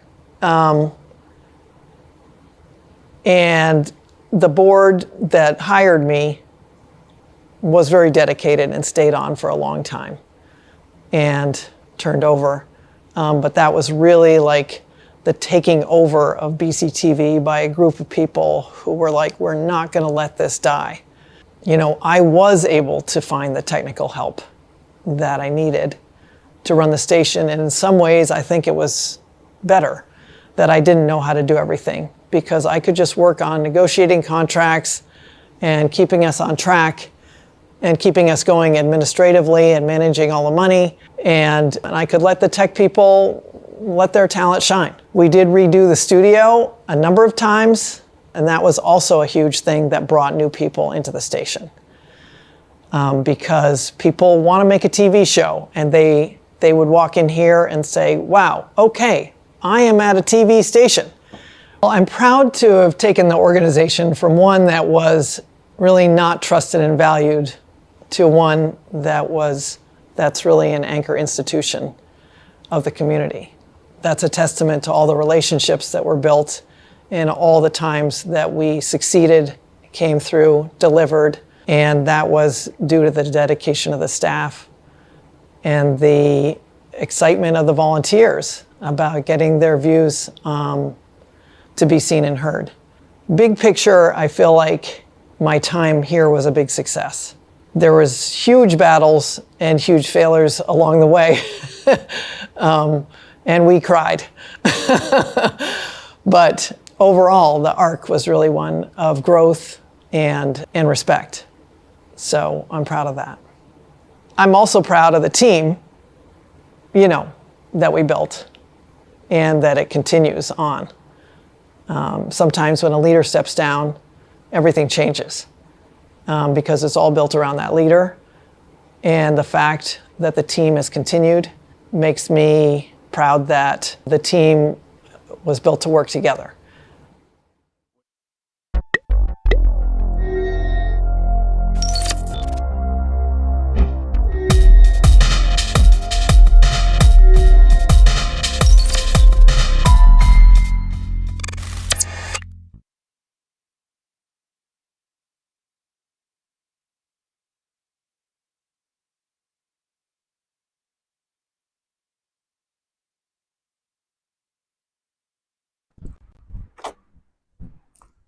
Hello, my name's Phil. If you don't know, I produce the YouTube series Vermont's 100 Covered Bridges, and I produce it at the Brattleboro Community TV studios. Now, I was asked if I would contribute to this marathon to celebrate BCTV's 50th birthday, and it's an honour and a privilege to be asked to do that. So what I thought is, as I'm producing 100 episodes, I've recently just completed my 50th episode, and it's not due to be shown yet until early December. So I thought, seeing as it's the 50th anniversary of Brattleboro Community TV, I would show an early glimpse of my 50th episode. So this is at the Cabot Covered Bridge. It's one of the highest elevated bridges in the state of Vermont, and very interesting. If you haven't been there, I really recommend going there. You'll see yourself the scenery around the bridge captured beautifully in the photographs as well, which I've taken from various sources. So sit back and enjoy episode 50 of Vermont's 100 Covered Bridges to celebrate the 50th anniversary of Brattleboro Community TV.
Hello, my name's Phil and welcome back to another episode of Vermont's 100 Covered Bridges.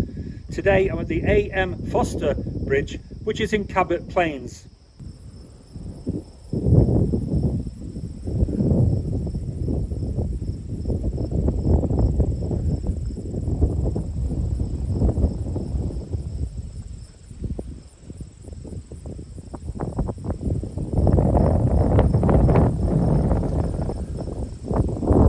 Didn't need me to say anything.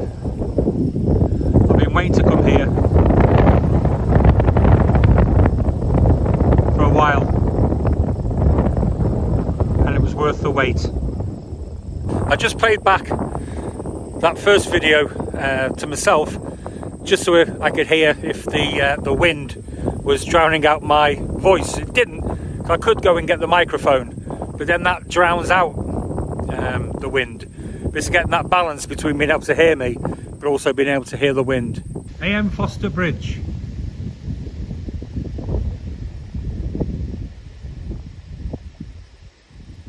The view from the other end.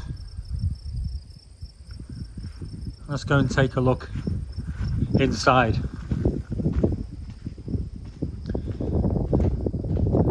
There's a Queen Post Truss. There she is, and I like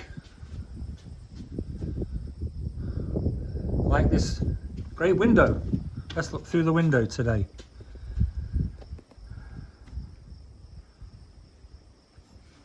The information says that the bridge sits over a pond, so it doesn't go anywhere. It was also dammed, I'm assuming, at this end to stop it going further. So what is the history of this bridge? Well, as ever, I've got that for you. It's funny because at 2 of the 3 other bridges I filmed at today, the Robin's Nest and the Martin Bridge, I was fighting against traffic. I was having to sort of look both ways quick. There's nobody coming, try and say your sentence. Here I thought it'd be great because, you know, there's nobody around for miles. But now I'm battling with the wind. When the wind picks up, I have to stop filming. So this bridge looks old, but it isn't. In fact, it's the youngest covered bridge in Vermont that was built where there wasn't a pre-existing bridge. So to clarify on that one, we've seen like Barnesville Bridge that was built in 2012, but that replaced a bridge that was destroyed a year earlier by Storm Irene. And we've seen the Bowers Bridge was exactly the same, replaced a bridge that was destroyed again the year before, and so on. We've seen lots of bridges that have been replaced with new covered bridges, but here there wasn't a covered bridge, and this was built in 1988. So as I say, it's the youngest in the state to be built where there wasn't a pre-existing bridge. I've taken my hat off because it was going to blow off. So the bridge A.M. Foster was named after Alonzo Merrill Foster. Now he lived in the area, and I'm just going to read my notes here. He was the inventor of a type of maple spout for collecting sap from maple trees to be made into syrup. It was built by Alonzo Merrill's great-grandson on the farm that his great-grandfather owned. It was Richard Spalding, the great-grandson, who had the idea. It was his dream to build this bridge in honour of his great-grandfather. They also owned the Maple Farm further down on Cabot Plains Road. Now, I passed that coming up just before I got to the bridge, now owned by the Burt family, and they've got a family farm. You can turn up, you can buy all the maple syrup, corn, whatever else is they grow. Last week's episode 49, was at the Martin Bridge, and this bridge is a replica of that because it was a favourite bridge of Richard Spalding, and he wanted to recreate his boyhood dream and put it on this site. Richard Spalding later bought this land that his great-grandfather once owned, and he noticed this ravine between the 2 sets of fields that the land had, and he envisaged having a covered bridge go across the ravine, and he filled it with water and dammed at one end, and that was the start of his dream. But Richard Spalding didn't build this alone. He roped in other family members. There was the cousin Frank Foster, and he owned a sawmill, which is quite handy if you're looking at making a wooden bridge. And another relative, Doug Blondin, he was a builder, and he knew the old way to mortise timbers. So the 3 of them got together, made the plan, and built this wonderful bridge. And what is remarkable about the bridge, which is 40 feet long, is that they built it in just 6 weeks.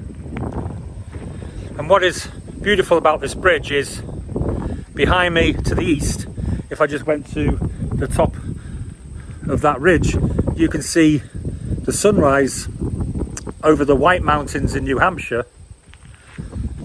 You can see the sunset in the Adirondacks right behind me in Vermont. I'm just going to zoom in and see how much of the beautiful background I can pick up. You can see why it's called Cabot Plains Road.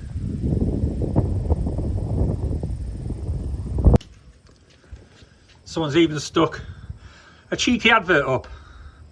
You can have a Airbnb with a view of this bridge and that house over there.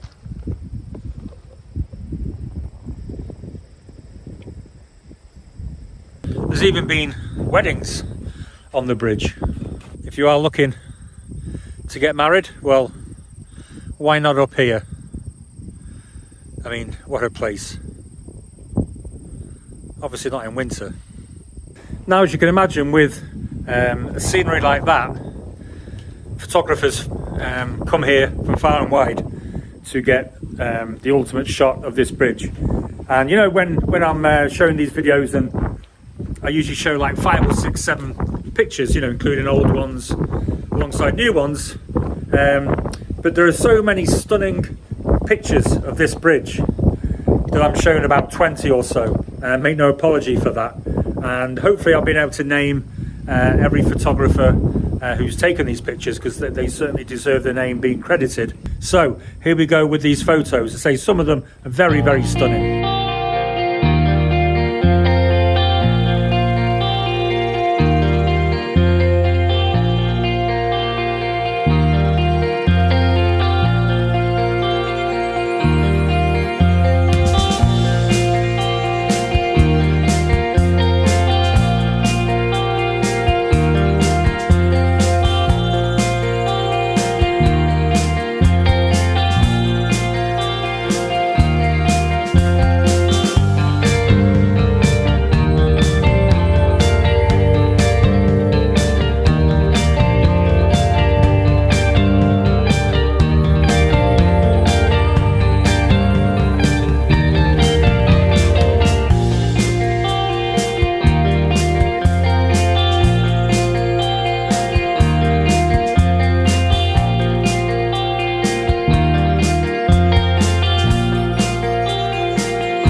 So as you know, I do like to go down below under the bridge.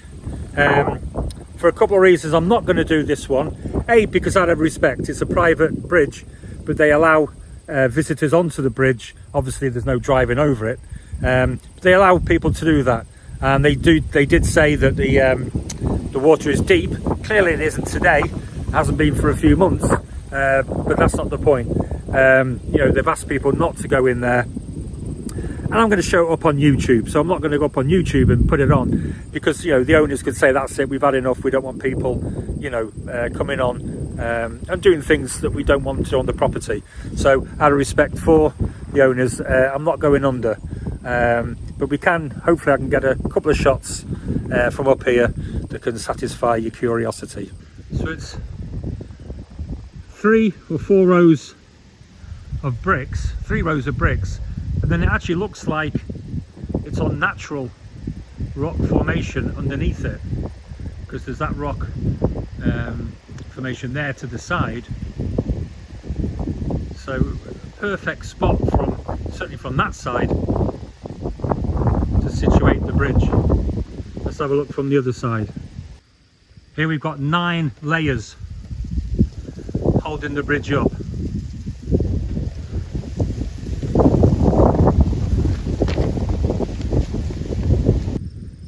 Shot there of the side wings, and then again a better view of the 9 layers of the abutment there. One of the last things I mentioned at the Martin Bridge when I was in the river was I noticed the you know, the small gap between the sidings and the roof. And as I say, this bridge was built as a replica of the Martin Bridge. Obviously there was no windows in the middle, but yeah, what a beautiful, stunning little bridge. And again, stunning, it's almost panoramic all the way around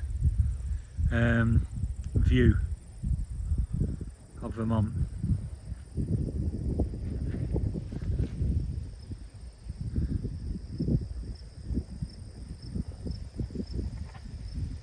So the only thing I haven't been able to show you is underneath the bridge, and I could easily do it, hop in this fence and just go into that ledge and look in under. But again, I can only respect the owner of this bridge and you know, do as they say. Do I feel defeated? No, actually for two reasons. One, again, is because of that respect idea. It would be totally disrespect if I was to do it. The other thing is, I mean, I did say it isn't deep, but it's a still pond, and the chances are, yeah, it looks, you know, a foot above water, but it's going to be really heavily silted, and 1 foot in the wrong place and it's stuck. And again, as you can see, I'm in the middle of nowhere. I've got no signal, and you know, it's not ideal place to get stuck. So yeah, don't feel defeated at all. No running river has defeated me from going under it. That's the new catchphrase. No running river. Now across the road from the bridge is the Cabot Plains Cemetery. Now does this look like a Clint Eastwood spaghetti western scene, apart from there's green grass and desert? Anyway, my travelling companion wasn't impressed by me stopping here. So on we go to the next bridge. I hope you enjoyed that as much as I did. I know I say that every week, but you could just stay here all day and just admire the view of both the bridge and the foreground. I don't really think I need to say any more. The pictures say it all. Thanks again to the Vermont Covered Bridge Society for their great support. It's the end of the year coming. If you buy membership now, it carries you through to the end of 2025, all the way through 2026. Christmas is coming. Spend $16 on somebody who you know likes covered bridges, and they'll get something that lasts them the whole year, including newsletters and all sorts of information about the covered bridges in Vermont. That's it for now. I'm going to go and finish 2 bridges off now in Orange County, which is in the town of Thetford. I'll see you there.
Brattleboro are in a situation holding down.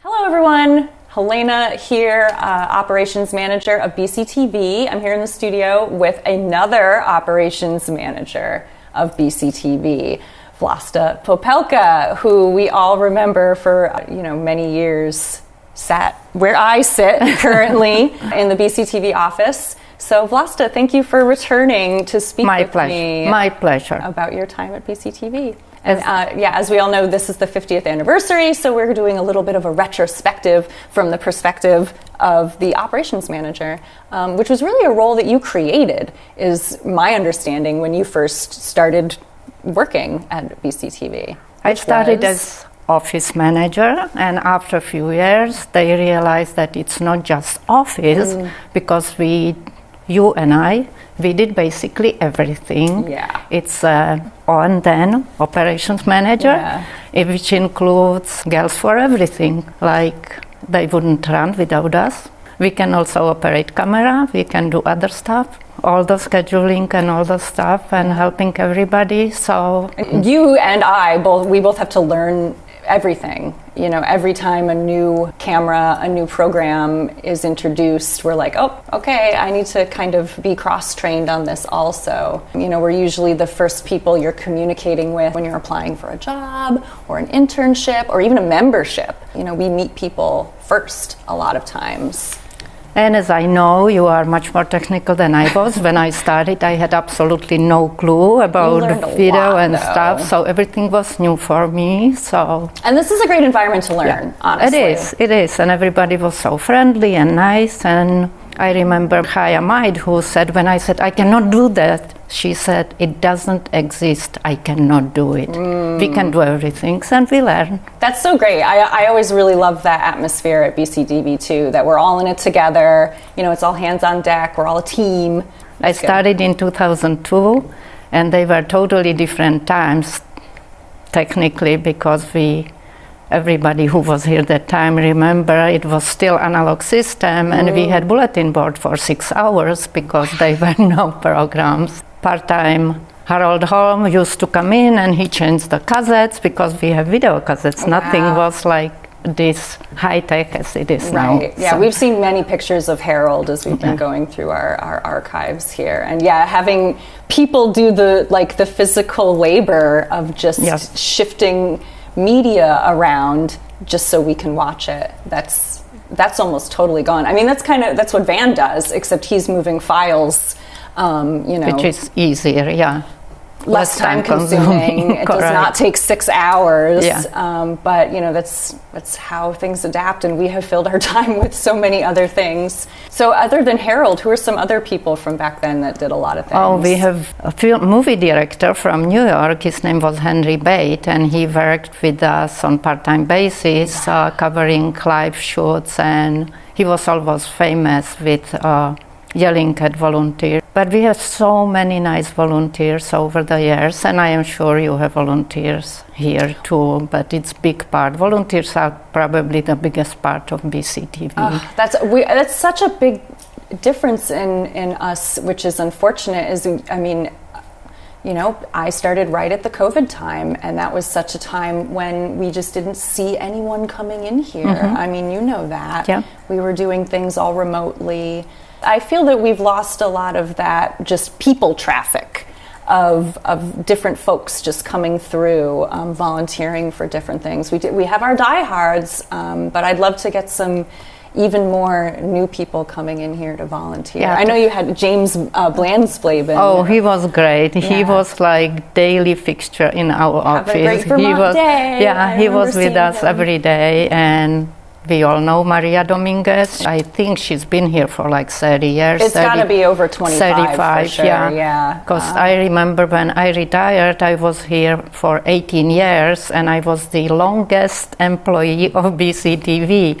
But volunteers like Maria were here much longer. You know, people from Brattleboro, remember Joe Bushy, who was running around the town all the time with camera. Daryl Pillsbury, all these people who help us to make the programming. It's also nice, those summer camps we have, that kids who were part of summer camps, and they came back as volunteers. So it was always very nice to see them coming back. We love that too. So summer camp's super fun. Yeah.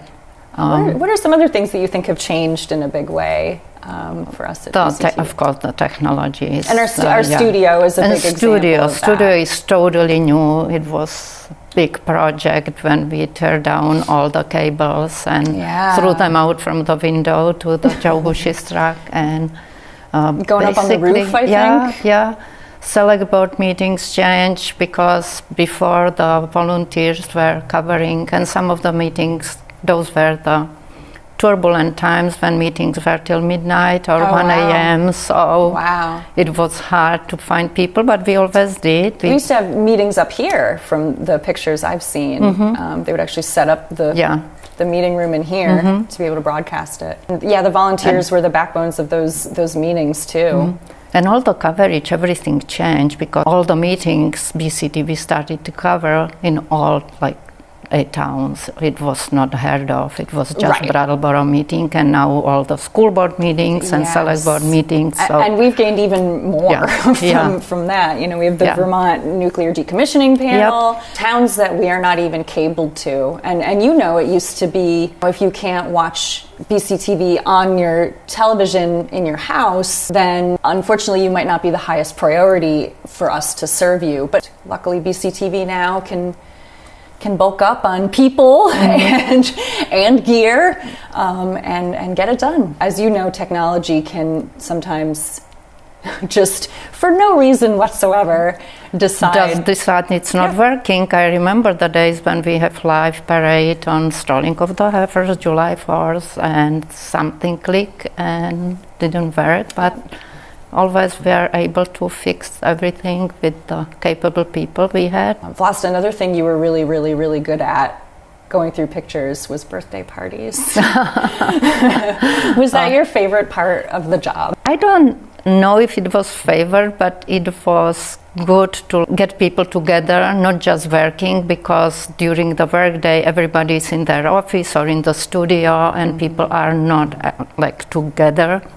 So birthdays were occasion for acknowledge what the other person does and eat the cake and have some fun. Sometimes our job is chatting with the guest because, you know, that's just the right thing to do. Yeah, we're trying to be welcoming. We're trying. It's in the name, community television. So everybody who walked in was welcome, and I think they felt welcome because we were very friendly, and I'm sure you are too. So I definitely try. Everyone knows I do get grumpy, which I know you did too. It's normal. I remember when I started, everybody was, we miss Gloria. Gloria was such a sweetheart. So I am sure you heard that few times about me, but that's normal. It's actually, and believe it or not, I feel completely in it now. Yeah. You know, even in most recently, I know Chris Mays has introduced me as many knows Helena as the operations manager. So I feel very proud to be in this role. I'm sure you did too. It's the first face they see when they come in, and you know, sometimes you can help it, you have other problems, so you're not so much smiley as usual, but I hope I did good job, and I'm sure I know from what I hear that you're doing the same. Well, thank you. We love our eccentricities, we love our personalities, you know. We do straight up love each other, and I feel like we're all really friends, the volunteers and our members, and they want to be here, they want to be a part of it, and I hope we continue to be an exciting place, and you know we get to be enthusiastic about it. I hope you stay as long as I did. I love it. Or even longer. So I still feel like part of it. I am in touch with Roland and Frederick and my Balcor and my previous colleagues, so kind of in touch all the time. We're so happy that you joined us today in the studio, and you can join us for the 50th anniversary. I definitely will. I wouldn't miss it. We're going to get a huge staff photo of all of us, past and present, and it's going to be amazing. I can't wait to hang out with all of you. So I will see you next Friday. Yes. Thank you again. Thanks for having me. Of course. Thank you for sharing everything. Thanks for tuning in, everybody.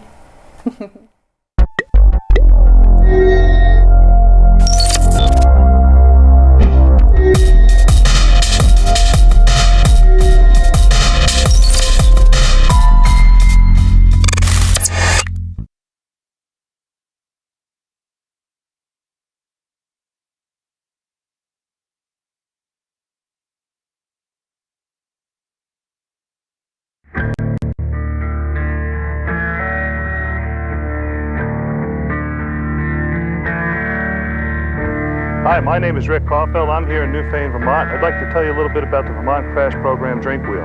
Let's say you weigh 120 pounds. You could set the Vermont drink wheel at 0.10, which is the legal limit, and it would allow you to have 3.5 to 4 drinks in that hour.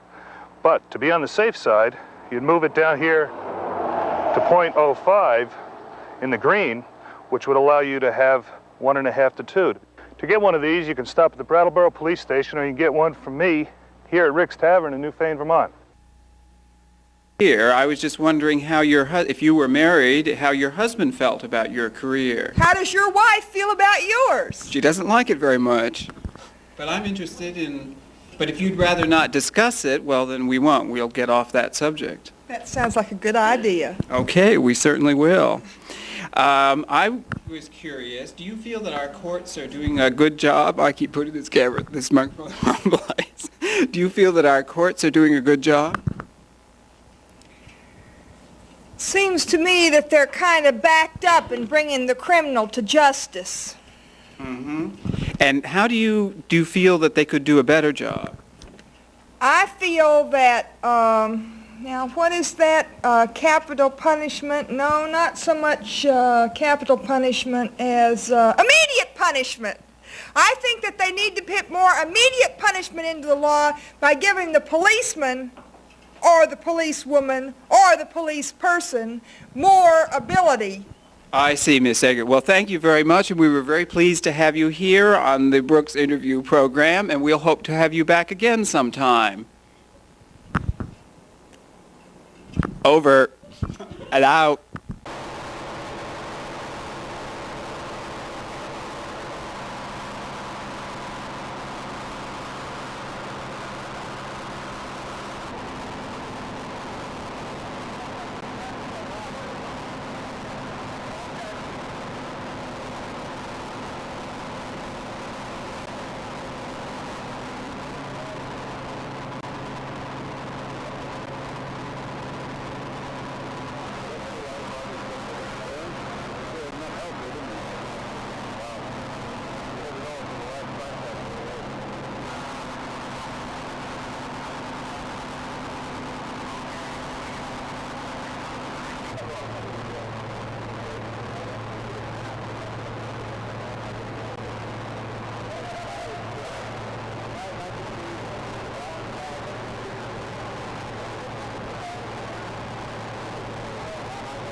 Hi everyone, I'm back again, Wendy O'Connell, and I'm about to introduce George Harvey. He is the creator and host of Energy Week on BCTV, and over the course of 12 years, he's produced 646 episodes. You heard that right, 646. He researches extensively for each show, which include vast amounts of information and understanding of global issues. For this mini episode today, he's joined by his co-host, Nancy Wolf, and I'm given to understand that they're going to offer up some hope for the future. George and Nancy, it's all yours. Thank you, Wendy. And I want to welcome everybody to the special edition of Energy Week for this special show celebrating BCTV's. Sorry, I'm a little bit confused. Why are we? Okay. So should I select the camera?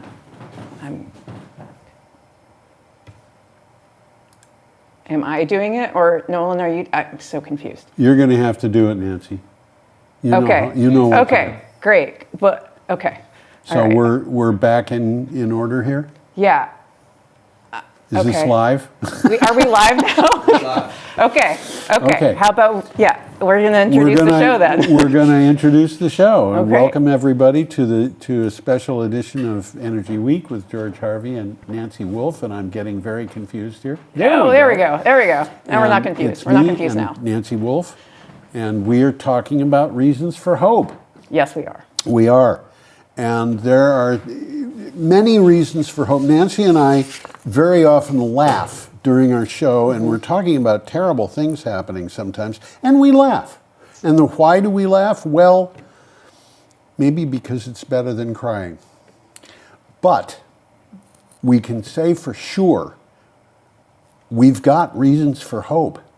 And so I thought, you know, in celebration of BCTV's 50th anniversary, I'd give people reasons for hope. These are just examples.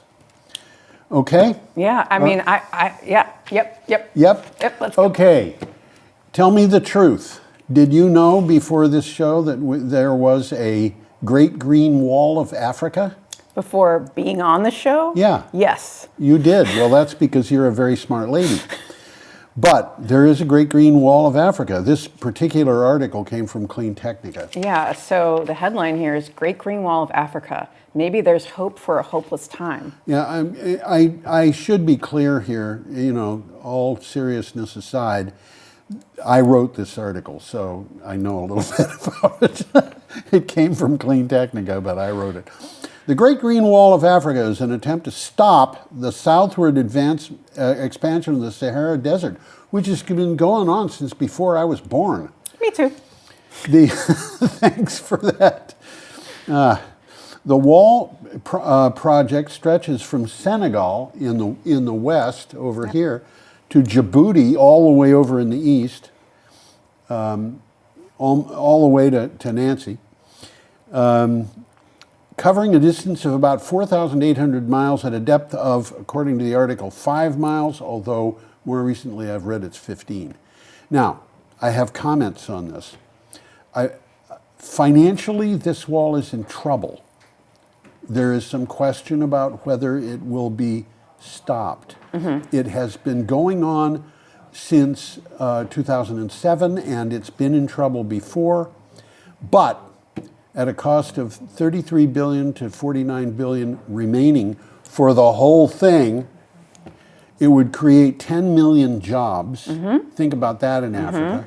And that's 33 to 49 billion over the course of 5 years. It's in 21 countries from Djibouti to Senegal. Now, question, does anybody out there want to win a Nobel Prize? Because Maybe. One rich man or woman could finance this thing. Got that, Elon? Okay. Should we go on? Let's go on. Well, let's go on. Here is another point for a reason for hope. A lot of people are vegetarians. That's fine. A lot of people are not going to be vegetarians, and there's no way they're going to become vegetarians. So we just have to expect that they're going to eat cheese or beef or whatever. Well, so this one's from Cornell Cows. Yeah. And this headline is Harnessing Red Seaweed to Reduce Cow Methane Emissions. Red seaweeds from Asparagus genus, which contain the compound bromoform, have been shown to reduce methane production in cattle by up to 97%. When they make up 1% of the cow's diet, bromoform reduces methane by inhibiting a key enzyme microbes use to produce methane gas. Here's the trick. The cattle still get all of the nutrient that they would have got and then some. So it reduces the cost of other feed. This is a potential winning situation, and it would reduce methane emissions from farms in general, really. It's not just cattle. Okay? Burps. Like, yeah. Yep. Have you ever heard a cow burp? No. Well, it sounds like, okay, you remember, what was that show that John Belushi was in that showed guys in college? It was named after their fraternity, something house. Animal House. Animal House. In Animal House, they had a burping contest. Oh, okay. And I would bet that the winner of that burping contest didn't make that burp. It was recorded from a cow. Yeah, okay. Okay. Yeah. So we've got another one. Yes, we do. Another reason for hope. Yeah. This is a picture of a lake in which peat moss grows, or on the edge of which, or however peat moss grows.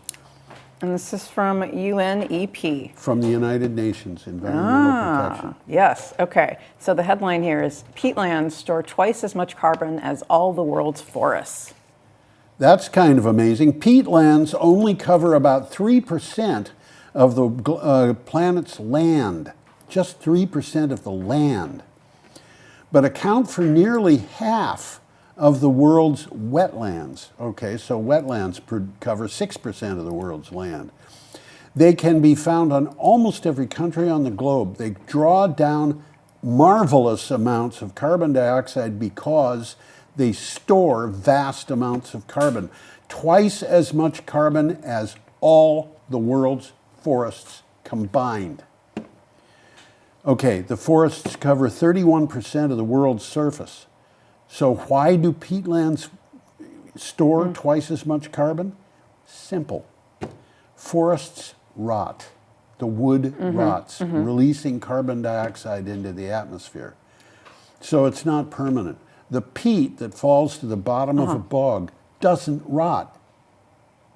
These bogs, you know, you hear about bodies that were found in peat bogs, and they are thousands of years old, people who died at the peat bogs, preserved perfectly, except that the tannin in the bog has turned them to a dark color. But you know, you can tell the color of their hair, you can, you know, DNA, stuff like that. It's all there.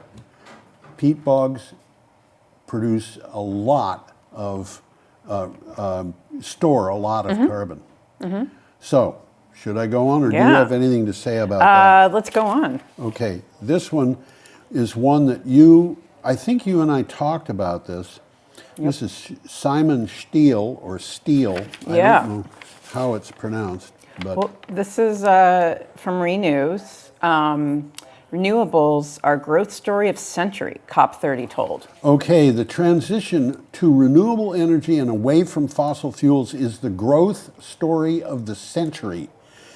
And in fact, I think it's probably the biggest market that has ever happened in the world, ever, in human history. And those opting out, such as the United States, face stagnation and higher prices while other economies surge ahead. The UN climate chief, Simon Steele, told the opening session of COP30 in Belém, Brazil.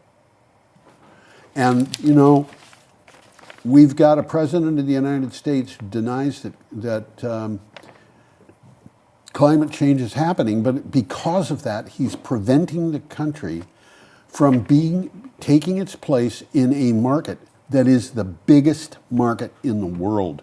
We've talked about this being a $2 trillion in 1 year market. And we're out of it. Right, but if you flip that, okay? If you flip that, and renewables are the growth story of the century, renewables are the positive news. They sure are. They sure are. And just think of what happens when the United States decides that it's going to go into that market. Yeah, absolutely. But that is something that I learned being on this show, the show gives me hope, because I think if I don't research, if I don't learn all of these things that are happening, then I would think, like the rest of this country, that, you know, there's nothing in renewables happening in this country. And it's just... It is. It is happening, and it's because it cannot be... It's the future. It's the present. The future. You can't... The problem is the cost of electricity from solar and wind. I saw a story in the last week about wind selling at 1.33 something cents per kilowatt hour. And I thought, wow, that's as cheap as solar almost. And solar is selling for that kind of price, and it costs half a cent a kilowatt hour to store the electricity. And really, people looking for nuclear power at 10.5 cents per kilowatt hour expect to compete with that? They can't on the basis of quality of the electricity because nuclear power is inflexible. They can't on the basis of reliability because that battery is always there. And you know, we're talking about a different world than the one that we used to be in. And people who want nuclear or gas or coal are still tied to the grid operating the way that it did in 1925, 100 years ago. Yep. All right, I'm going to go on. Yeah, let's go on. This is my favorite of these hopeful this is your stories. favorite. So this is from Clean Technica. YASA axial flux electric motor makes over 1,000 horsepower, but weighs just 28 pounds. Okay, and I want to tell you, I asked Google AI, how big would a 1,000 horsepower DC motor be? And it said 5.5 by 3 feet, and it would weigh 38,000 pounds. That guy has got one in his hands. All right? Let me read the synopsis. UK-based YASA, Y-A-S-A, is showing off a new and improved version of a motor that amazed the world earlier this year. It weighs just 12.7 kilograms, which is 28 pounds, and is capable of 750 kilowatts, which is 1,018 horsepower of peak power. That guy is holding a motor that will produce 1,018 horsepower. That is surely a world record at the density of 59 kilowatts per kilogram. Okay, let me go on and read some of this stuff that this thing is saying. First designed by Michael Faraday in 1821, but until recently we didn't have a good way to make one. It had to be made kind of stitch by hand, and we didn't have a way to cool one. And when a motor is generating 1,000 horsepower, it's going to run hot.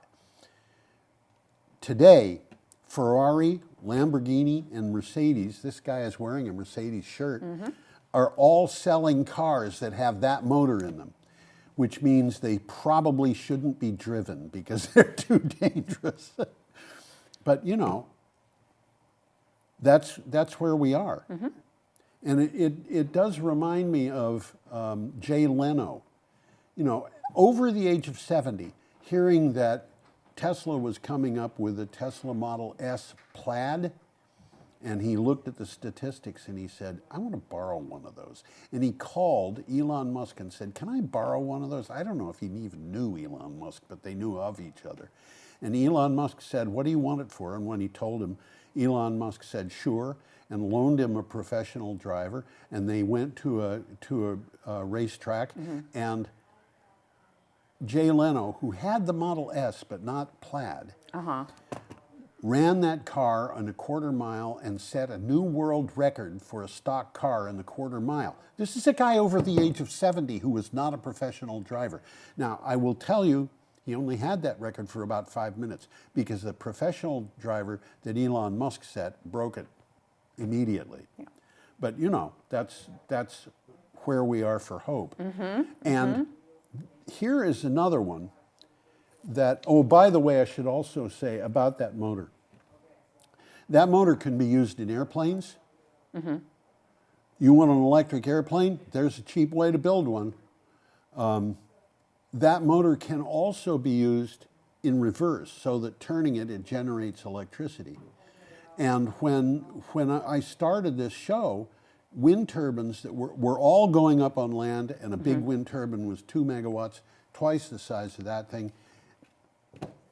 You know, they don't need special materials. They don't need rare earth elements. So there's a lot of advantages here. Okay, and this is our final example. Got 3 minutes. We got 3 more minutes. Thank you. This is our final example. I'm using a picture of the Great Wall of China. Yeah, so this is from Euronews. Have China's carbon emissions peaked? New analysis shows they haven't risen in 18 months. That sounds like peaking to me. Sounds like it. China is the world's biggest polluter by total annual emissions. The country, which is heavily reliant on coal for energy, makes up 30% of global emissions. An analysis finds the country's emissions have now been flat or falling for 18 months. Now, we're going to say have a happy, hopeful week to end the show. Yes. But we've just given you 6 examples of why we can laugh. Well, we can laugh, but also, as I said, this show makes me feel more hopeful about the world because I learn what we're doing when it's supposedly not possible. Yes, and we're in a United States now that is in the dark ages, but we don't have to stay that way. Yep. So we hope everybody feels good about that.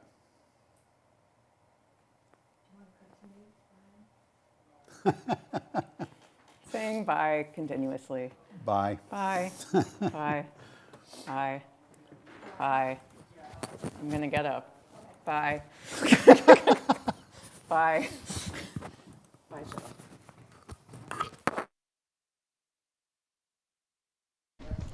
Thank you, George and Nancy. That was a lot of fabulous information, things that we didn't know about, and things that will help us get through the day for the next few weeks at least. We're approaching the big producer party at 6 p.m. tonight, but before then we have 2 more segments.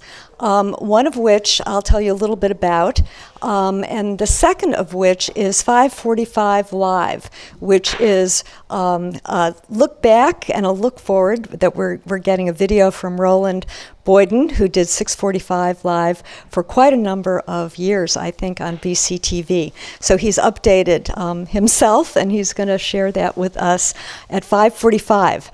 What's coming up now is a video from the Friends of Island Park. They're a volunteer group of people working to elevate and steward the path between Brattleboro and Hinsdale, namely the island and 2 bridges for ecological and community benefits.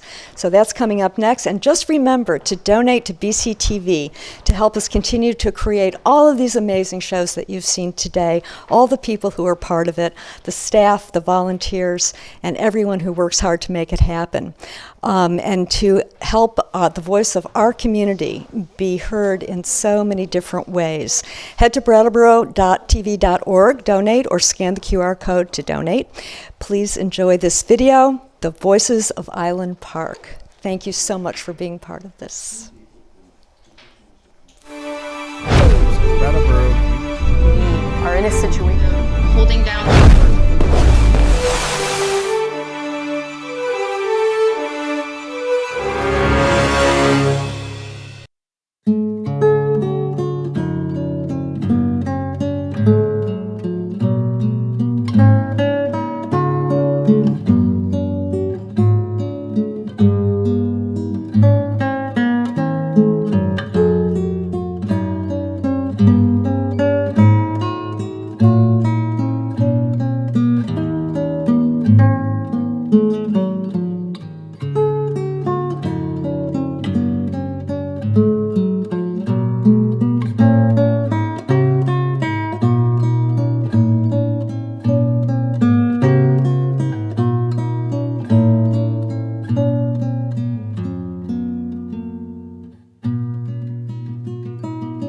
We are on a little bit of a road trip through Vermont right now. We enjoy breweries and we noticed there's a brewery down here. We saw the sign, so we came on down. We saw the bridge and we thought it'd be a great photo op. We just wanted to check it out.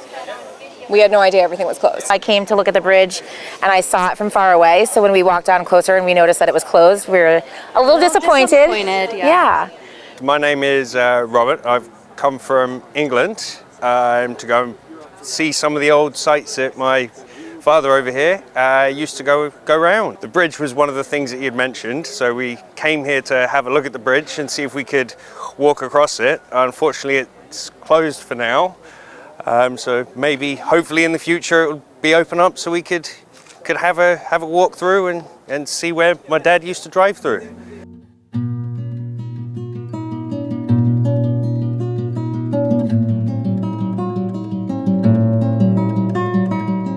Hi, I'm Brett Morrison. I came to Friends of Island Park believing in the vision for this project that had been expressed by the local committees over 2019 and 2020. And I got involved 21, 22, really understanding how special this opportunity is, because I work for the Connecticut River Conservancy, and we try to celebrate and make accessible 410 miles of Connecticut River, and this right here in my community is the most transformational opportunity to do that. I am Prudence McKinney. I was on the existing bridges committee back a number of years ago. What I love about the bridges and the island is that it's flat, it's smooth, and it's a great place for older folks like me to walk safely. It's a great place to bicycle without any cars around. It's a great place for families pushing kids in strollers. It's just a wonderful asset, and I can't wait till we can use it again. Well, my name is Molly Burke, and I'm a state representative for actually this particular part of Brattleboro. I'm on the Transportation Committee in the House, the Vermont House, and I've been a promoter of pedestrian and bicycle infrastructure, and this is a wonderful project. I'm Walter Sliminski. I live in Brattleboro, a couple miles from downtown. I definitely am a bicyclist, and I had the misfortune to be hit by a vehicle a year and a half ago, and knocked to the ground and broke my clavicle and had some other injuries associated with that. And as a result of that, I talked with Molly and some other people about basically infrastructure in Brattleboro, and went to the BCAT meetings and some of the select board meetings. And what I came away with is that actually the infrastructure in Brattleboro is really pretty terrible. Yeah. It's awful. It's really a bad place to try to ride your bicycle. There's really not a place in Brattleboro where you can take your kids or go with somebody who doesn't know how to ride a bike and just have it really be safe and no cars around. And this is perfect for that. It's a nice long flat stretch, no obstacles and no cars. And it would be great for kids to learn to ride their bikes here. It could be also part of a bigger bike trail. It's just begging to be used in the appropriate ways. And there's, I think that once it does get used, and I'm confident that it will, the negative uses, the things that people are worried about in terms of encampments or whatever, that will not happen because there's enough other activity of a positive sort. That's happened at West River Trail, and that happened at West River Park. Now families go there all the time. I think the other thing is that it's always been said that Brattleboro sort of turned its back on the river, and this really opens up the river so much. Hi, I'm Wendy Harrison. I'm a state senator. I represent the District of Windham, which includes Brattleboro. I live here in Brattleboro. I live close to that steeple you might be able to see behind me. I'm happy to be a legislator. As on the team, there are two of us. I serve on the Transportation Committee of the Senate, which is the appropriate committee that would handle this if necessary. Like other mill towns, Brattleboro as a town showed its back to the river because the river was the sewer at that time. So you didn't want to be close to the river. Now that we've cleaned up the rivers, we want to be close to them, especially in these times of trial in our country. It's really refreshing to be able to walk out to all of this natural beauty and just have it right here in our backyard. And I want other people to have that ability too. I envision lots of 6-year-old bike riders and their older siblings and their younger siblings and their parents and their grandparents being here. I think it's important to have this rehabilitation happen sooner rather than later. The money's there, the costs are only going to increase. It's important to get it done now. My name is Craig Della Penna, and I'm not from the Brattleboro area. I live in Florence, Massachusetts. I've been in the background of all the rail-to-trail development in the Northeast where problems were, where neighborhoods were concerned about developing a trail from a former railroad corridor. And so I've written 3 books on that topic. I was a lobbyist for several years in New England, covering 6 states. And, I'm sort of like the annoying Rain Man of rail trails, but more importantly, I'm sort of like Forrest Gump. I've witnessed to iconic events in the rail trail world. Anywhere in New England, we don't have robust counties like other places.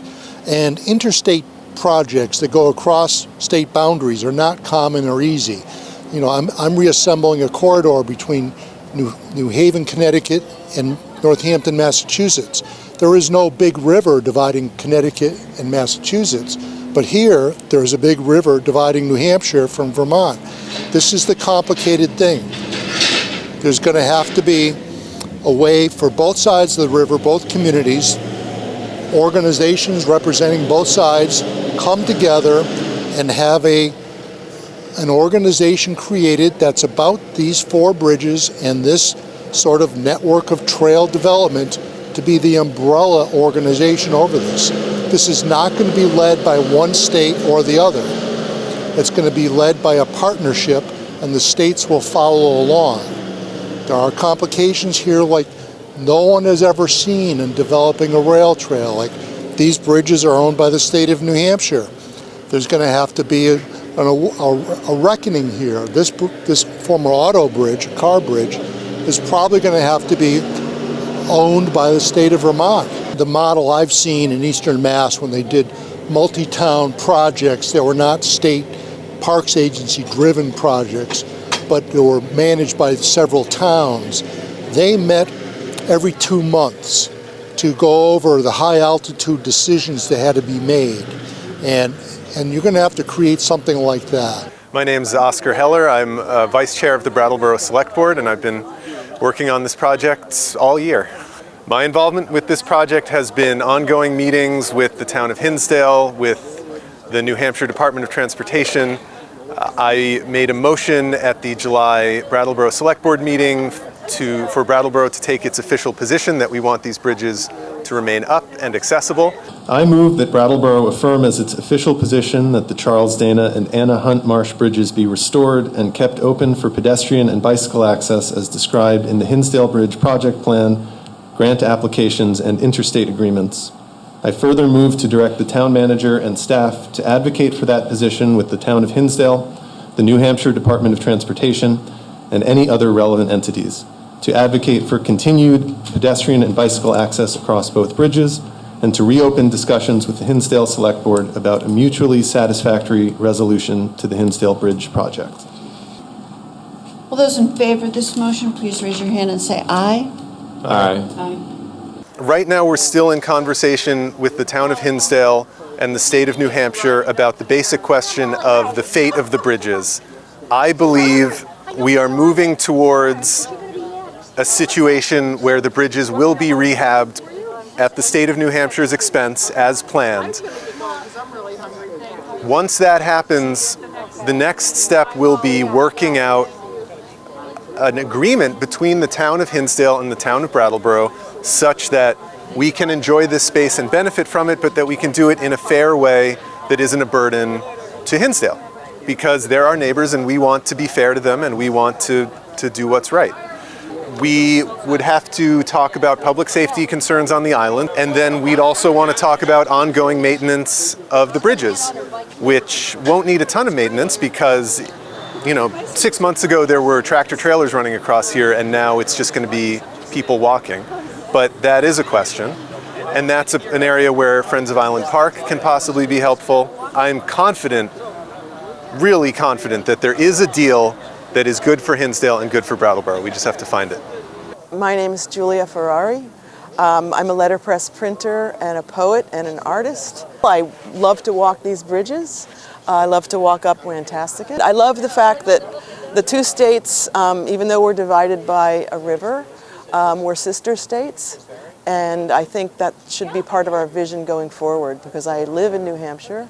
I'm in Ashwaubenon. When I saw the article in the Commons that the bridges were suddenly endangered of being demoed, that was on the table, I felt that was a travesty. So I knew about 7 to Save, the the organization New Hampshire Preservation Alliance does that every year. They promote properties that are endangered.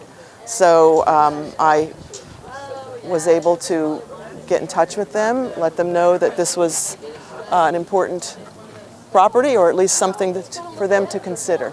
And they did consider it, and it won. It's one of the 7 in 2025. It does let people know they are historic, because a lot of people see something like this and they think it's a piece of junk, and it's not a piece of junk. In fact, it is extremely historically significant. It's a 100-year-old architecture and technology, and it's something that people are not valuing. It's going away. People tear them down. I acknowledge the fact that that there's financial difficulties in some of the towns in New Hampshire, and I think that this can open the doors to a different level of prosperity, with just and connection to Brattleboro in a new way. Instead of looking backwards and looking through our rearview mirror, we need to look forward and try to figure out what are the ways that we can, in the 21st century, start to connect. We have a view from Brattleboro. It's fantastic. It's New Hampshire. We're looking at New Hampshire all the time.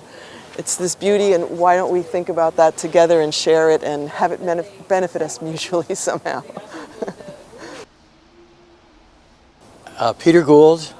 I've been living right here in Brattleboro, in the town, since '78, and in the area since 1969. I'm a writer. I'm a theater guy. I write nonfiction and fiction. I used to sit on the fire escape at night, hear whippoorwills across the way. I saw a deer swimming across the river once.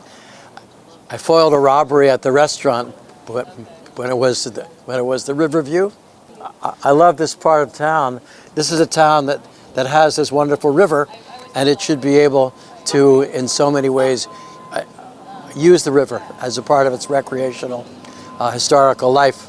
So I love the work that Alex Wilson and friends have been doing, developing walking and biking trails. I'm glad that the bridge is not going to be torn down, because when you look at it, it's solid. It has a nice deck. It could be a great place for people to recreate. This river here is a border between two tectonic plates. Back when the tectonic plates shifted in an earlier geological time, New Hampshire was Africa and Vermont was someplace else. And this Rift Valley is still here, filled with water. So it's interesting that New Hampshire owns the whole river. The population of Brattleboro is much closer to the river than the population of Hinsdale. And so as a part of a whole recreational future with people who hike and bike and boat, I started to bake pies and sell pies. This would be a great place for my pie truck right here. Life is short, eat more pie. That was the sign I had. Live free or pie, maybe. Something like that. Much of the work that needs to be done, here in the state, in the city, in the town, on the rivers, will be done in the way that we're doing it now, with people helping people. My name is Erin Weaver, and I live just around the corner. And I've been in town for 13 years, and I've been hearing about the potential for this pedestrian bridge for most of that time. The opportunity to just walk and really be there without all the traffic going by has been, well, for the brief time that it was possible, was so nice. And it just made me feel much more aware of where I live, much more connected to the full space. But it was really nice walking out here and listening to the birds, and it must have been June. There were thrushes and sparrows, and it was such a perfect little park. I was just oh, this is my new favorite walk. This is so great. I would come out here in the evenings, and there would be, there were these two teenagers one day just having this epic philosophical discussion about pirates and somebody with a kid in a stroller and people walking their dogs, but it was just, there was like no traffic sound. It was just, I was, smelling flowers and listening to birds and just saying hello to people. And yeah, it was a really lovely part of town for a minute. I'm a member of Friends of Island Park. My name is Lissa Weinman. I own a business, 118 Elliott, downtown Brattleboro. And I also direct the Brattleboro Words Project, which is mounting a large mural on the cultural history of the town on the outside track-facing wall of the new Amtrak station that will be finished next spring. And we're really excited because it's going to be a real cultural anchor for an area of waterfront that has long been denied the town of Brattleboro, but is now opening up. I joined Friends of Island Park because there's such a critical mass of people on both sides of the bridge that want to keep it open and keep this beautiful area accessible to all. And when I say accessible to all, I mean accessible to all, because the new Amtrak station is going to be the first railroad station in the state of Vermont that's fully ADA accessible. The platform's going to allow people to come right off with wheelchairs, and all of these new improvements to this roadway are going to make people able to get right up into the heart of our downtown. This too will be an amazing amenity for people because it's all going to be flat and completely accessible. That's not something that you find in a lot of places, and it will draw people here to take advantage of this beautiful scenery, the recreation, and all the stories that we have on the Words Trail. There's at least 14 little stories about the building here, the bridge, Anna Hunt Marsh Bridge. She was actually a Hinsdale resident who founded the Brattleboro Retreat. Such was the closeness between our two communities forever. We have stories about the other little bridge, which is the Charles Dana Bridge. Charles Dana was a very famous journalist. He worked with the New York Sun. He coined a lot of different phrases, and he was born in Hinsdale. These are the kind of little tidbits that we offer on the Words Trail, and our mural there will direct people to all these sites around, not just here on the Brattleboro side, but on the Hinsdale side too. I think this is a really fun time for Brattleboro in particular, in that downtowns have been equated with merchants and businesses and traffic and exhaust fumes, and this is a different version for downtown, having clean air, beautiful views, river breezes. It brings life right into this town's downtown, and that's such a gift to have it right here at our doorstep. And within the next 3 to 5 years, it's going to be integrated into Brattleboro's experience.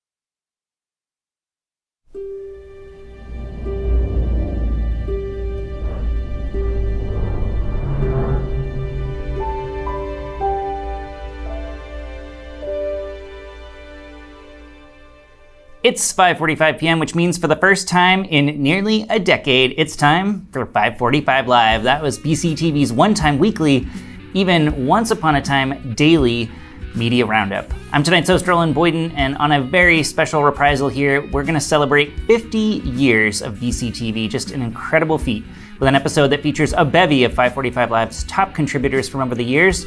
But as always, we're still going to do it in just 15 minutes. So if you've got the time and the attention span, stick with us.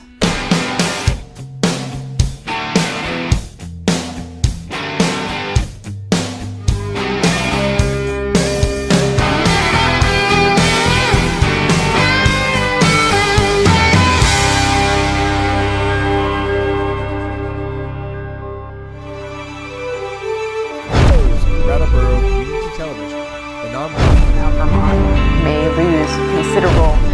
Holding down the fort, waiting for it to be safe.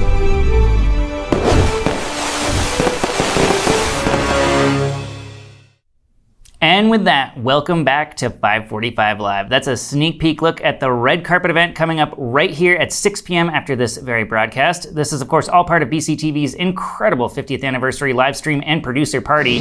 Now, for the last 50 years, BCTV has gone from cable pioneers to a bedrock of civic engagement, arts, and community right here in Windham County. And for 12 of those years, I got to be a part of it all, including sitting at this very news desk with an incredible group of folks who helped me put it together. And before I go any further, I want to try to start bringing some of those folks onto this very program. And I couldn't start anywhere else but with the one and only Joe Bushy. Joe, one thing that really just blew my mind as I was going back through is just the sheer output of content that we were able to put together in those first couple of years of 545 Live. I mean, there was a stretch where I don't think you went anywhere without that camera.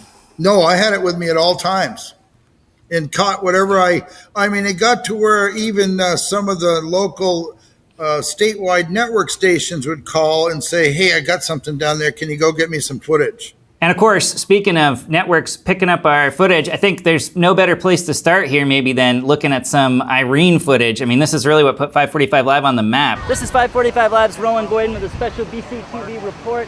I'm on Flat Street here, and as you can see behind me here, the street is completely flooded. You have people, up to their knees in water here, cars that are completely submerged. We've been listening to the scanner for a while here, Rowan, and so far, Route 9, roughly from Route 91 over to Bennington, is closed off. There's flooding been everywhere. I remember all of that like it was yesterday.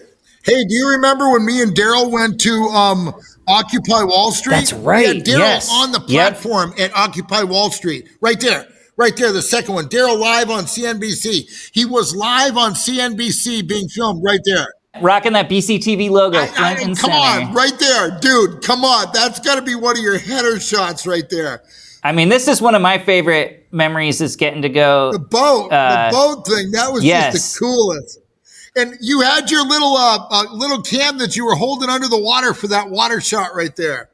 And as we're counting down here, thinking back to 50 years of BCTV, any final send-off you want to give to the station as they look ahead to another 50 years here?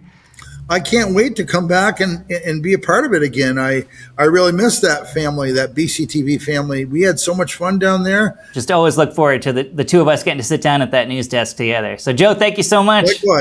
Likewise. So good to see you, Roland. All right, and with that, let's move on. We got plenty to pack into this 15 minutes here, this very special edition of 545 Live. I want to keep the guests coming with somebody who was here from the very beginning at 545 Live. Vlasta Popelka. Vlasta, thanks for being here. Hello, Roland, and hello, everybody. It's really nice to be here after such a long time. We're going to talk plenty about 545 Live, but let's just start right away with a clip here, I think, so people can see. You were, of course, working behind the scenes quite a bit, but you also got to be in front of the camera from time to time. Let's take a look. Welcome to a very spooky edition of 545 Live. Now. I'm tonight's host, Roland Boyden, alongside Vlasta Popelka. Wow, what a great moment. One of my favorite 545 Live moments here. I wouldn't say great. I think thanks to Joe Bushy, who didn't show up, you talked me into it in spite of me not liking being in front of camera, but it was fun. It was one of my favorite parts, though. You would jump on the desk from time to time. We had volunteers like Maria Dominguez and Russ Grayback who were always had a camera on hand to make sure they got footage of me from, all sorts of things happening around town. Yeah, since you mentioned them, they were really so into it and they love to do it with you. It brings back great memories of those years, being there and all the coverage you did. And I think everybody in town appreciated it. So. Well, Vlasta, thank you so much for joining me here for this chance to walk down memory lane, do one more episode here. I really appreciate it. Bye, everybody. Bye. Well, this has been an epic getting the band back together. Definitely a trip down memory lane. But before we bring on our next co-host live, I wanted to shout out a few folks on 545 Live without whom it could not have been possible, including, as mentioned earlier with Vlasta, the incomparable Maria Dominguez, who's been responsible for more content on BCTV than any other producer in the station's history.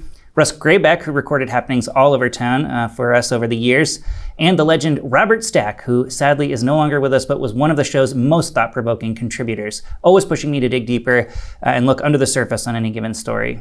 And speaking of contributors who are no longer with us, I wanted to take a moment and pay special tribute to James Bansleben, one of Brattleboro's most beloved residents, who was also at one point one of 545 Live's most staunch supporters. This is James Bansleben for Brattleboro Community Television. This week, from May 10th to May 16th, is Law Enforcement Week, affectionately known as National Police Week. Just so great to see James again. One of the great connections here at BCTV. And speaking of great connections, BUHS has its own high school morning news advisory program, and that was one of 545 Live's best connections here, as it was through that partnership that we found some of 545 Live's top co-hosts over the years. And it was actually to my shock that after 10 years, this next co-host emailed me back within, I was gonna say 10 minutes, but it was more like even 5 minutes. So without further ado, all the way from LA, where they now work for Sony Pictures Television, welcome back to 545 Live, Abby Sherlock. Abby, how are you? Good, I'm so happy to be back. What are you up to these days out on the West Coast? Yeah, so once I finished my time with 545, I went out to LA for school, and then I've been working at Sony Pictures Television. So we make shows like The Boys, Breaking Bad, Outlander, and Cool. I support on the marketing side there. So Awesome. yeah. I counted 22 episodes, and then there's sort of a third episode because you did a special, it says live from Iowa. Let's give it a go. The most recent numbers are in from the caucus here in Iowa, with Bernie Sanders leading the polls with 62% of support from first-time caucusers, with Hillary Clinton at 35%. That's the latest from the Midwest. Back to the desk. I do remember researching that one, learning about the caucus and how that all worked. So it was very educational for me, that one. I do remember that one, actually. I just remember how kind and supportive everyone was. I mean, just the fact that you were letting me be so involved was amazing. And it was just a really positive, supportive environment, which is, I think, the main thing that I remember. Well, it's actually a little serendipitous. As I was going back, you were actually on the very last episode of 545 Live. Let's see if I can find it. I better, since it's your last day here on the show, let you do our official 545 Live outro here. That does it for another edition of 545 Live. Thanks for joining us. Be sure to check back in next week right here on Comcast Cable Channel 8 for another edition. In the meantime, thanks for watching. So that was it.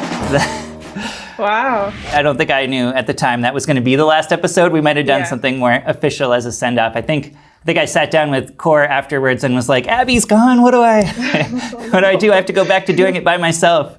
I'm happy I was able to send it off. Well, on that note, we'll let you get back to your busy life in LA. Abby, thank you so much. Thank you.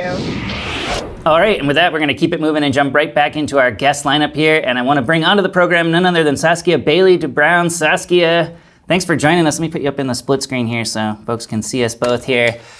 Welcome back to 545 Live.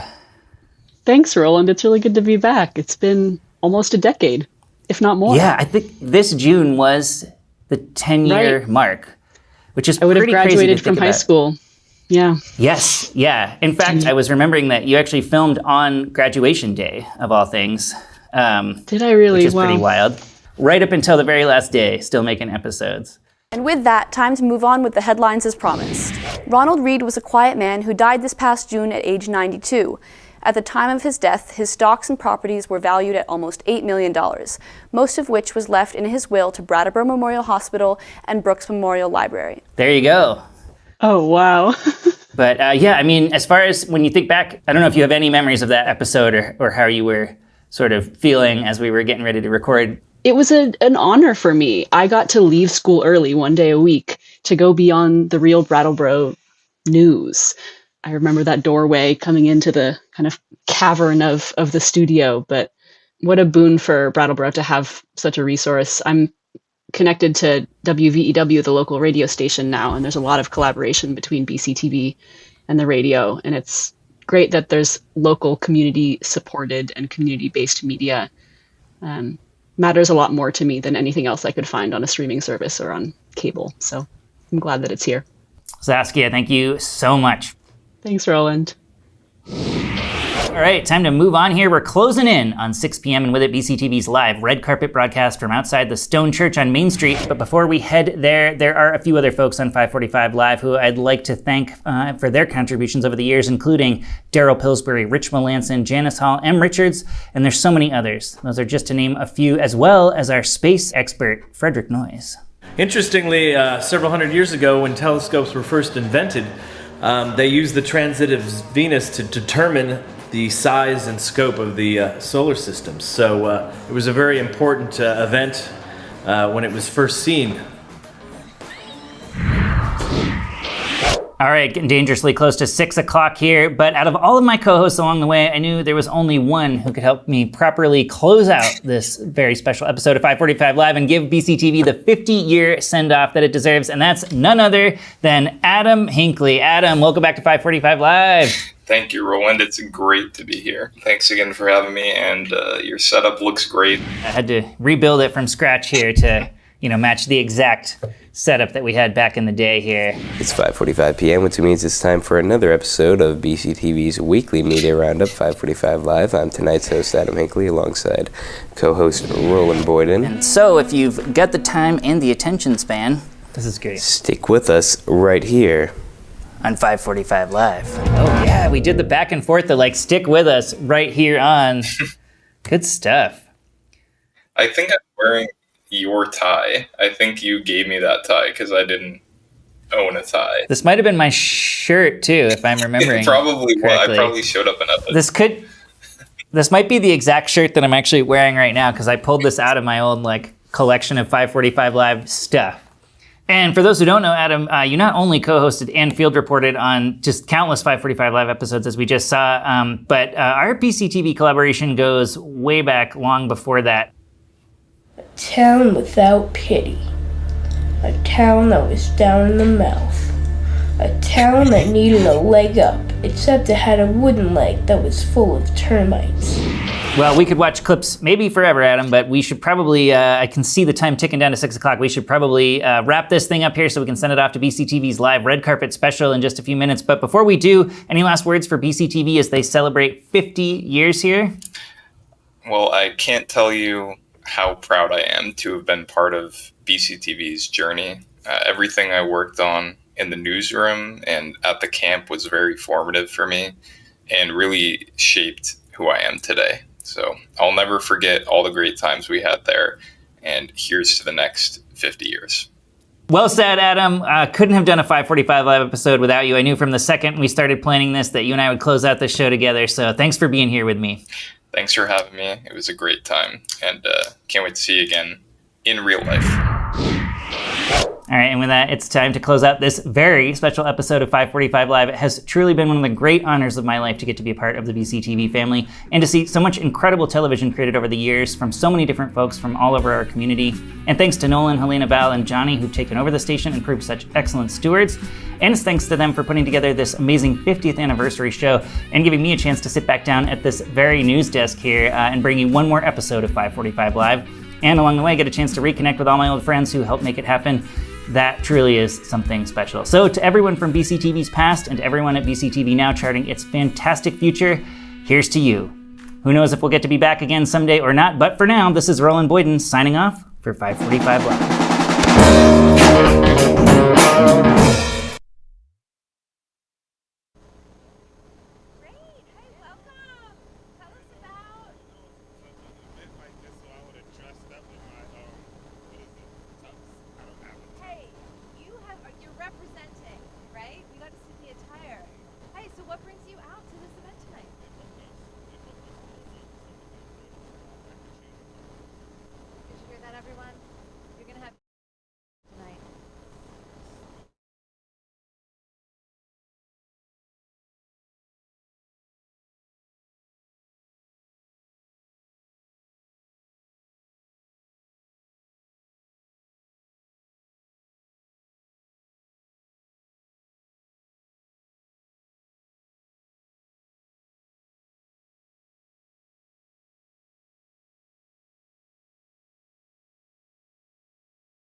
been here 1 year, and I wouldn't be stood here now if it wasn't for BCTV.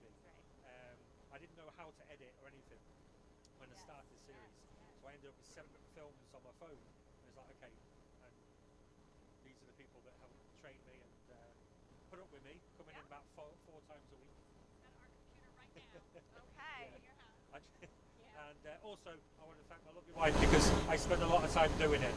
And behind every man producing content is a very understanding woman. Well, she's at the side of me. Yeah. Well, great to see you. Have a wonderful time in there. Yeah, cheers. Thanks.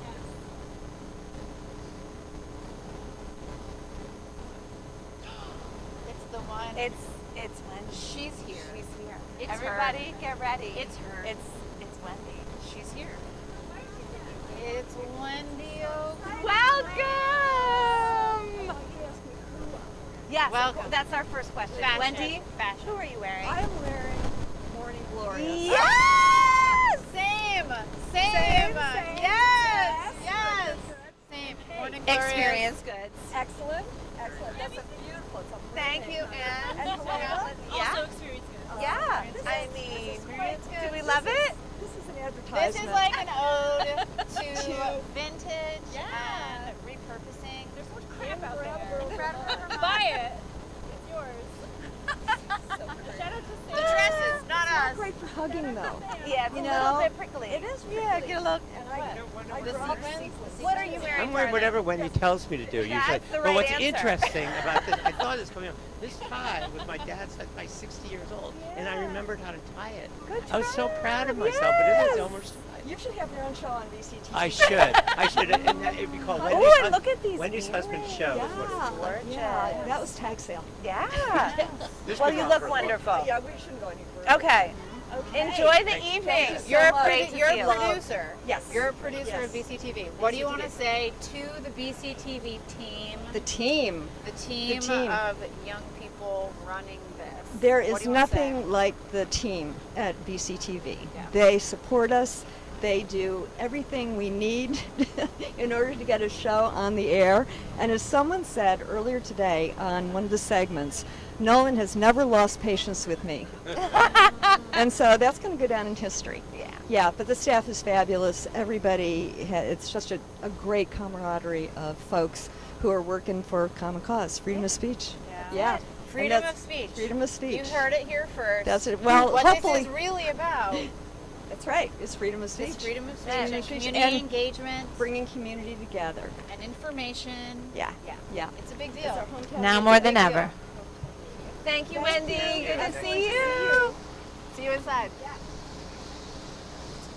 Oh my gosh, we have a DJ. We have a DJ on the red carpet. What? Look at all these gentlemen. Hello. DJ, How you doing? I'm having a wild day. Oh, yeah? Glad to be here, though. Good, good. Yeah, sorry, I'm blocking my block. Tell us what you're wearing. Tell us what you're wearing. This is, well, tribute to my son's college. Uh-huh. You know, just because. Yeah. And because it's stick season. Okay. And I can't show. And my kids, baggy Tell pants. us about the jeans. How do you choose a fit? Desmond Couture. Is it, well, I don't is know. it a wide Is leg? well, I would have to go like this to Is test it a it wide out. That's how they leg? do Is it a straight leg? No, these are big. These are 90s style, I guess. Yeah, that's in. That's very in. That's what I'm told. Yes. Yeah, so I'm going to Is go this with a the flat flow. brim? It's a flat brim. It's a flat brim. Another It's local. Yeah. WVEW. What? Yes. Okay. This is a Brattleboro community radio hat. That's it. Yeah, we have merch also. That's right. We're, Community access. Community access is More where it's at. important now than ever.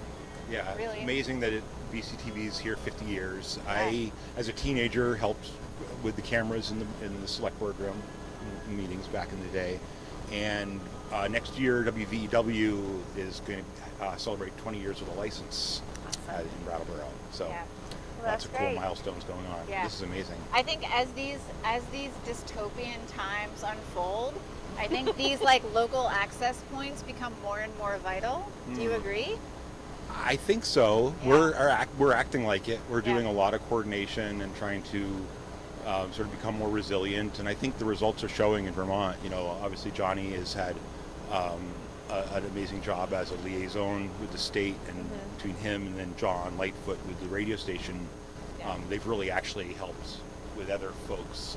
Liv Mulvaney-Stanek preeminently has really, in Goddard, or at the station at Goddard, has really carved out like an actual space for public community radio to sit next to community TV as a little bit more of some kind of like funded actual benefit to a community, as opposed to, we're not jealous of PEG funding or anything necessarily, but we've always wondered, like, you know, where's our radio money? But well, thanks for being here and jumping in and, you know, being part of it. How could I resist being All here? right. 50 Have a great years. time. 50 more. Yeah, 50 more for sure. Hello, folks. Hey, welcome. Who is your coat? Well, it's lovely. Looking good. Come on over. Yes. We're great. It's so good to see you. So nice to meet you. Can you introduce yourself? I'm Alex Hacker, and I am a new board member of BCTV. All right. And a local business owner. I own Lost Time Books down across from the Latches. Yes, that's great. I'm George Anthes. I'm also a board member. I'm the treasurer.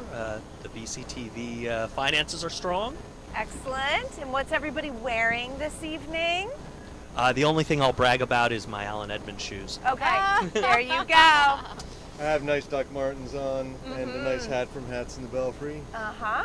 Nice. I have a Banana Republic jacket on that I could not afford back in the day, but my friend insisted that I bought it, and I'm very glad he did. Okay. And I'm wearing Morning Glorious Vintage. She's on Elliott Street. Spectacular deals and the most charismatic and wonderful woman. You have to go see her on Elliott Street. Morning Glorious Vintage. And I'm wearing Experience Goods, the finds, the thrifts. Okay, so why are we here tonight? Tell us a little bit about your involvement, board members, but why is BCTV so important? Oh, I mean, BCTV, they are a pillar of our democracy. They cover so many of our meetings, which takes so much work. There's so much behind the scenes work that goes into keeping that going. So I just watched the budget listening session at the library. It was spicy. If you are sleeping on these town meetings, I'm telling you that you are missing out. No subscription required. You can just log in and watch all the town stuff going on. Free access. Now, specifically why we're here tonight is, number one, we honor every year our producers, the members of our community who produce our various and sundry programs. We've got nonprofits, we've got government, we've got educational, we've got all sorts of, you know, things that people in this community want to put on TV and want to watch on TV. More generally, this is the 50th anniversary of BCTV, and so we're blowing it out. That's it. Well, have a wonderful evening, everyone. Thank you so much for being here. Thank you.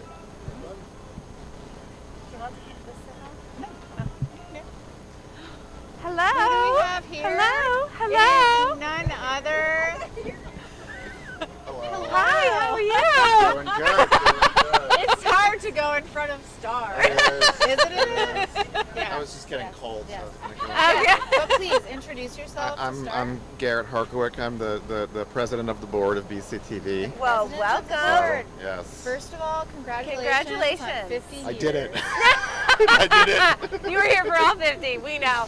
Yes. No, Yeah. I've been the board for 9 months or so. Okay. The chair for 9 months, and then on the board for 4 years. So. Nothing like jumping in when things are good. Give us like the elevator pitch. Like, why does this matter so much? Because I know that it matters so much. Like, why? You know, I think we just heard a lot of great reasons why this matters. There's obvious, you know, reasons for preserving our history, access.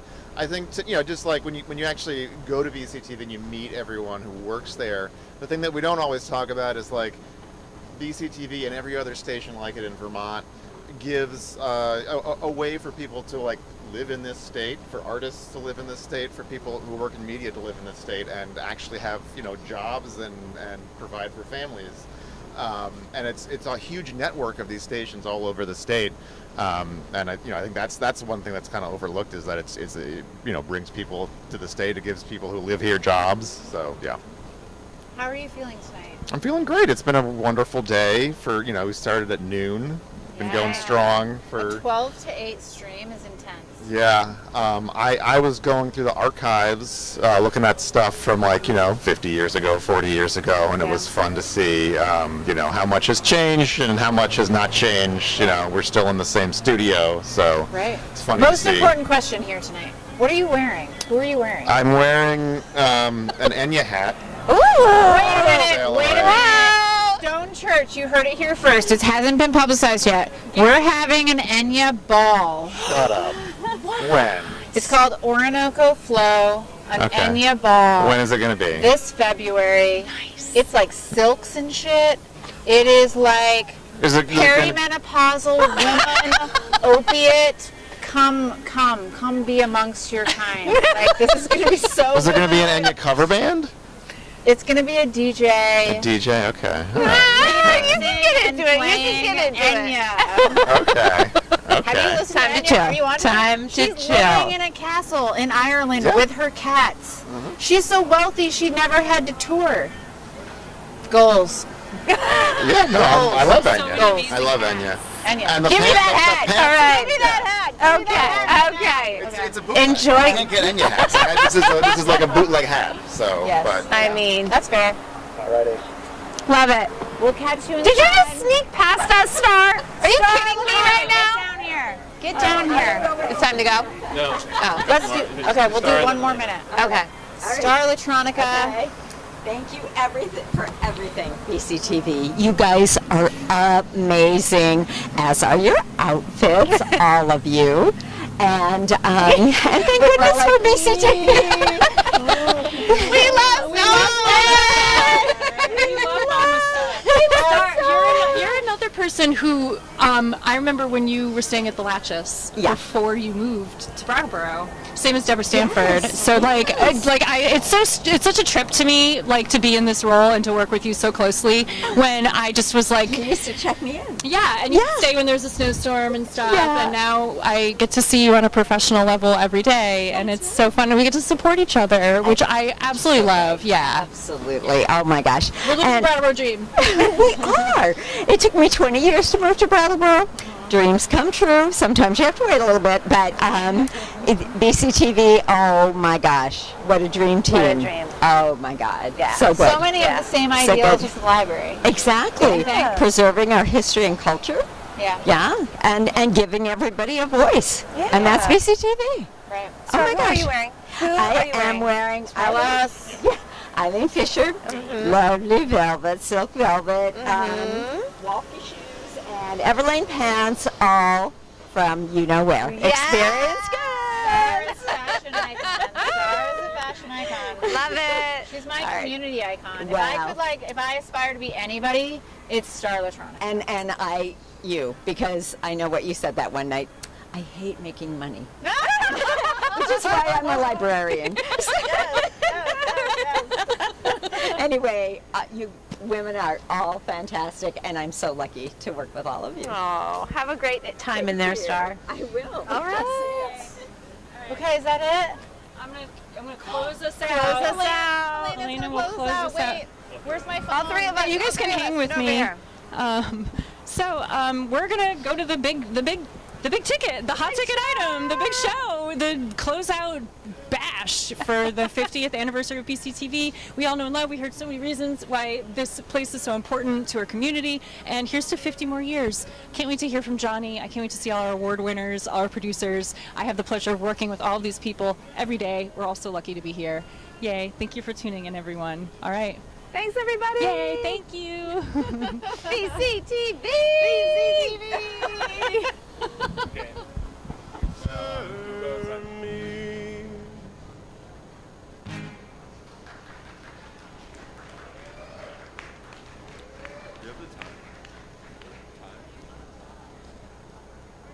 Oh, perfect.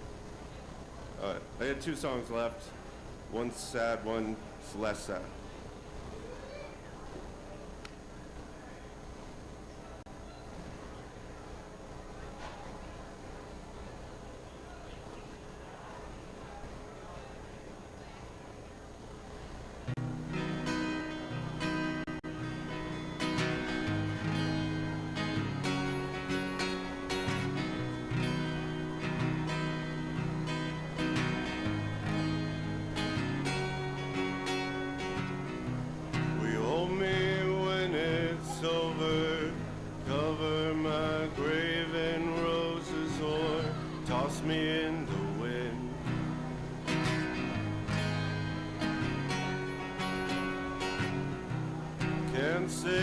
up insignificant.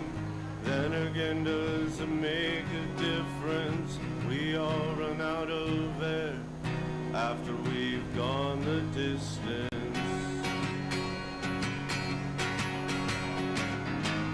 Sometimes I don't care for living. Sometimes I love it more than anything. Sometimes I make bad decisions. If I had the choice, I'd do it all again.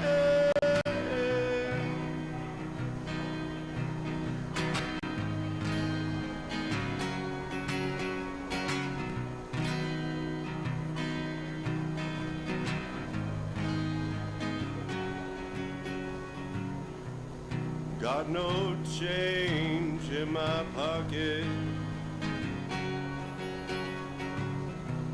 Streetlights flashing, stop it. It's red out here, knees knocking, call your mother, 'cause you're not forgotten.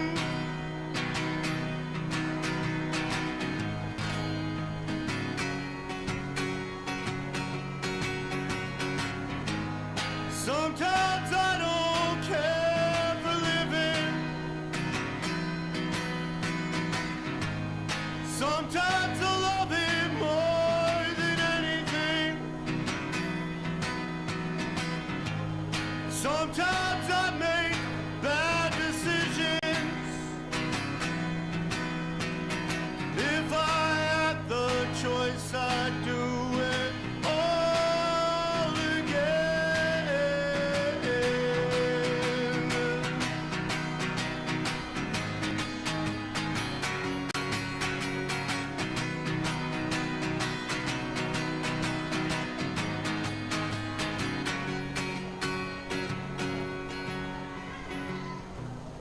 Thought I killed the old me, haunting like a sick tree, one that knows it's lost everything, never meant to go so lonely. Save this chorus for my obituary.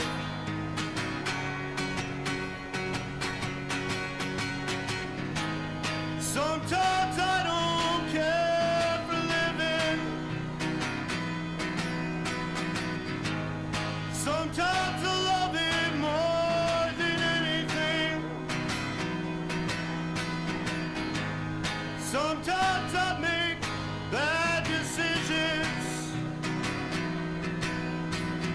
If I had the choice, I'd do it all again. If I had the choice, I'd do it all again. If I had the choice, I'd see you all again.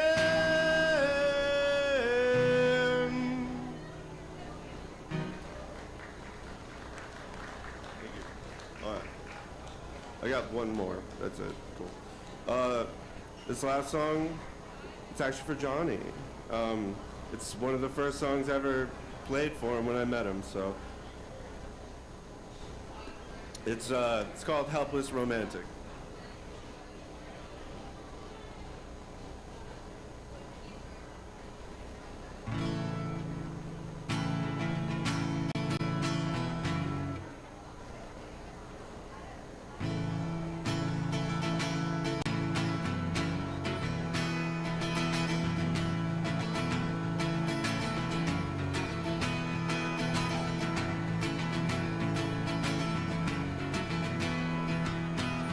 Hey friend, you saved me.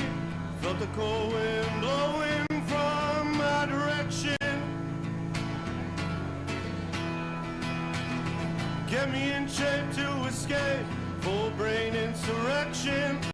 To fly for a helpless romantic, falling in love every second. Holding my tongue here on out. People can't change the man who lives in doubt. Don't wait for me now. It's a waste of time. Don't wait for me now. My heart you won't find.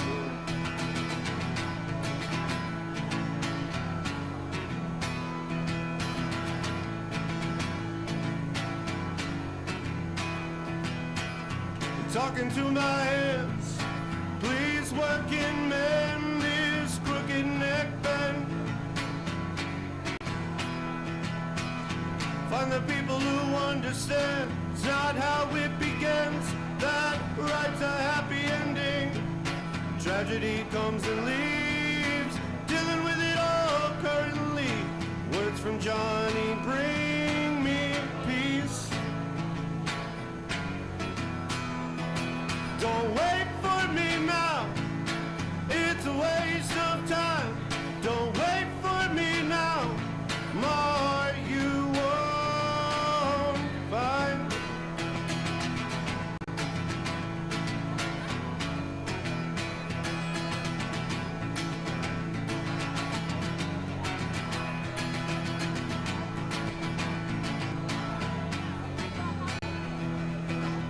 Packing my bags, leave behind the weather, still helpless somehow, slightly better.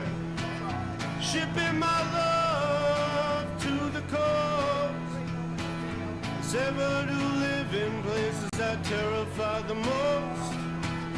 Tell my folks I won't be home till the fire at last lights my soul. Don't wait for me now, it's a waste of time. Don't wait for me now, my heart you won't find. Don't wait for me now, I'll be back in due time. Don't wait for me now, I'm searching for divine, divine, divine, divine. Don't wait for me now, it's a waste of time. Don't wait for me now, my heart you won't find. Thank you, David. Thank you. I'm Aaron. Thank you, Stone Church. Thank you, BCTV. I'm gonna get out of the way now.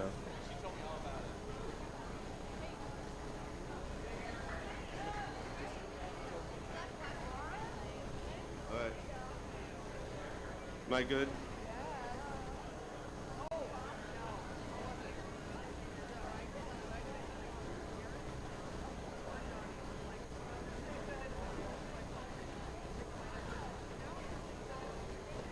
Hello, everybody. Hello.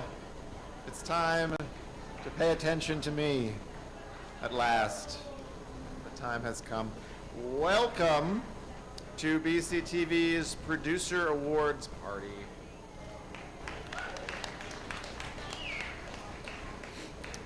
We are so excited to be here again at the Stone Church. We love having our party here, and we're glad it's a full house. This is great to see so many people here. My name is Garrett Harkwick. I am the president of the BCTV board, and I'm here with my fellow board members, George Anthes, Lynn Barrett, who's sick. She's not here. She is feeling under the weather. Nancy Wolf, Renee Wooliver, Alex Hacker, and Seth Thomas. I appreciate everyone coming out, particularly during a challenging time for so many of our community members here and across the country. In the face of unknown challenges ahead, I'm increasingly grateful for the local institution that BCTV has become, serving as a trusted, reliable source of information, engagement, and community. The Producer Awards this year lines up with our fiscal year as a nonprofit from July to June. In our annual report, we individually recognize the 43 volunteer producers who created or submitted even one of the 1,300 local programs aired on BCTV this year. 1,300. That's, I'm not good at math, but that's like 4 a day, I think, even on weekends. That is because we know that every program takes effort and makes a difference, and that is absolutely true. Special thanks to our sponsors, underwriters, and donors who make all of our programming possible.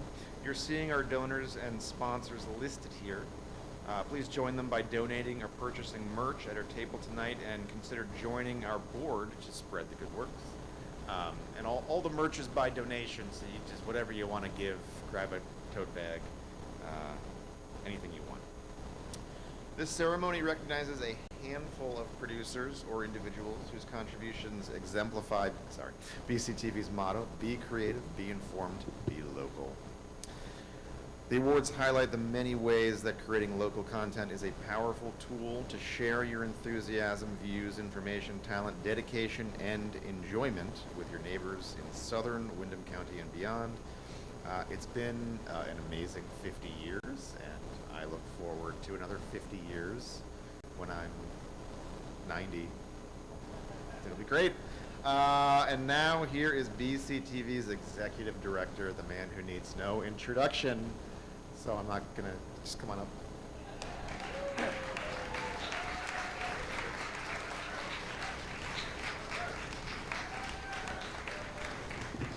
Thank you, Garrett.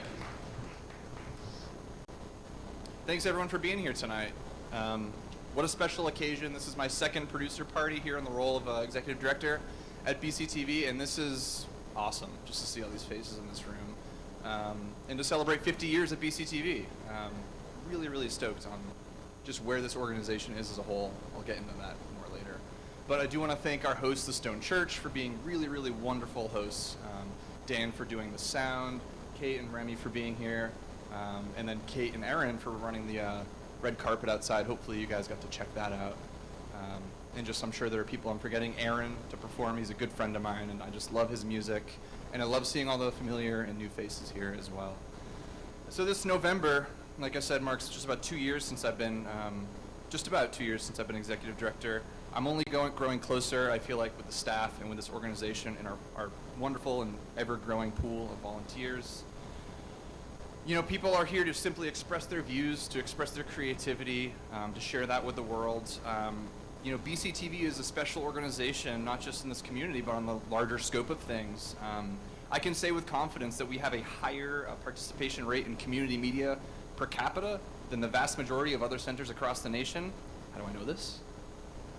You know, it's partially a gut feeling, just kind of knowing a lot of the folks in this room and the people that we work with, how vibrant the arts are here in Brattleboro and the surrounding areas. But also, like, we speak with colleagues a lot from other stations across the nation and across the region, and oftentimes Brattleboro and Vermont as a whole are a model for community media and other places in the country. As a statewide sort of network, we just won this giant national award for our ability and our advocacy to really create like a vibrant community media landscape here. So it's really special, and we're very proud to be doing what we're doing.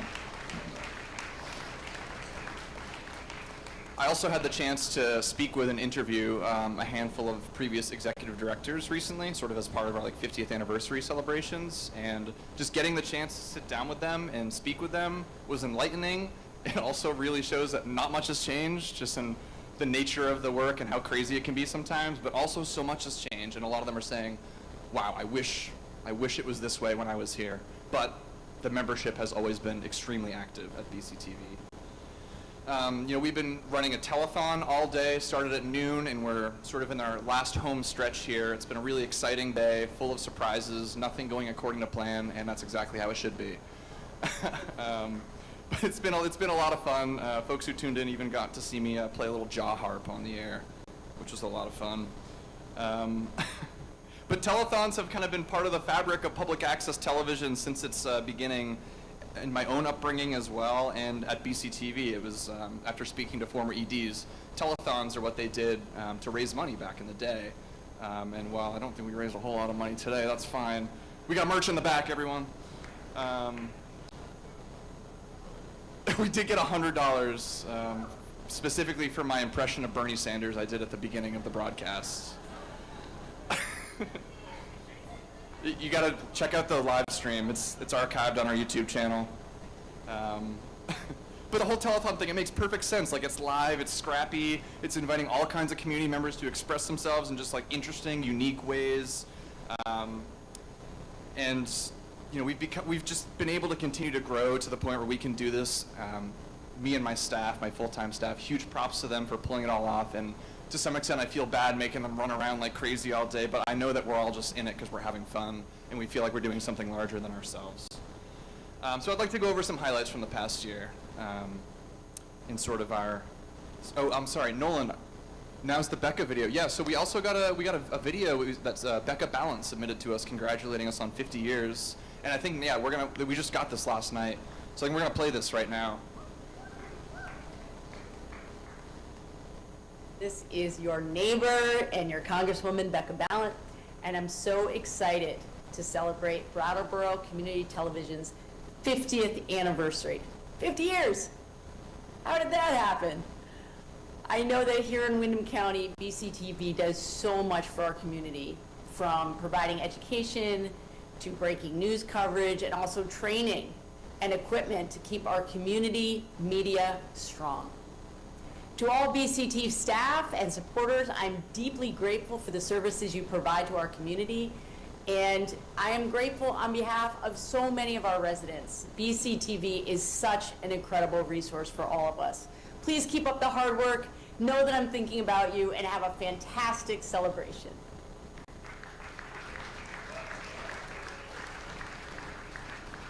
That was a nice surprise to see that come in last night. And we also got a really nice letter from Bernie Sanders that came in last night, which I read early on the broadcast, hence the Bernie impression. So here's a picture of our staff, from more or less, from 2025. The core full-time staff remain the same, as did most of our part-time producers as well. I got to give major props and shouts out again to Helena, Nolan, and Van, our full-time staff, really making it all happen. And to Austin Rice, who's our lead producer and our production coordinator, to Brian, to Jan, to Peter, who's on the camera tonight, and all the other staff members who are with us at BCTV. Thank you for everything that you do. We really appreciate you.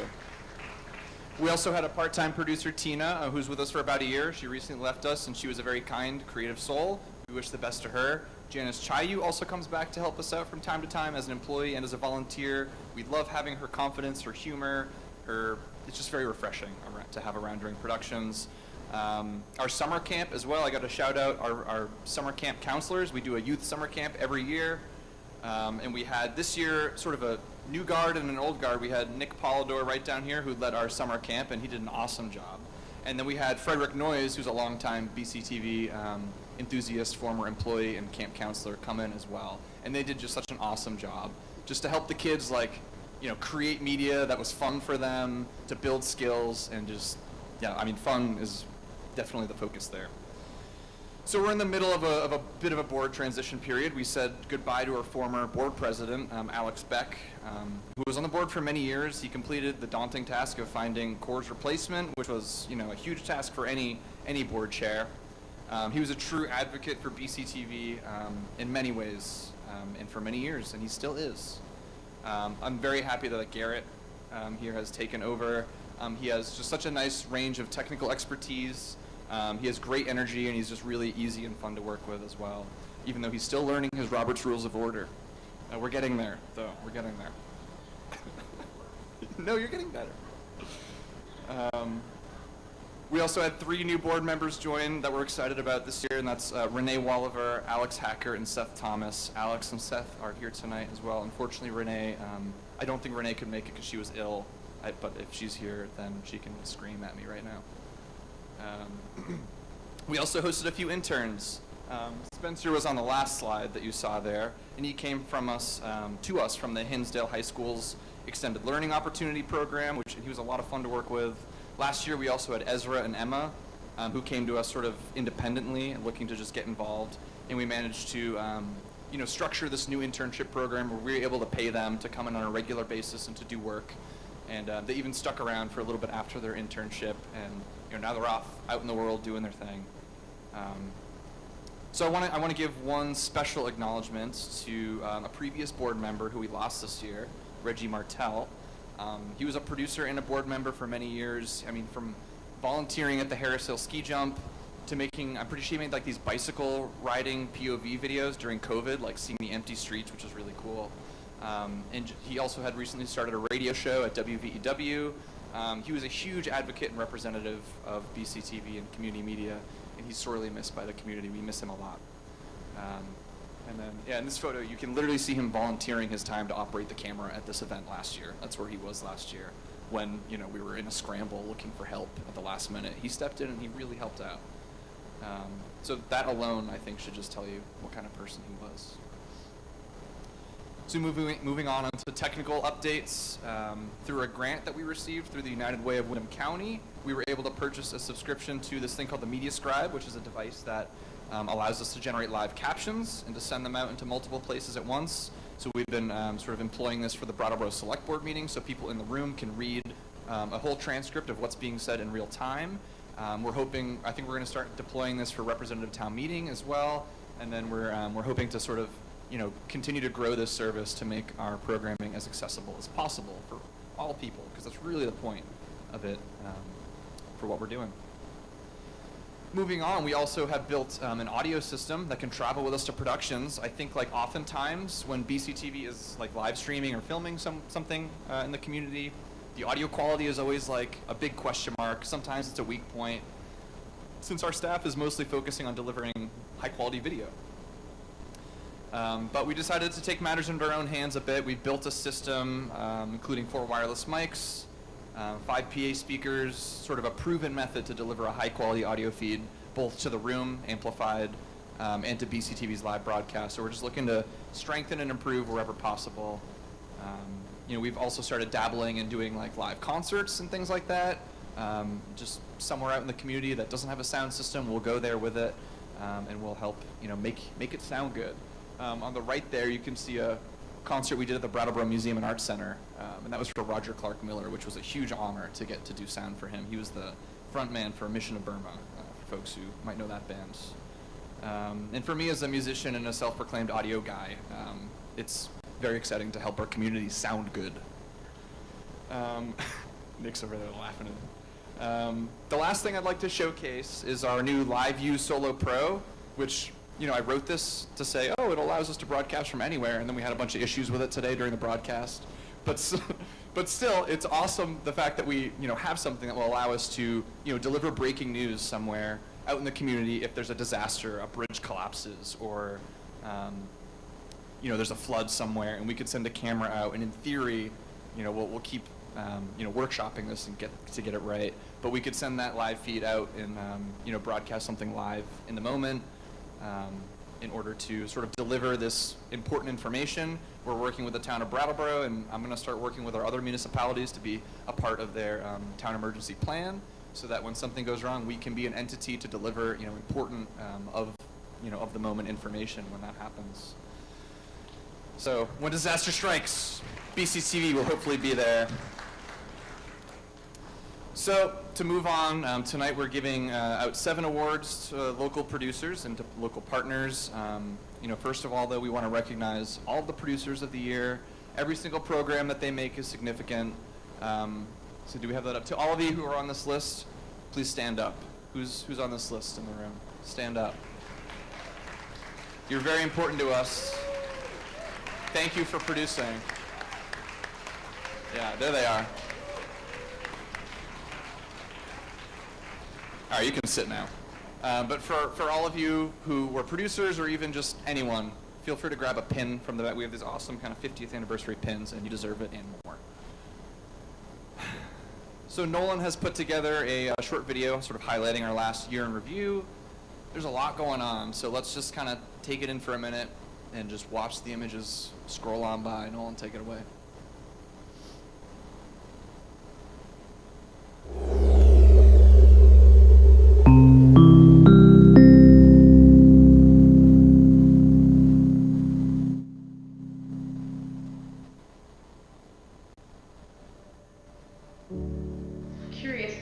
supported us with last year was whenever set time.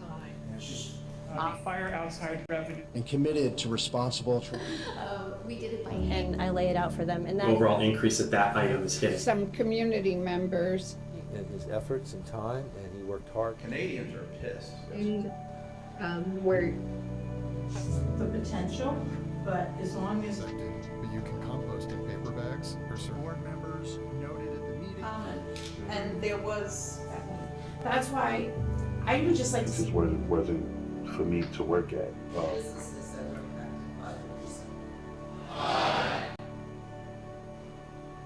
Also from Guilford, running for this fourth quarter, which they probably was incredibly compelling. And use the fund. everybody's sitting in the auditorium. Is there? Was already well established.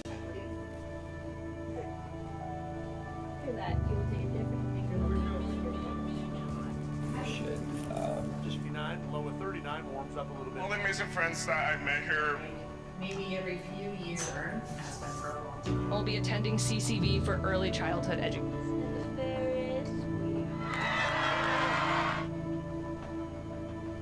To follow in the way of Jesus.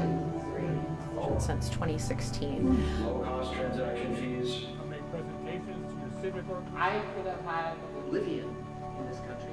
Because it depends on who was doing what degree it was. And so we ask people to keep their needs and prayers. You go to elevator. They had to lower the Bellows Falls. To be born Lithuanian. Prioritizing your work and your career. Sensational phrases. I think was her name. It's like something died. I just said, you know, I love the Constitution. Tremendously that. You know, so organized when we organize together. Yes, many people put minds. It's one of my songs. I can be hard in the moment when you're emotionally charged. And that's not its intention. To Massachusetts and back. With the interest alone without. And I know it was. It's already cooked. Like Crossroad and. Wait. Thank you very much. Redeemer and Mother of Elm Street, the east. I don't recommend that. No. Today and Gallery Walk. Here we are.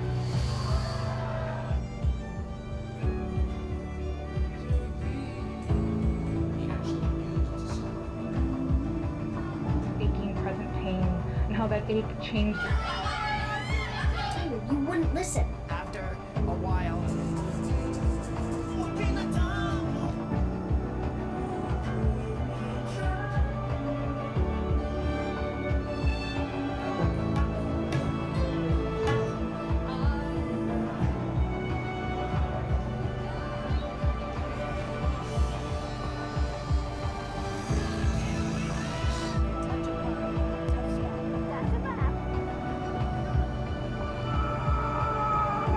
And welcome everybody here in the stadium as well as those people.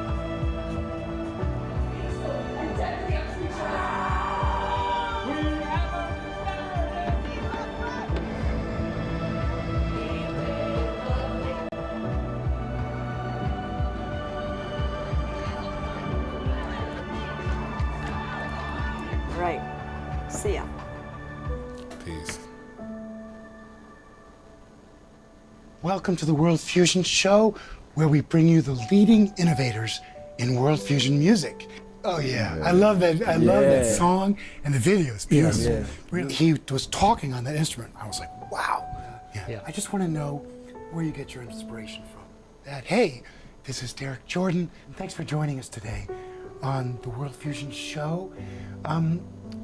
It's been great. We're gonna bring you lots more music, and remember, think globally, listen locally, and support independent music.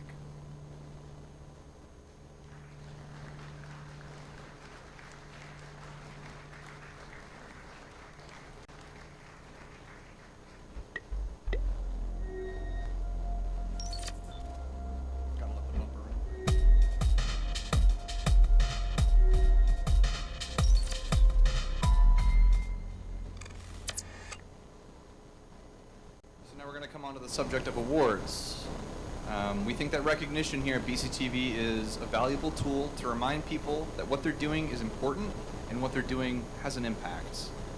especially when sometimes in public access, when it feels like you make a thing, you send it off to the void of the internet, and then, you know, what do you get back from that? But it's important. Everything that they're doing is important. So with that being said, in June, we traveled to Boston to accept 6 Hometown Media Awards from the Alliance for Community Media. That's a national organization. They just happen to be hosting their conference in Boston this year, which was convenient for us. And we won the most national awards of any other attendee at the conference, of which there are like a couple hundred. And to me, that's pretty extraordinary. So I want to go over some of those. We won overall excellence, which is kind of the big one for our budget category. There are 3 budget categories. We're kind of right in the middle of that. It's like $200,000 to $800,000 budget or something along those lines. So that's the big one. We also won, or I can't say we, the Vermont Suitcase Company won an award for their trailer New Clothes. It was in the category Best Trailer or Promo. Again, something they made and submitted to us, and we wanted to win on their behalf. We also won in the category of Best Audio Programming for a podcast interview that we did with the Women's Freedom Center. We won Best Fundraising category for a promotional video that we made with Retreat Farm, I think specifically for their Farm Fest last year.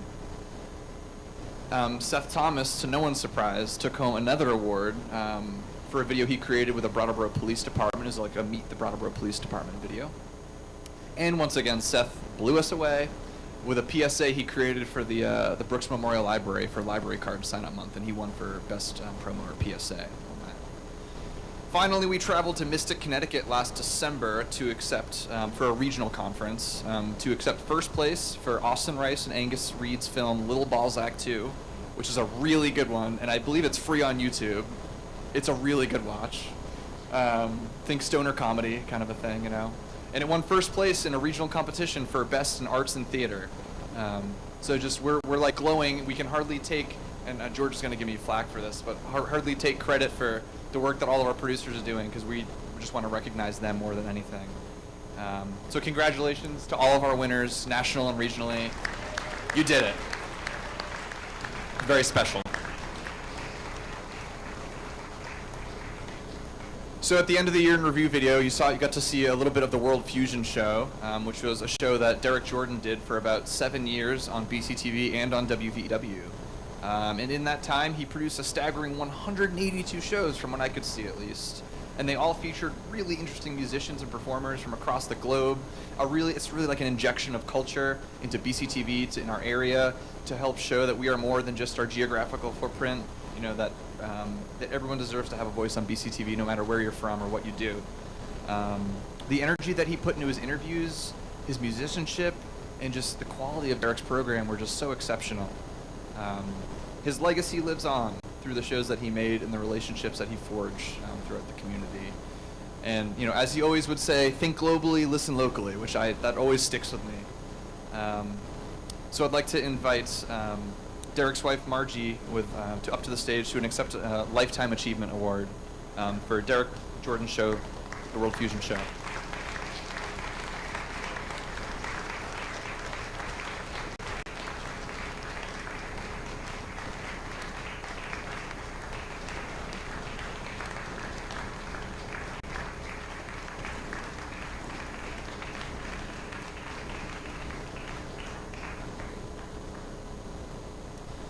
So now we're going to present the rest of our awards. We have some more on the table here.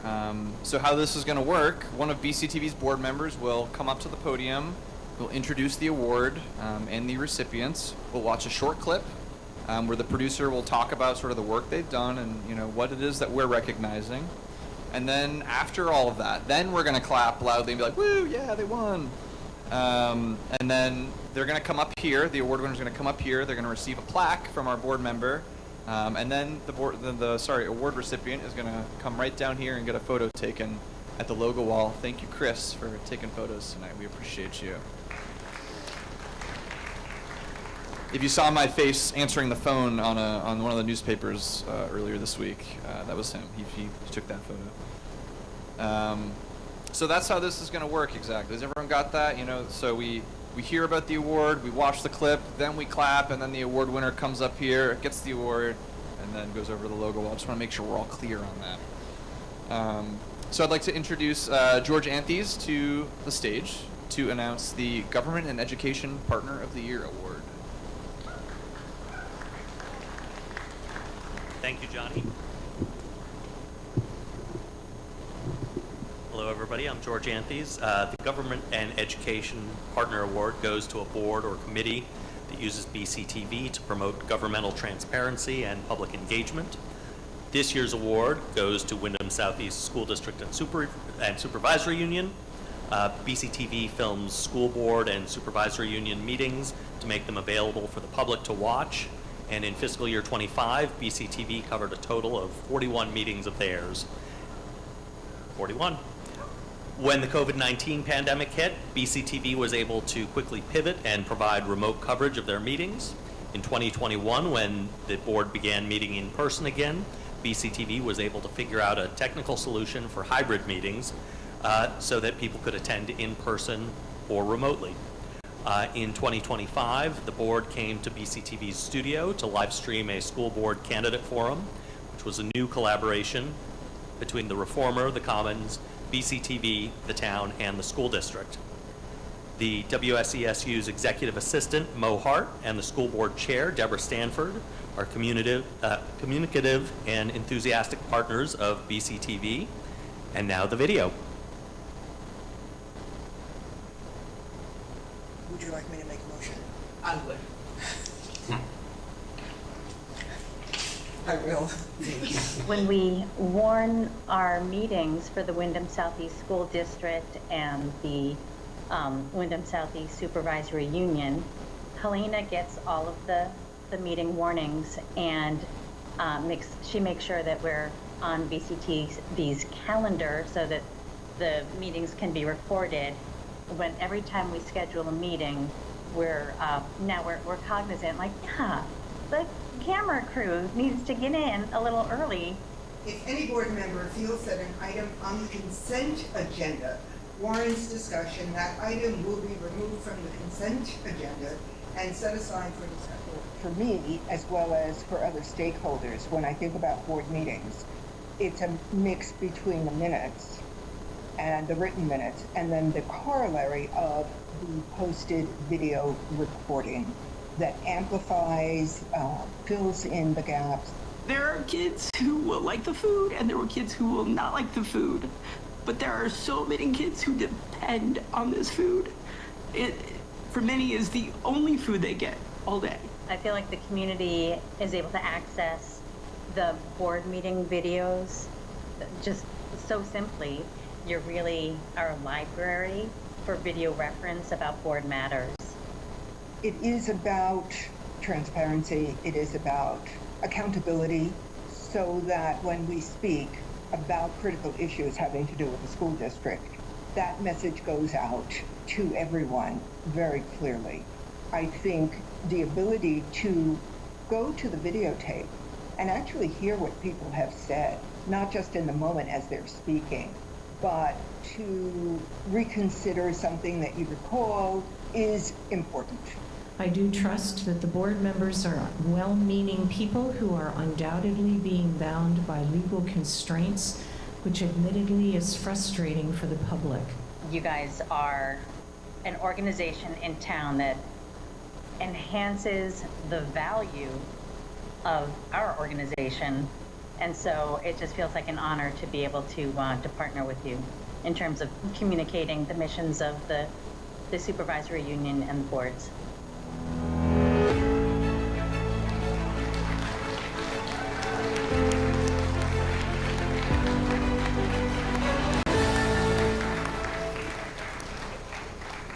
And tonight, accepting in person this award for Government and Educational Partner of the Year are Deborah Stanford and Mo Hart.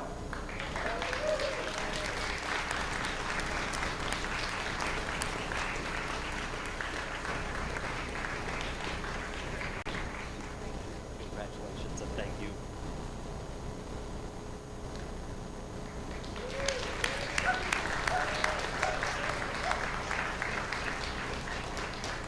Now I'd like to introduce board member Alex Hacker to announce the nonprofit member of the year.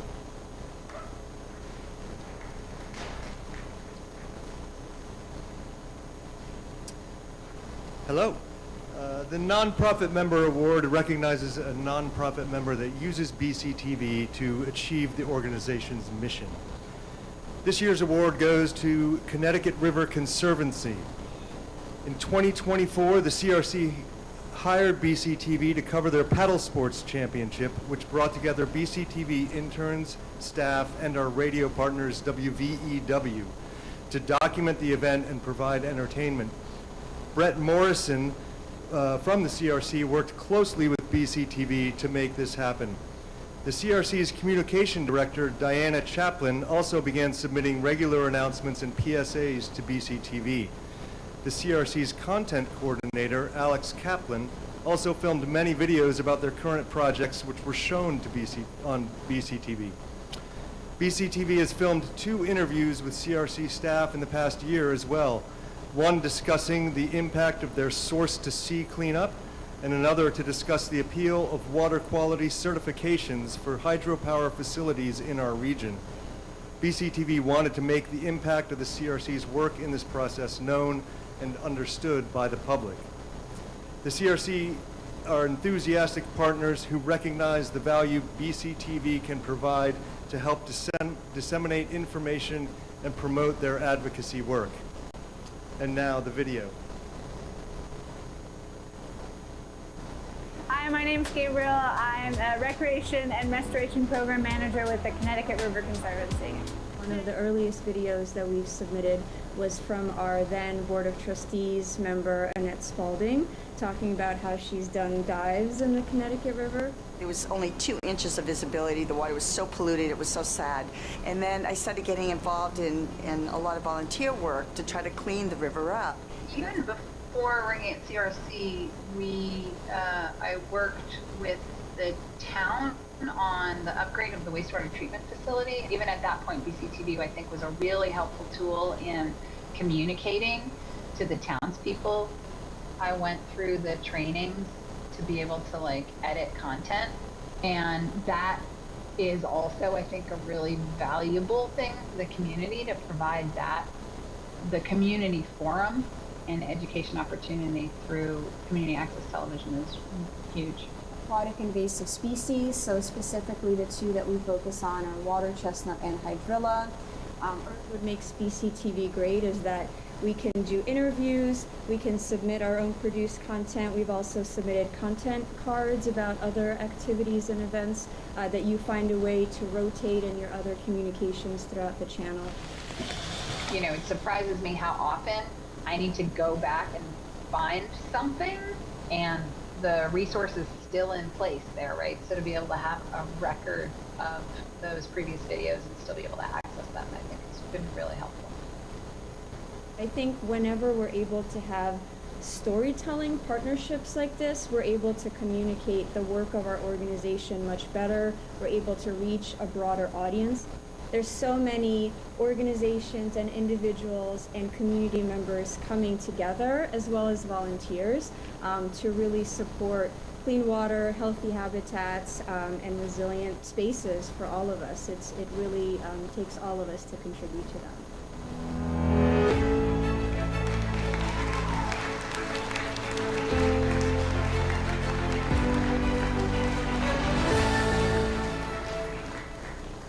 I think Alex Kaplan and Brett Morrison are here from the Connecticut River Conservancy to accept their award in person. Maybe?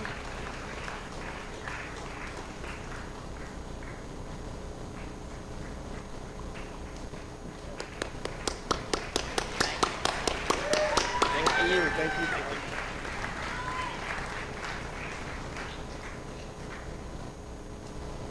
And now I'd like to introduce Nancy Wolf to announce the new producer of the year.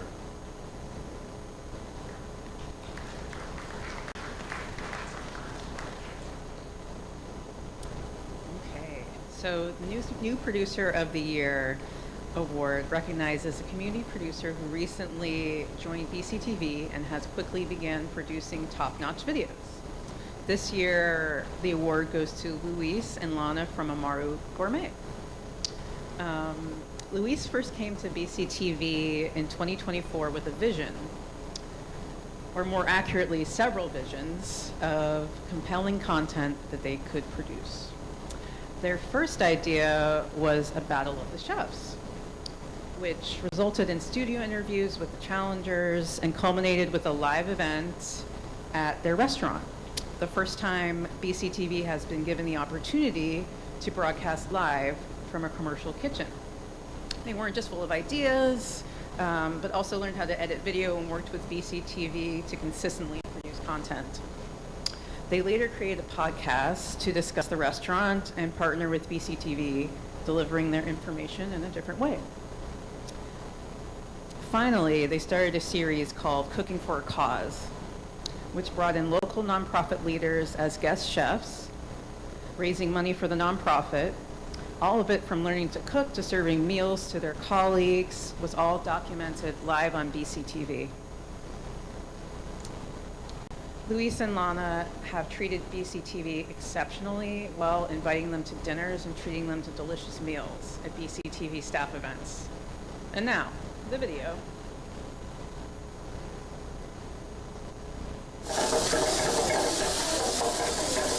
We opened our restaurant called Amaro Gourmet on May 29, 2024.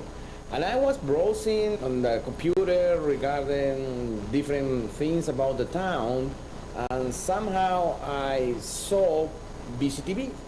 We saw that there's a lot of things we can do, we can input at the Brattleboro community. Hello everybody, and welcome back to Cooking for a Cause, brought to you by Amaro Gourmet and BCTV. We managed to develop 4 different types of shows: Battle of the Chef, Cooking for a Cause, Amaro Deep Dive, and the latest one, BCTV by the Fire. I believe that people are defined only by family, by a mother, father, or brother, sister. I was always fascinating in TV, even filming. I studied this at school, but I was never too comfortable to be in front of the camera.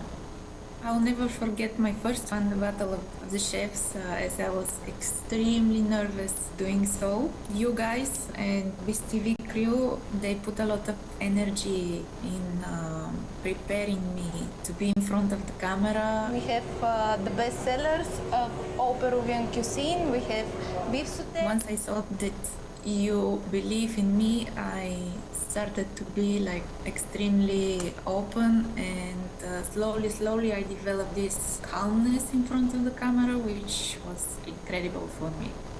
Let's start by you, mister. How was the food?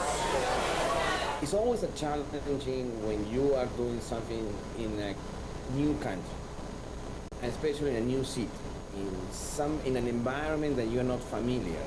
So I was always worried, what was going to be the perception? That was my greatest fear and challenge in trying to see, will it go on the right way? Will it go on the wrong side? Battle of the Chef got like more than 15,000 views. So we say, wow, this must be okay, well accepted. So I am quite pleased to announce that the first winner of episode 1 of Battle of the Chefs with Amaro Gourmet and BCTV is Chef Lana.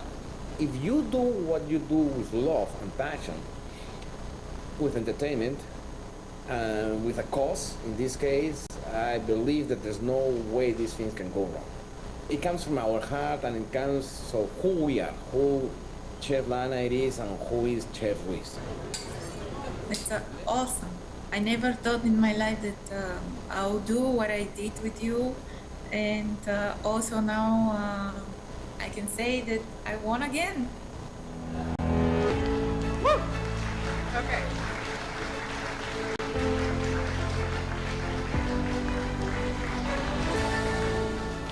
So, unfortunately, Luis and Lana have recently moved out of the country, but their award has been sent to them, and they have expressed a desire to continue submitting culinary videos to BCTV.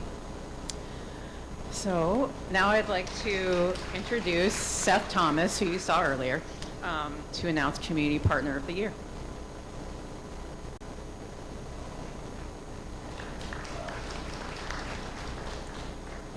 Good evening. The Community Partner Award goes to an organization that uses BCTV's tools and services to benefit the community and the organization. This year's award goes to the Brattleboro Museum and Art Center. The museum has been a respected institution in the community for over 50 years. Today they attract a variety of well-known artists, speakers, performers, and other events. In recent years, the museum has worked with BCTV to cover events of interest to the community, namely their art talks. Not only do they hire BCTV to cover some of these in-person and hybrid events, but they also host completely virtual art talks, which they record and submit to BCTV. A musical performance at the museum this past summer also became BCTV's first live sound gig, apart from Brattleboro's representative town meeting, where the staff had the opportunity to flex its new audio system in a creative environment. This has led to other creative opportunities for BCTV to use its new sound system. The museum recognizes the value that BCTV can provide to its programs and ability to market itself as a community resource, and also hired BCTV to live stream their notable domino toppling event just last week. And now, the video.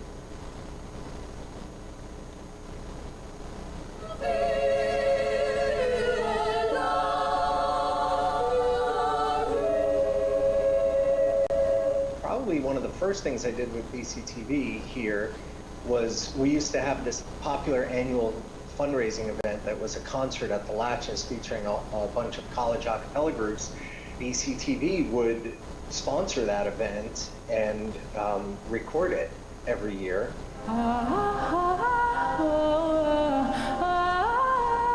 Over the years, we've had different versions of BCTV helping us, sometimes live streaming, sometimes recording for posterity or for broadcast, sometimes helping us with tech.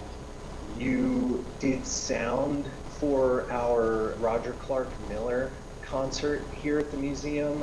Having you guys come in and do sound for us at that event was awesome, made all the difference, and makes us want to have you come in and do sound for all of our events. Believe in making the impossible possible. It took some time in the making, but... You know, we do a lot of different types of talks and panel discussions and things at the museum, whether it's artists talking or curators. We had an exhibit up here at the Museum of Ukrainian Folk Art, and so connected to that exhibit, we had several artists at their homes in Ukraine live streaming in for a conversation with people here. That was an incredibly moving experience and event that there's no way we could have pulled off on our own without BCTV. Being able to partner with BCTV and have these events be documented for posterity and then also shared out by your channels and your different platforms and get out there and reaching audiences who wouldn't have come to the museum means that those kinds of activities do actually have a lasting effect in a very different way.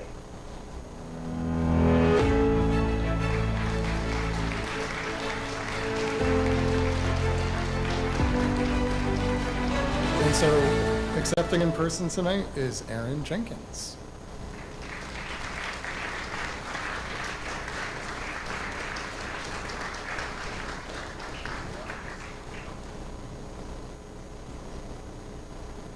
Now I'd like to reintroduce Alex Hacker to announce the Producer of the Year.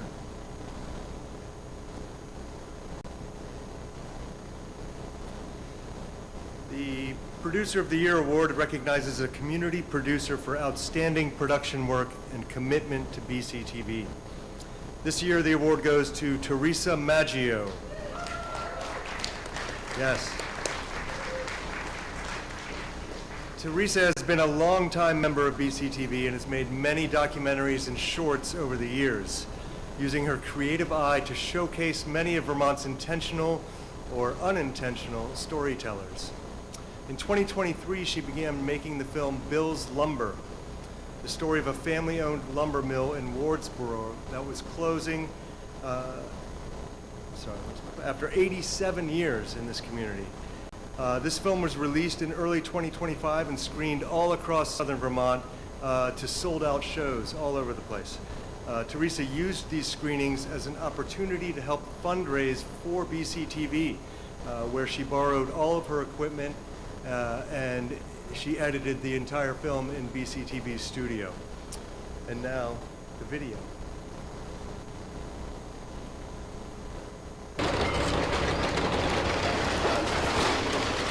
My name is Teresa Maggio, and I made the Bill's Lumber movie.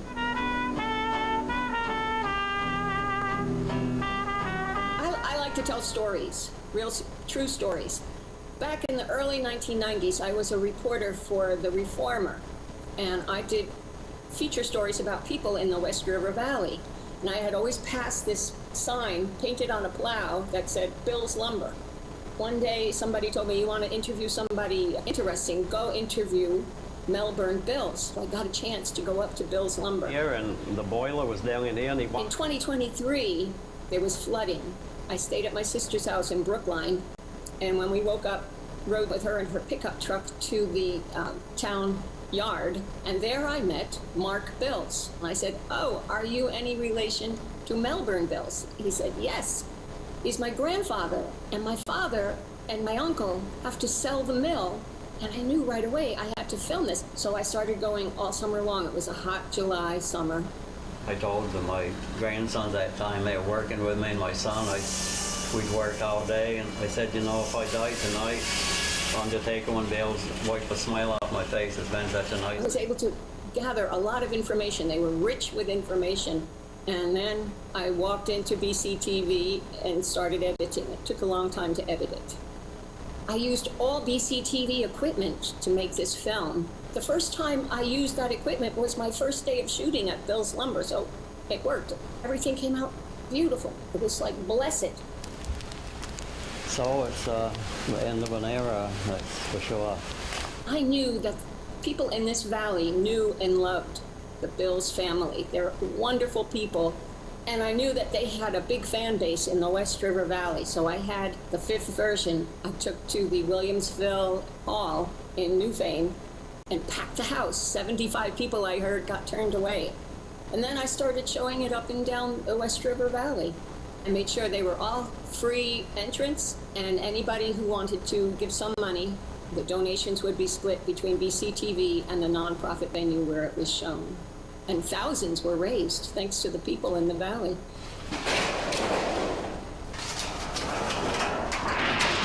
After every showing, people stood around for an hour to talk to each other and to the Bills.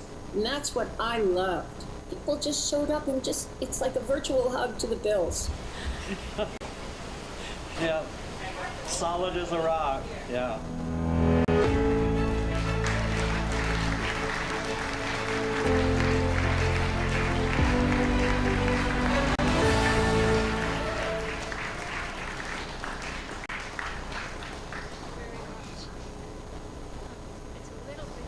They're going to let me say a few words.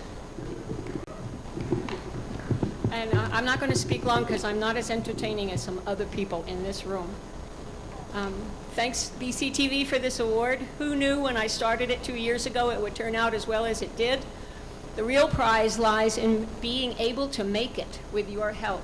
You let me follow my bliss once again.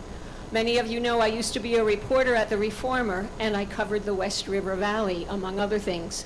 You've given me a way to continue reporting on my favorite community, even without a real job.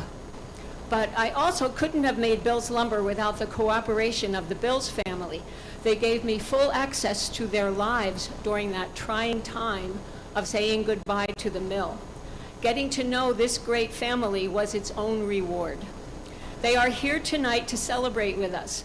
Beverly Bills Capin and her daughter Carlene, Everett Bills and his wife Catherine, and Alan Bills.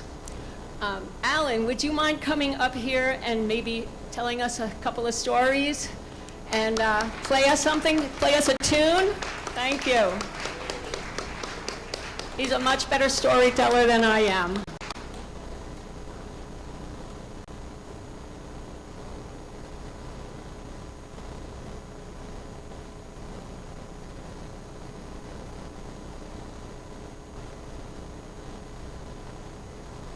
Played at the Latches there, I played as time goes by, and it sure has. My folks said as you get older, Alan, time goes faster, and now I know what they mean. And tonight, I wanted to play a song to remember BCTV and Teresa. So I was thinking about playing a song. It's called Thanks for the Memories that Bob Hope and them did. So I'll try to play it for you.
Bob Hope always had a joke or two, and I got one for you.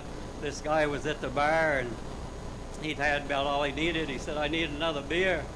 They said, you can't have when you're too drunk. So he said, go along home. So he went down the street, found another bar, and he went in there. And they said, what do you want? He said, I want another beer. He said, you can't have when you're too drunk. He said, I'll prove to you I'm not too drunk. See that one-eyed cat coming in the door? He said, you're really not getting a drink now. That cat's going out.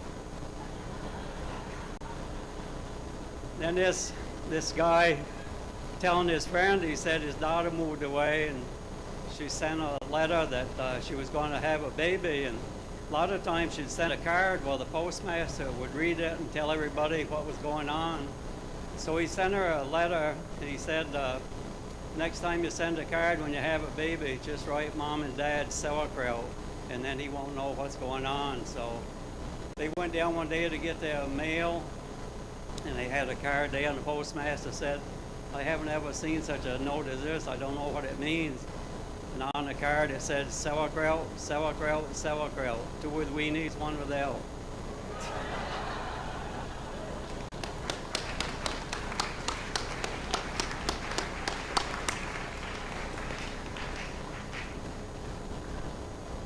That was a real treat. Let's give it up once again. And one more round of applause for Teresa Maggio. Such an inspiration to know that that whole film was devised and made at BCTV. And she learned everything she knew about making film right in the BCTV studio. That's really, really inspiring. And now I'd like to reintroduce Garrett Harkowick to announce the Series of the Year.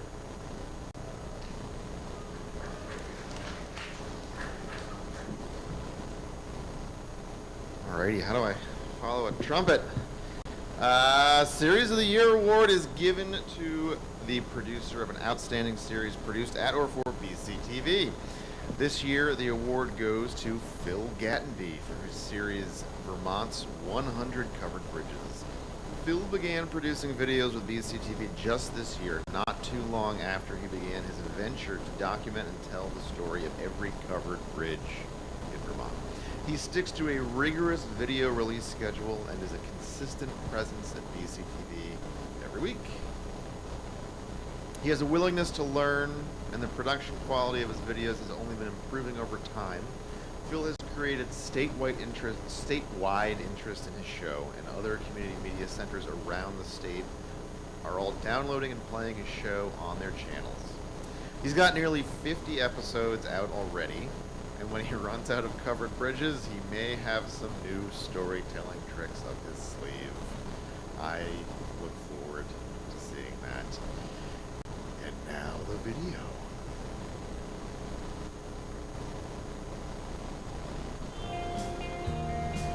Last year, I've been recording videos that covered bridges throughout Vermont for the series Vermont's 100 Covered Bridges. Today we're at the Johnson Bridge, which is in Randolph. Hello and welcome back to another episode of Vermont's 100 Covered Bridges. I got into the covered bridges by watching videos of people that have been to the bridges, and I just found that I wasn't getting what I wanted. I wanted more information. I started filming, say last September. I actually had no idea how to produce the videos. I had joined the Vermont Covered Bridge Society because they were supporting with information, etc. And they had a link with Okemo Valley TV. Okemo Valley TV said, hey, you know, you don't have to come here. Not that they didn't want me, but this Brattleboro Community TV is like right down your street. Well, it's about it. It looks an old bridge, but looks can be deceiving. So let's go and have a look and see what we can find. You may have gathered from my accent that I'm not a native Vermonter. I sort of grew up age 16, 17, 18 as an English punk rocker. The punk bands at the time didn't need permission from the big record companies, you know, to have their records produced. They just went, we'll produce it ourselves. And that's the ethos here I see at Brattleboro Community TV. At Brattleboro Community TV and all community TV stations, independent people can produce what they want to say, when they want to say it, and how it's said. And that is vital, really, really vital that people can have a voice. I'm going to go and try and find another way back. Hopefully, I'll meet you back on the bridge. It's a challenge editing and producing, and there's obviously challenges actually doing the filming. And the support from the staff, I can't overemphasize in making our dreams come true. Thanks to my wife for supporting me throughout this project. If anybody is watching this and thinking, or they know somebody who's thinking of, you know, I could do this, I want to do that, but I don't know how to, please encourage yourselves and encourage others that you can do this.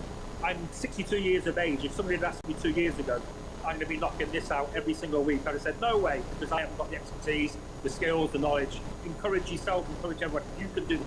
This could be you this time next year, and I hope it is.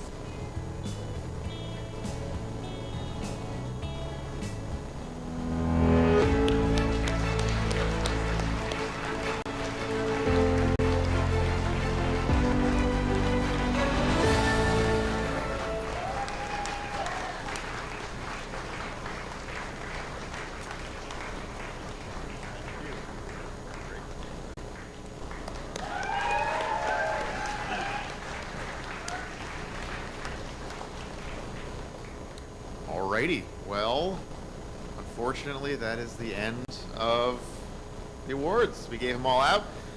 Thank you. I thought maybe. Okay. Thank you for coming. It's just so wonderful to see everyone here, the C in BCTV, yeah, just this was a wonderful evening, a wonderful day of live streaming. If you didn't catch it, I believe it'll be up.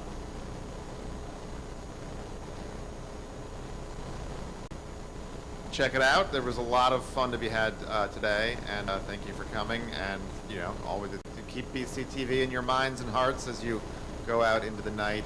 And we will see you next year. Alrighty.